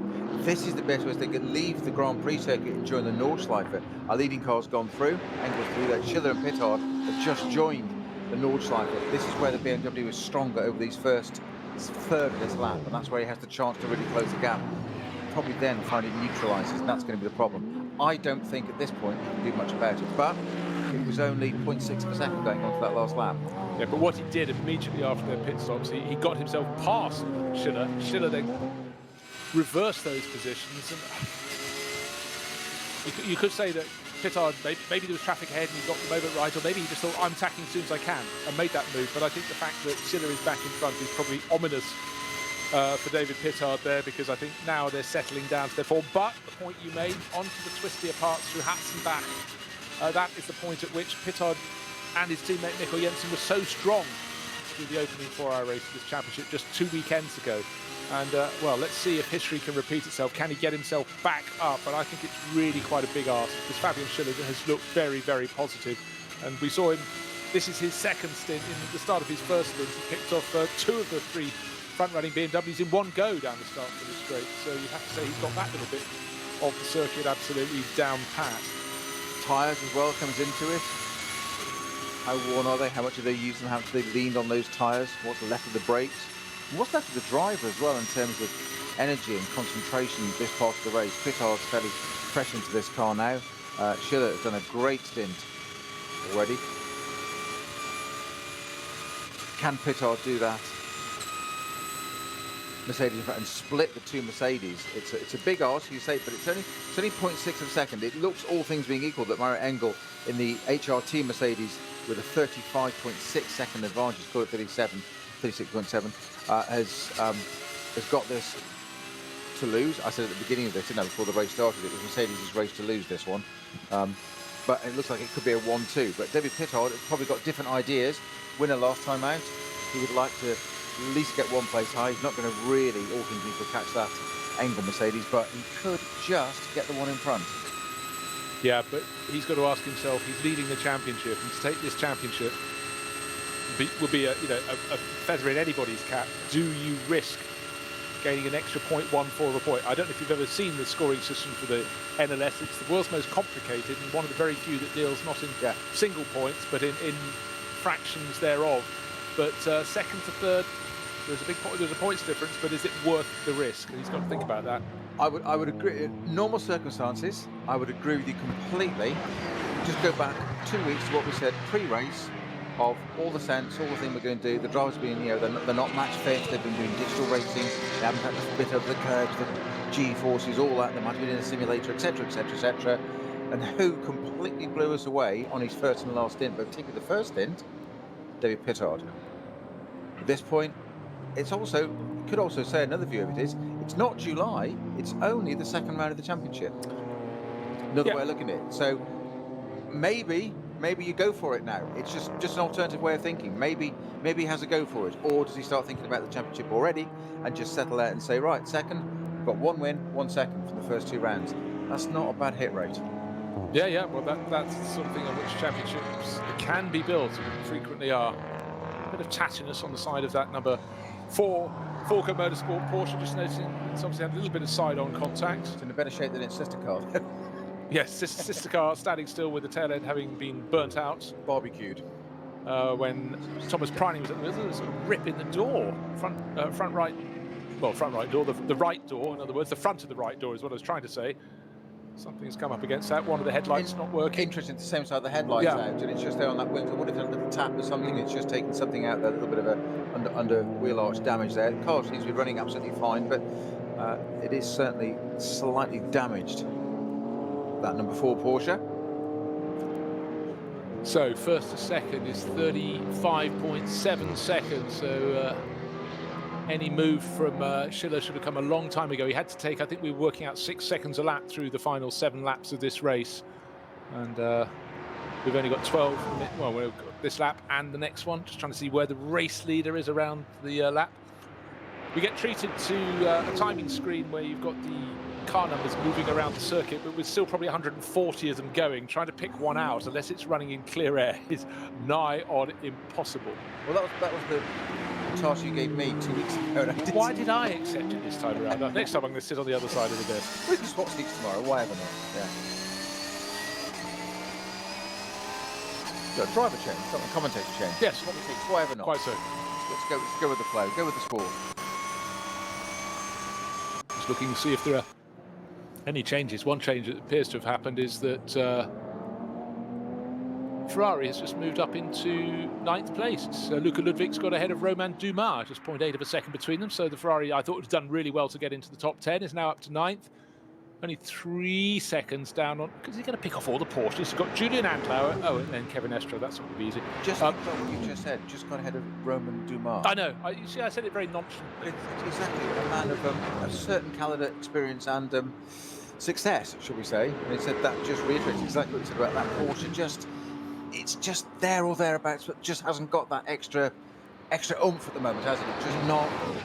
It's not there. Lights still being flashed as cars are trying to pick their way around and not lose any positions at this late stage in the race. The field is very much spread all around the field, as it has been from effectively lap 2 of this race. We've got 25 laps complete on the board, and it looks like we've got some busyness coming towards us. The number 2, no, it's the battle for 4th and 5th, because Pittard's got ahead of Schiller. Schiller's been dropped, and then we've got Farfus with Sims all over him. No pride to be spared here. It's a BMW battle, but already the Walkenhorst car is not only up the track, but 2 positions further up. So Pittard has struck. He's got up into 2nd place, but it's looking very tight indeed into the final Tiergarten sweepers, and Sims, who started the Rover Racing 98 BMW, all over the tail. The car that started from pole. Augusto Farfus's car for Schnitzer Motorsport. 10 minutes and no change at all as they cross the start-finish line. But we've got this lap and one more to go. But they're not taking your advice of thinking about the championship clearly. Yeah, When they're coming through Tiergarten, bouncing over the curves, hopping around. This is absolutely BMW honours, isn't it now? This is exactly why they go racing. But also, you see, they aren't at the very sharp end of the field because whereas Pittard is, but he's made his move. He's gone up into second place. He lapped almost identical pace, a tenth of a second quicker than the race leading number 16 HRT Mercedes, Mauro Engel at the move. But Mauro doesn't have to take risks. But that was a good lap from Pittard. He not only got past Schiller, but he put 4 seconds on him. Tail well and truly up in the air there. Because he was 0.6, wasn't it, across the line last time? So that's 4.5 seconds in a lap. Yeah. But then, in an international motor race, when you're probably in the most sorted car out there, the car that's looked best on its rubber through this race, you've got an advantage with 2 laps to go of 33 seconds. That's not the sort of thing that's going to scare Mauro Engel. I guess the big question now is, can Schiller get back close with Pittard, or is Schiller's tyres a little more worn in this late stage of the race? Shouldn't be a great deal of difference. But again, often when you see the cars, just as they leave the Grand Prix circuit, do the double left at Nürburgring, you see the front end of the car just no grip anymore. We saw that with Alex Sims just there in the Rover Racing BMW, just the front skittering away when he really thought it'd be quite nice if it started to turn left a little bit into the first of those corners. But this is the skill. We talk about the drivers having to get their craft of placing their car in the right place, not get caught out by back markers, but they've also got to remember the things they find easier to remember on other circuits where they've got more time to think about life: tyre preservation. And I did wonder if Pittard, having got up into second place, lost second place, had gone too hard too soon on the final batch of tyres, but the fact he gained 4.5 seconds on Schiller suggests that perhaps it was the other way around and Schiller went too hard too soon. Any late movers in the form? I want to see next time around if Octane 126, they can move their Ferrari up from 9th. They went from 10th to 9th. Can they go 9th to 8th? But the thing is, Julian Andlauer just put in a far better lap, and suddenly there's a gap of 7 seconds between them. So I think the bolt has been fired as far as the Ferrari is going. 9th place would be as good as it can get. Let's just say about the 3 elements of sort of driving: there's track conditions, the car condition, and then there's racecraft. The 3 elements you've got to be thinking about all the time. But somewhere like this, because of the speed differential and the sheer volume of cars, 155 cars on track, as you said, you're constantly negotiating something.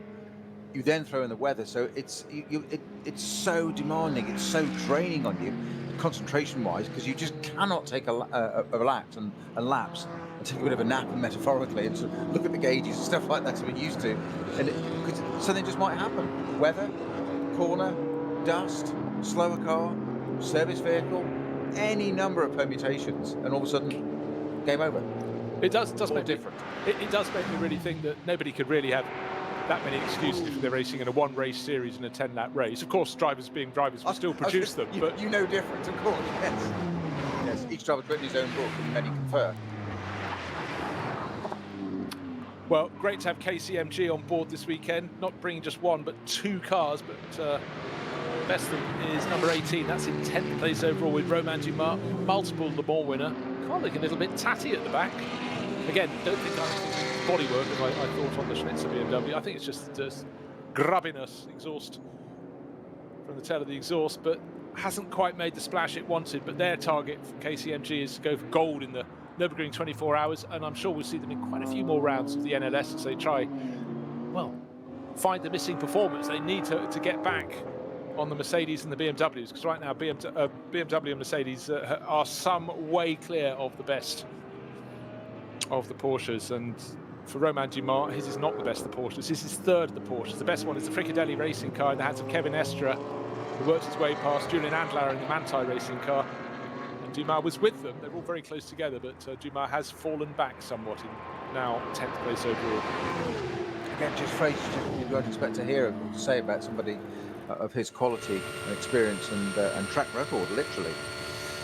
So, Mercedes, BMW, Mercedes, BMW, BMW, Mercedes it is at the moment. We are predicting, what did we say? We said they crossed the line with 10 minutes to go, so there was that lap and another one. Yeah. So, the Fricadelli Porsche we just was talking about with Kevin Estre. He's got Julian Andlauer tucked in behind him, but they go with 5 minutes precisely on the clock onto the final lap of their race. How far behind the race leader are they? 1 minute 21 seconds. So yes, that means we won't squeak any further laps beyond this one into this race. SP9 Pro-Am class, still the property of the 25 Porsche. Huber Motorsport, and the driver at the wheel at the moment is Marco Holzer. Changed position for the two Porsches there. The Andlauer in the Mante car managed to get past Fricadelli car driven by Kevin Estre. Just ran a little bit wide, and just snapped it, took the opportunity in an instant, was straight through, going on to his final lap. And the SP9 AM still the hands of the Racing One Ferrari crew. Nikolai Rogivu at the wheel of that, 22nd position overall. So the top Pro-Am line up in 20th, which is Marco Holzer. And the top AM car, 2 positions further back, Nikolai Rogivu, the Racing One Ferrari. But as they go on to that final lap, first to second, 33 seconds. So in fact, the gap between them's only changed by about half a second, but it matters not for Mauro Engel. He'd be quite happy to start the lap with just 1.3 seconds advantage rather than 33.3. Well, you're quite right, he said after the pit stop, anybody can maintain that gap. He's the man to do it. And equally respond if threatened. Nobody's going to threaten him really with that, but he just maintained it. And that's exactly what a race leader in that position to do after the final pit stop needs to do. He's just done his job. Yeah, and I mean, of course, his main prayer is obviously you don't get an unexpected puncture or anything, but 3 and a bit minutes on the clock, and he's sitting very pretty. You do like to tease, don't you? Yeah, no, but he's sitting very pretty. I mean, all he needed, we have seen earlier in the race that he gained enormously with a slow zone that he got through, and it held up the chasing number 2 Mercedes, Fabian Schiller on board, by about 10 seconds. But he got through it before it had got extended, because often they get extended from corner to corner, and those behind lost a further 10 seconds. So suddenly it was a 20-second gift. And we are going to get another lap, because here comes car number 16, and the clock still says 2 minutes and 50 seconds. So, oh no, we did that. We knew that. Sorry, it was one lap and one more. So here we have. So you were saying about the race mentality, though. They're just watching the leading car there, the Mario Engel, the number 16 Mercedes, coming down into the last bit of the lap there, down the hill, passing one of the Cup class BMWs, who jinked out of his way to let him come through. But the nanosecond it was passed, he jinked in behind to try and get a toe off it from the SP9 car. Never say die. It's a bit of an opportunity. Might get the lap record. Right. We might not have 2 Mercedes on the podium, because Fabian Schiller is being caught, quite notably, by Augusto Farfus, who's been egged along by Alex Sims, who's still tucked in behind, hasn't managed to get past. But I do feel they're a bit closer than they were last time around. So Schiller will cross the start-finish line onto the final lap. Still in 3rd place for Mercedes, for the number 2 Get Speed Performance crew, but the BMWs are only just over a second behind him in 4th and 5th. Farfus being propelled along by Sims. 2 seconds. Yeah, 1.955. That's the gap between Schiller and Farfus. Farfus and Sims, it's 0.4 of a second. Oh, what they didn't want was that backmarking BMW between them as they went into turn number 1, but Farfus got the elbows out, just managed to jink back around him, but then trying to go up the inside off him as they go into the left-hander, into the second. So now into a right-hander, and it's the Rover BMW who's got his nose in front, but as they leave the Mercedes arena, quite rightly, Farfus chops across his nose, but runs very wide indeed. Sims surely not close enough. It's not a long drag down until they have to turn right. Oh, to double back, and Farfus just gets his nose back in front, just enough behind one of the BMW Cup class cars. It looked as though the Rover BMW there was going to get its nose just enough alongside to keep Farfus out wide. Didn't quite pull it off. An absolute replay, what we had the lap before between Kevin Estre and Andlauer in the Porsche. Exactly the same thing, flipping, swapping exactly those areas, and BMW coming off. So obviously that's the place to do it. Interesting, similarly, between the last round, 1.9 seconds for the lead at that point, 1.9 seconds between those two going onto this lap. It's still possible. That Mercedes BMW thing, you never know. I think they've actually held each other up a little bit there by having fighting. They've slowed each other down, haven't they? Yeah, good point, because the Schnitzer BMW was just a whisker under 2 seconds down on Fabian Schiller's Get Speed Mercedes, and by the time they've turned the double left at Nordkær, it looks more like about 4 seconds. So that little battle. Also, the traffic seemed to land on their bonnets as it went through the Mercedes arena. At every corner, the battling BMWs had a slower car trying to keep out of the way, but necessarily slightly being on their tail. Now, Lamborghini about to gain a place on this final lap. It was down in 14th, 15th position last time I looked, but suddenly in traffic, it's closing up all over again. Marco Mappelli, 15th, right on the tail of Christopher Haase, the number 32 Audi that was one of the last cars to come in and make that final round of pit stops.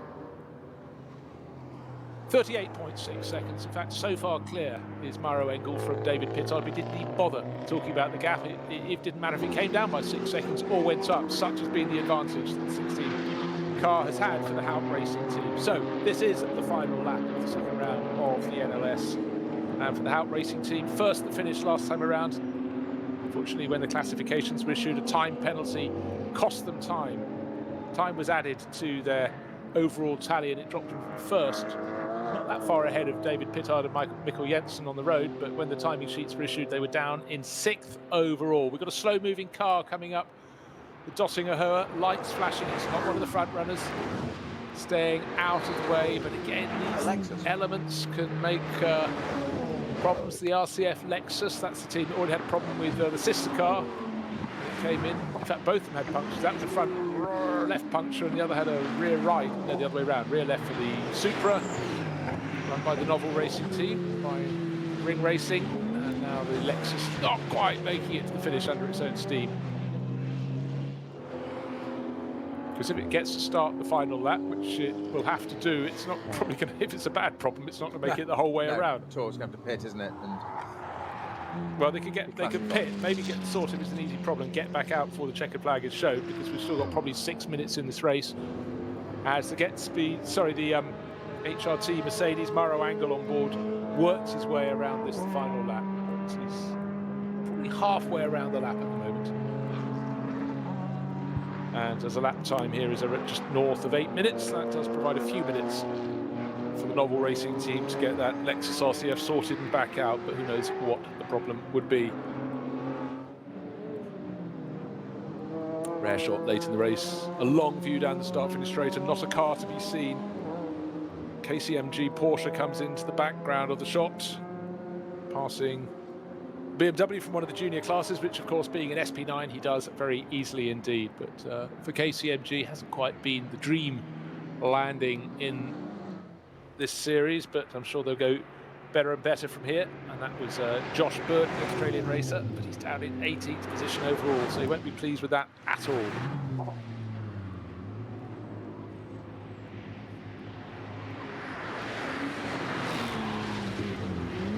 well, excitement all the way through this second round of NLS. It has, I know we're not quite at the end, but it has delivered all the way through the classes as well. It's been a Mercedes battled at one point, BMW came back, trailed off again a little bit, reappeared again. Porsche actually looking to have a slightly better finish than we expected at one point there. Jacob Westra upholding honours there for Fricadella Motorsport racing team, and that car in 7th. So Porsche's in 7th and 8th, which is comfortably inside the top 10, as colleague Bruce has said a good few times for this meeting, that the quality of this field, 150 odd cars, and some of the teams that come out effectively in the top 15 is like being in a top 10 ordinarily. So that's a very good result, actually. A little bit better than perhaps we thought there. Octane 126 Ferrari sitting comfortably in 9th place. I think I posted the fastest lap as well a few laps ago. Yeah, he did that 2 weeks ago as well. Yeah, really laid on, but that could yet get up to 8th place, because Julian Andlau is just under 2 seconds ahead of him. So he was 7 seconds down. He gained 5 seconds on that battle. I know it's a real battle though, because the Fricadelle car with Estra that got ahead of Andlau is now on the tail of Christian Jons. So 6th place looked assured for the number 8 Mercedes, but it certainly isn't now. So even at this final lap of the race, we could have place changes. Not for the lead, though, because it has to be said that Maro Engel started the final lap 38.5 seconds to the good. So he's got to be good for that top step in the podium. I know it's a long final lap, but that car has not put a wheel wrong in this race, hasn't taken the risks, hasn't needed to. David Pittard, he's now got nearly 10 seconds advantage over Fabian Schiller, so 2nd place surely will go the way of the car that was 2nd in the opening round, but was given victory when the leading car, the HRT car that's leading home today, got a time penalty.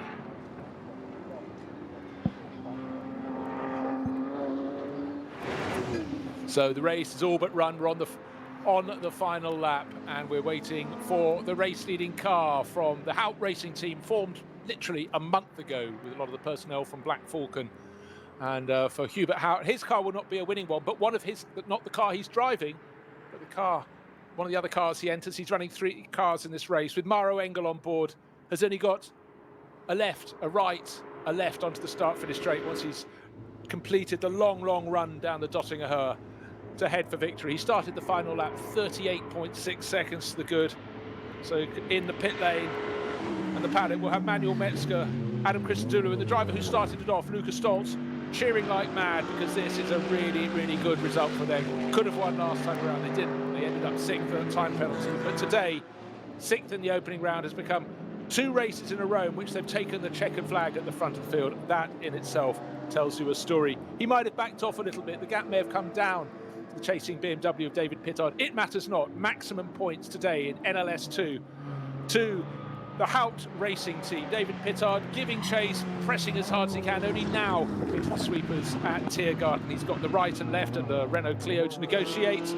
Does that, but he did a good drive to get past Fabian Schiller, who reversed those positions. Then Pittard struck again, and the driver who's leading the championship comes over the finish line. His teammate Mikkel Jensen will be delighted. Christian Cronje's got to share in their joy this weekend as well. And the gap between first and second in the end was 34 seconds. So it came down slightly, but as I say, it mattered not. Then the acid yellow and black Mercedes, number 2 from Get Speed, Fabian Schiller, brings that home in 3rd place overall. He was another 7.8 seconds down in 3rd place. That's Mercedes, BMW, Mercedes. Then there'll be 2 more BMWs surely crossing the finish line next. Will it be Schnitzer, Augusto Farfus, or Alex Sims taking that 5th place? And now suddenly we've got really tight action. Christian Johnson's been caught hand over fist. He's got the Fricadelli, he's got the 911 Andlauer car, but has Estra gone past him? Yes, Estra got past him, so the Porsche got up into 6th place at the end. We knew the hunting was happening there, Peter, but Krista Johns just managed to hang on to that. Ferrari, in the end, ended up 9th, but it was only 0.2 of a second down on Andlauer. Another lap, Jons would have fallen back 2 positions, and it would have been the top 8 for the Ferrari. So they are really a feature of this championship now. They're not here to make up the numbers. 7th tomorrow. Okay. There's cards on the table. I'd like to get in early. So let's just run down the top 10 at the end of the race. The number 16 Mercedes won by, get this, 34 seconds. Then David Pittard 2nd for Walkenhorst and BMW. 3rd place Fabian Schiller in the Get Speed Mercedes. He was another 8 seconds down on Pittard. Then we had just 3 seconds back to the next 2 BMWs. Schnitzer just held on. Augusto Farfus from Alexander Sims, then a full half minute back to the best of the rest. But the important thing there was that Kevin Estra for Fricadelli on that final lap, he demoted the Get Speed Mercedes of Krista Johns to 7th place.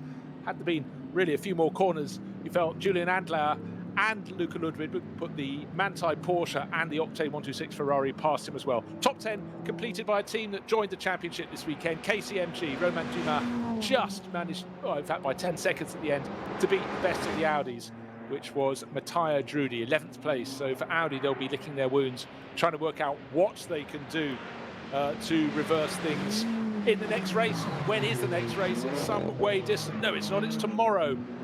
Still racing right the way to the finish of the race. The number 1 BMW being pushed round a wonderful vintage BMW M3. Go the cars in the 240i Cup class, and it's going to be, well, I'm going to have to look at the timing screen to work out what the gap is between those two, but very, very tight in the finish. And it was Fubrick just from Otto. So close. Changed positions after the finish line.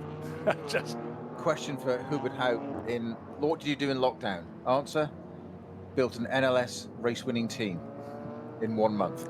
In 1 month, I was going to say, it wasn't all of lockdown. Exactly. It's quite an achievement, to say the very least. You say really technicality deprived the win last round. You said 2 rounds in a row, crossed the line, taking the checkered flag first.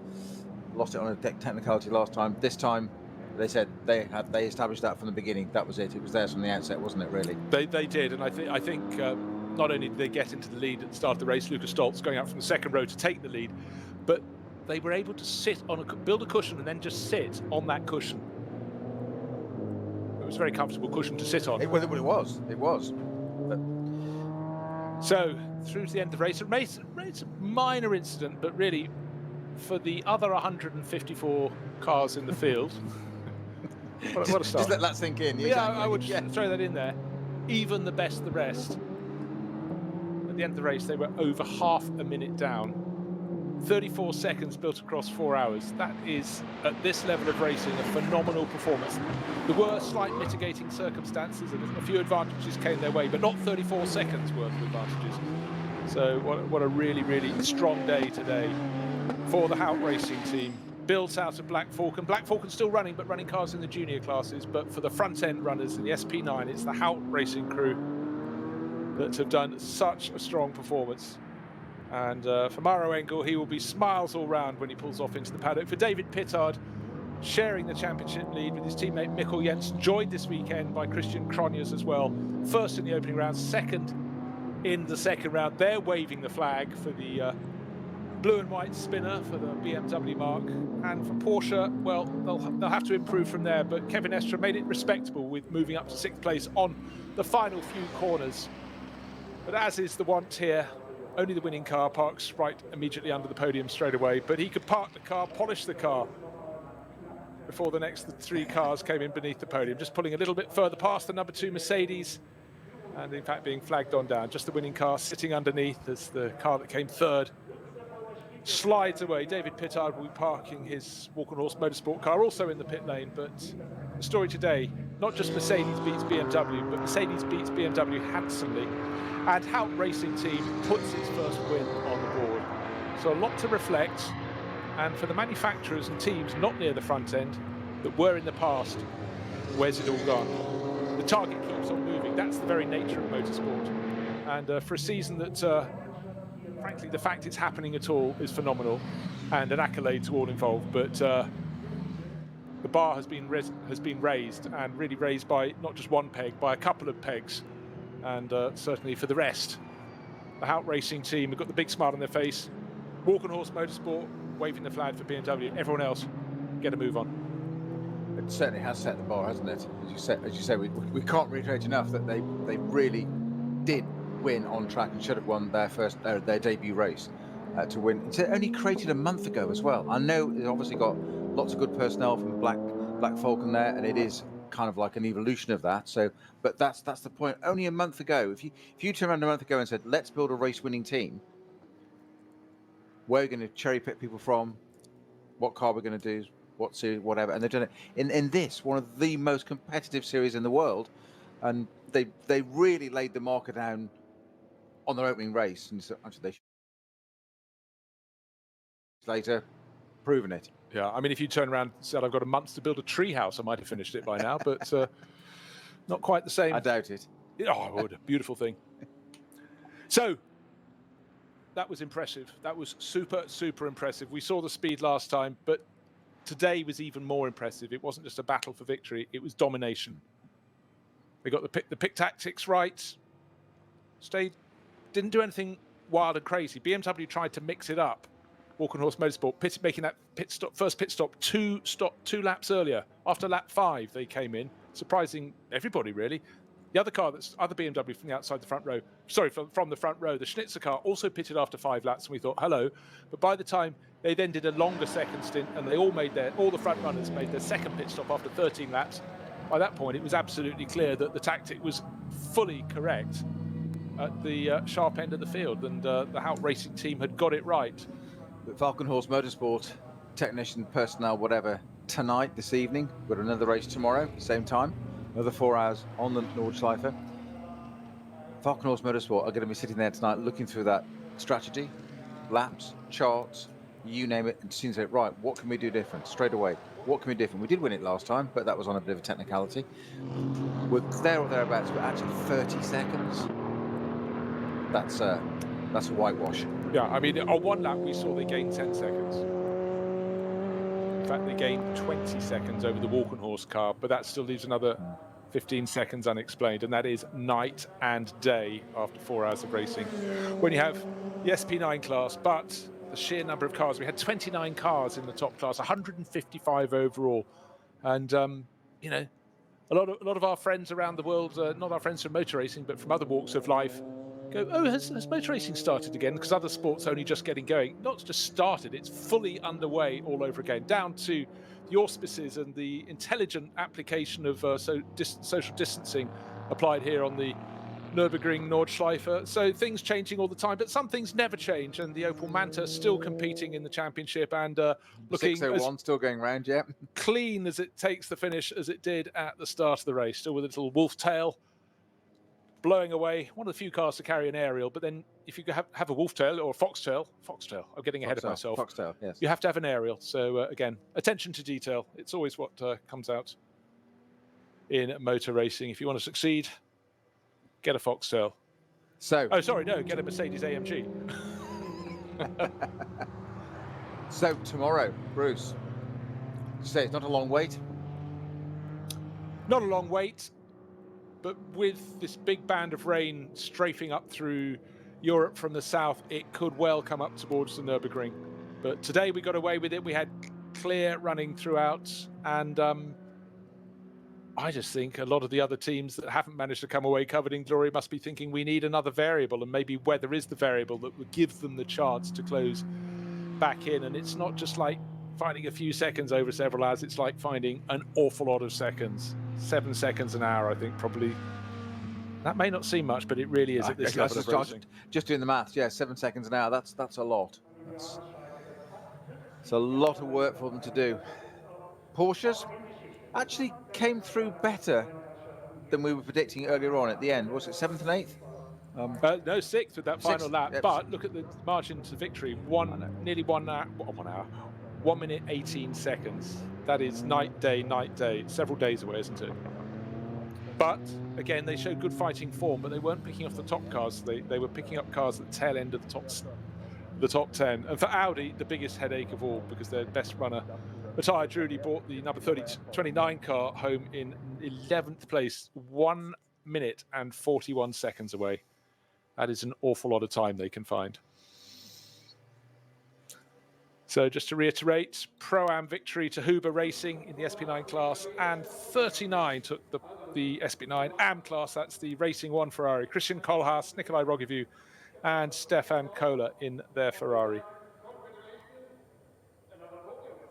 SP7, well, all the way it was number 62, but at the end it was just 8.6 seconds to the good Peter Terting, bringing the winning Porsche Cup class car to the finish. He shared that with Marcel Hopper and Moritz Krantz. And the car in second place was Nico Menzel, brought the Huber Motorsport car to the finish. So Huber Motorsport took the SP9 Pro-Am honours, and second place today in SP7. They'll be pleased. So that's certainly showing good form for that team.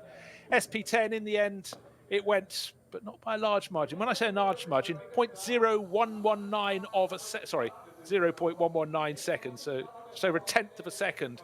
Number 1 beating 169. So that Yannick Fubrick, could he be working his way towards another championship? Well, certainly very, very tight indeed. And the third car in class, well, was another minute behind. So Hofer Racing third, FK Performance second, but by just a whisker. So very unlucky for the 169 crew of Nico Otter, who brought it home, Christian Konerth, and the Czech racer Pavel Lefterov. So looking to see if that could be reversed tomorrow.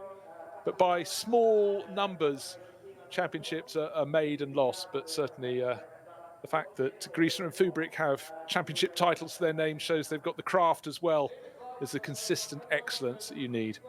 And they took that SP10 Cup class on their own. Cup X class, it was a Teichmann Racing KTM, which is no surprise because it's made up of Teichmann Racing KTMs, but it was 9:30. Jörg Griesmann and Reinhard Koffler who took victory in that class. And Black Falcon, though they didn't take the overall honours, they did win a class down in SP8T, car number 155, Tristan Vidas, driver from Estonia, bringing the number 155 Porsche home. Mercedes, that's the Mercedes GT4. That was Stefan Rossler, Tristan Vidas, and Mike Rosenberg. So the Cup 3, haven't talked too much about that. 979, Moritz Krantz winning for Mullner Motorsport. And so on down one could go, but for Moritz Krantz, Peter Terting and Torsten Jürgen. Yet Terting racing several class cars. We've already talked about him taking victory in one of the more senior classes. And Gabriele Piano was another driver hopping between the top class. He was racing for Team HRT with Hubert Hout and also in GT4 as well. But today belonged quite simply to the Hout Racing team, to Maro Engel in car number 16, along with the driver who started, Lucas Stoltz, to Manuel Metzger and Adam Christodoulou, who took that third stint. They all had a part to play. The easiest part was handed to Maro Engel. Didn't need to use his ultimate racing edge. He just needed to be consistent, and he possibly eked out a little bit more of an advantage, but he didn't really need to. Maximum points were coming their way. And it have to be said, Peter, they were grabbed with both hands.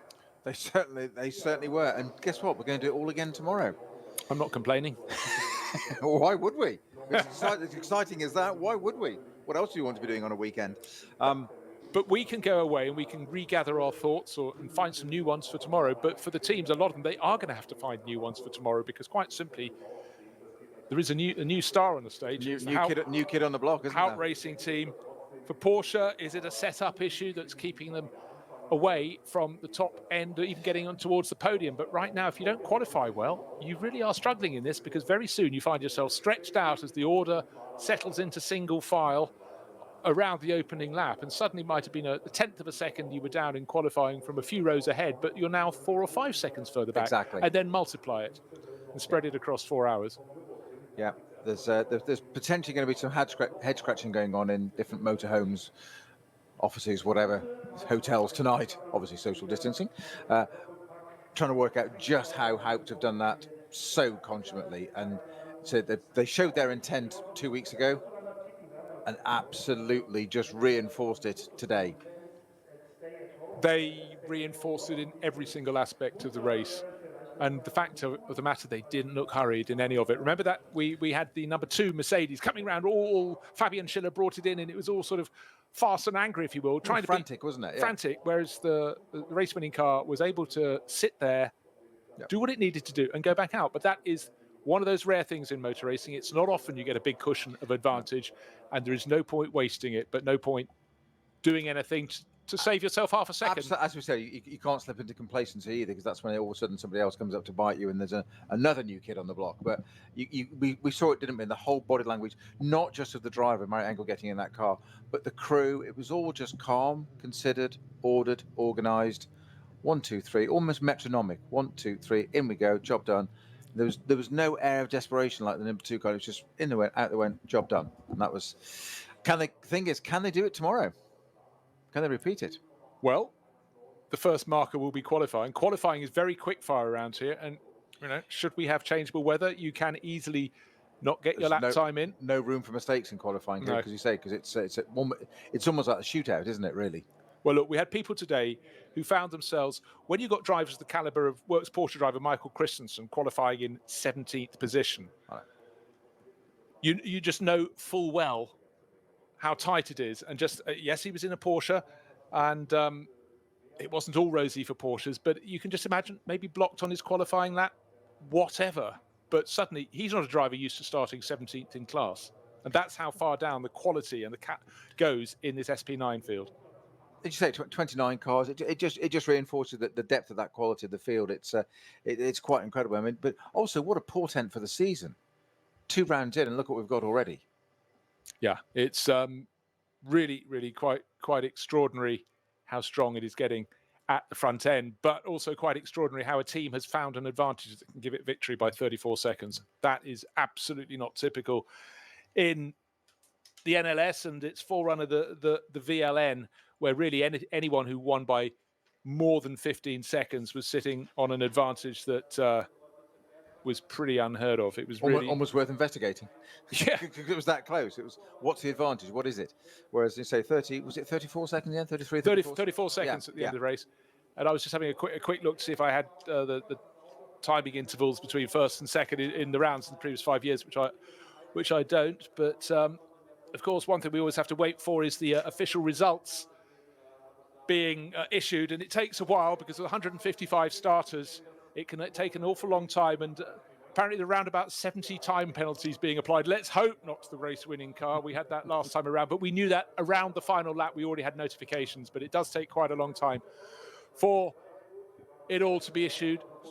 So let's round it here to today. Come back and join us tomorrow on Radio Show Limited, and let's hope it's every bit as exciting. We stayed dry, we stayed smiling, but our smiles are nowhere as big as they are on the face of Hubert Hout, his team taking its first win at its second attempt. Goodbye. Goodbye.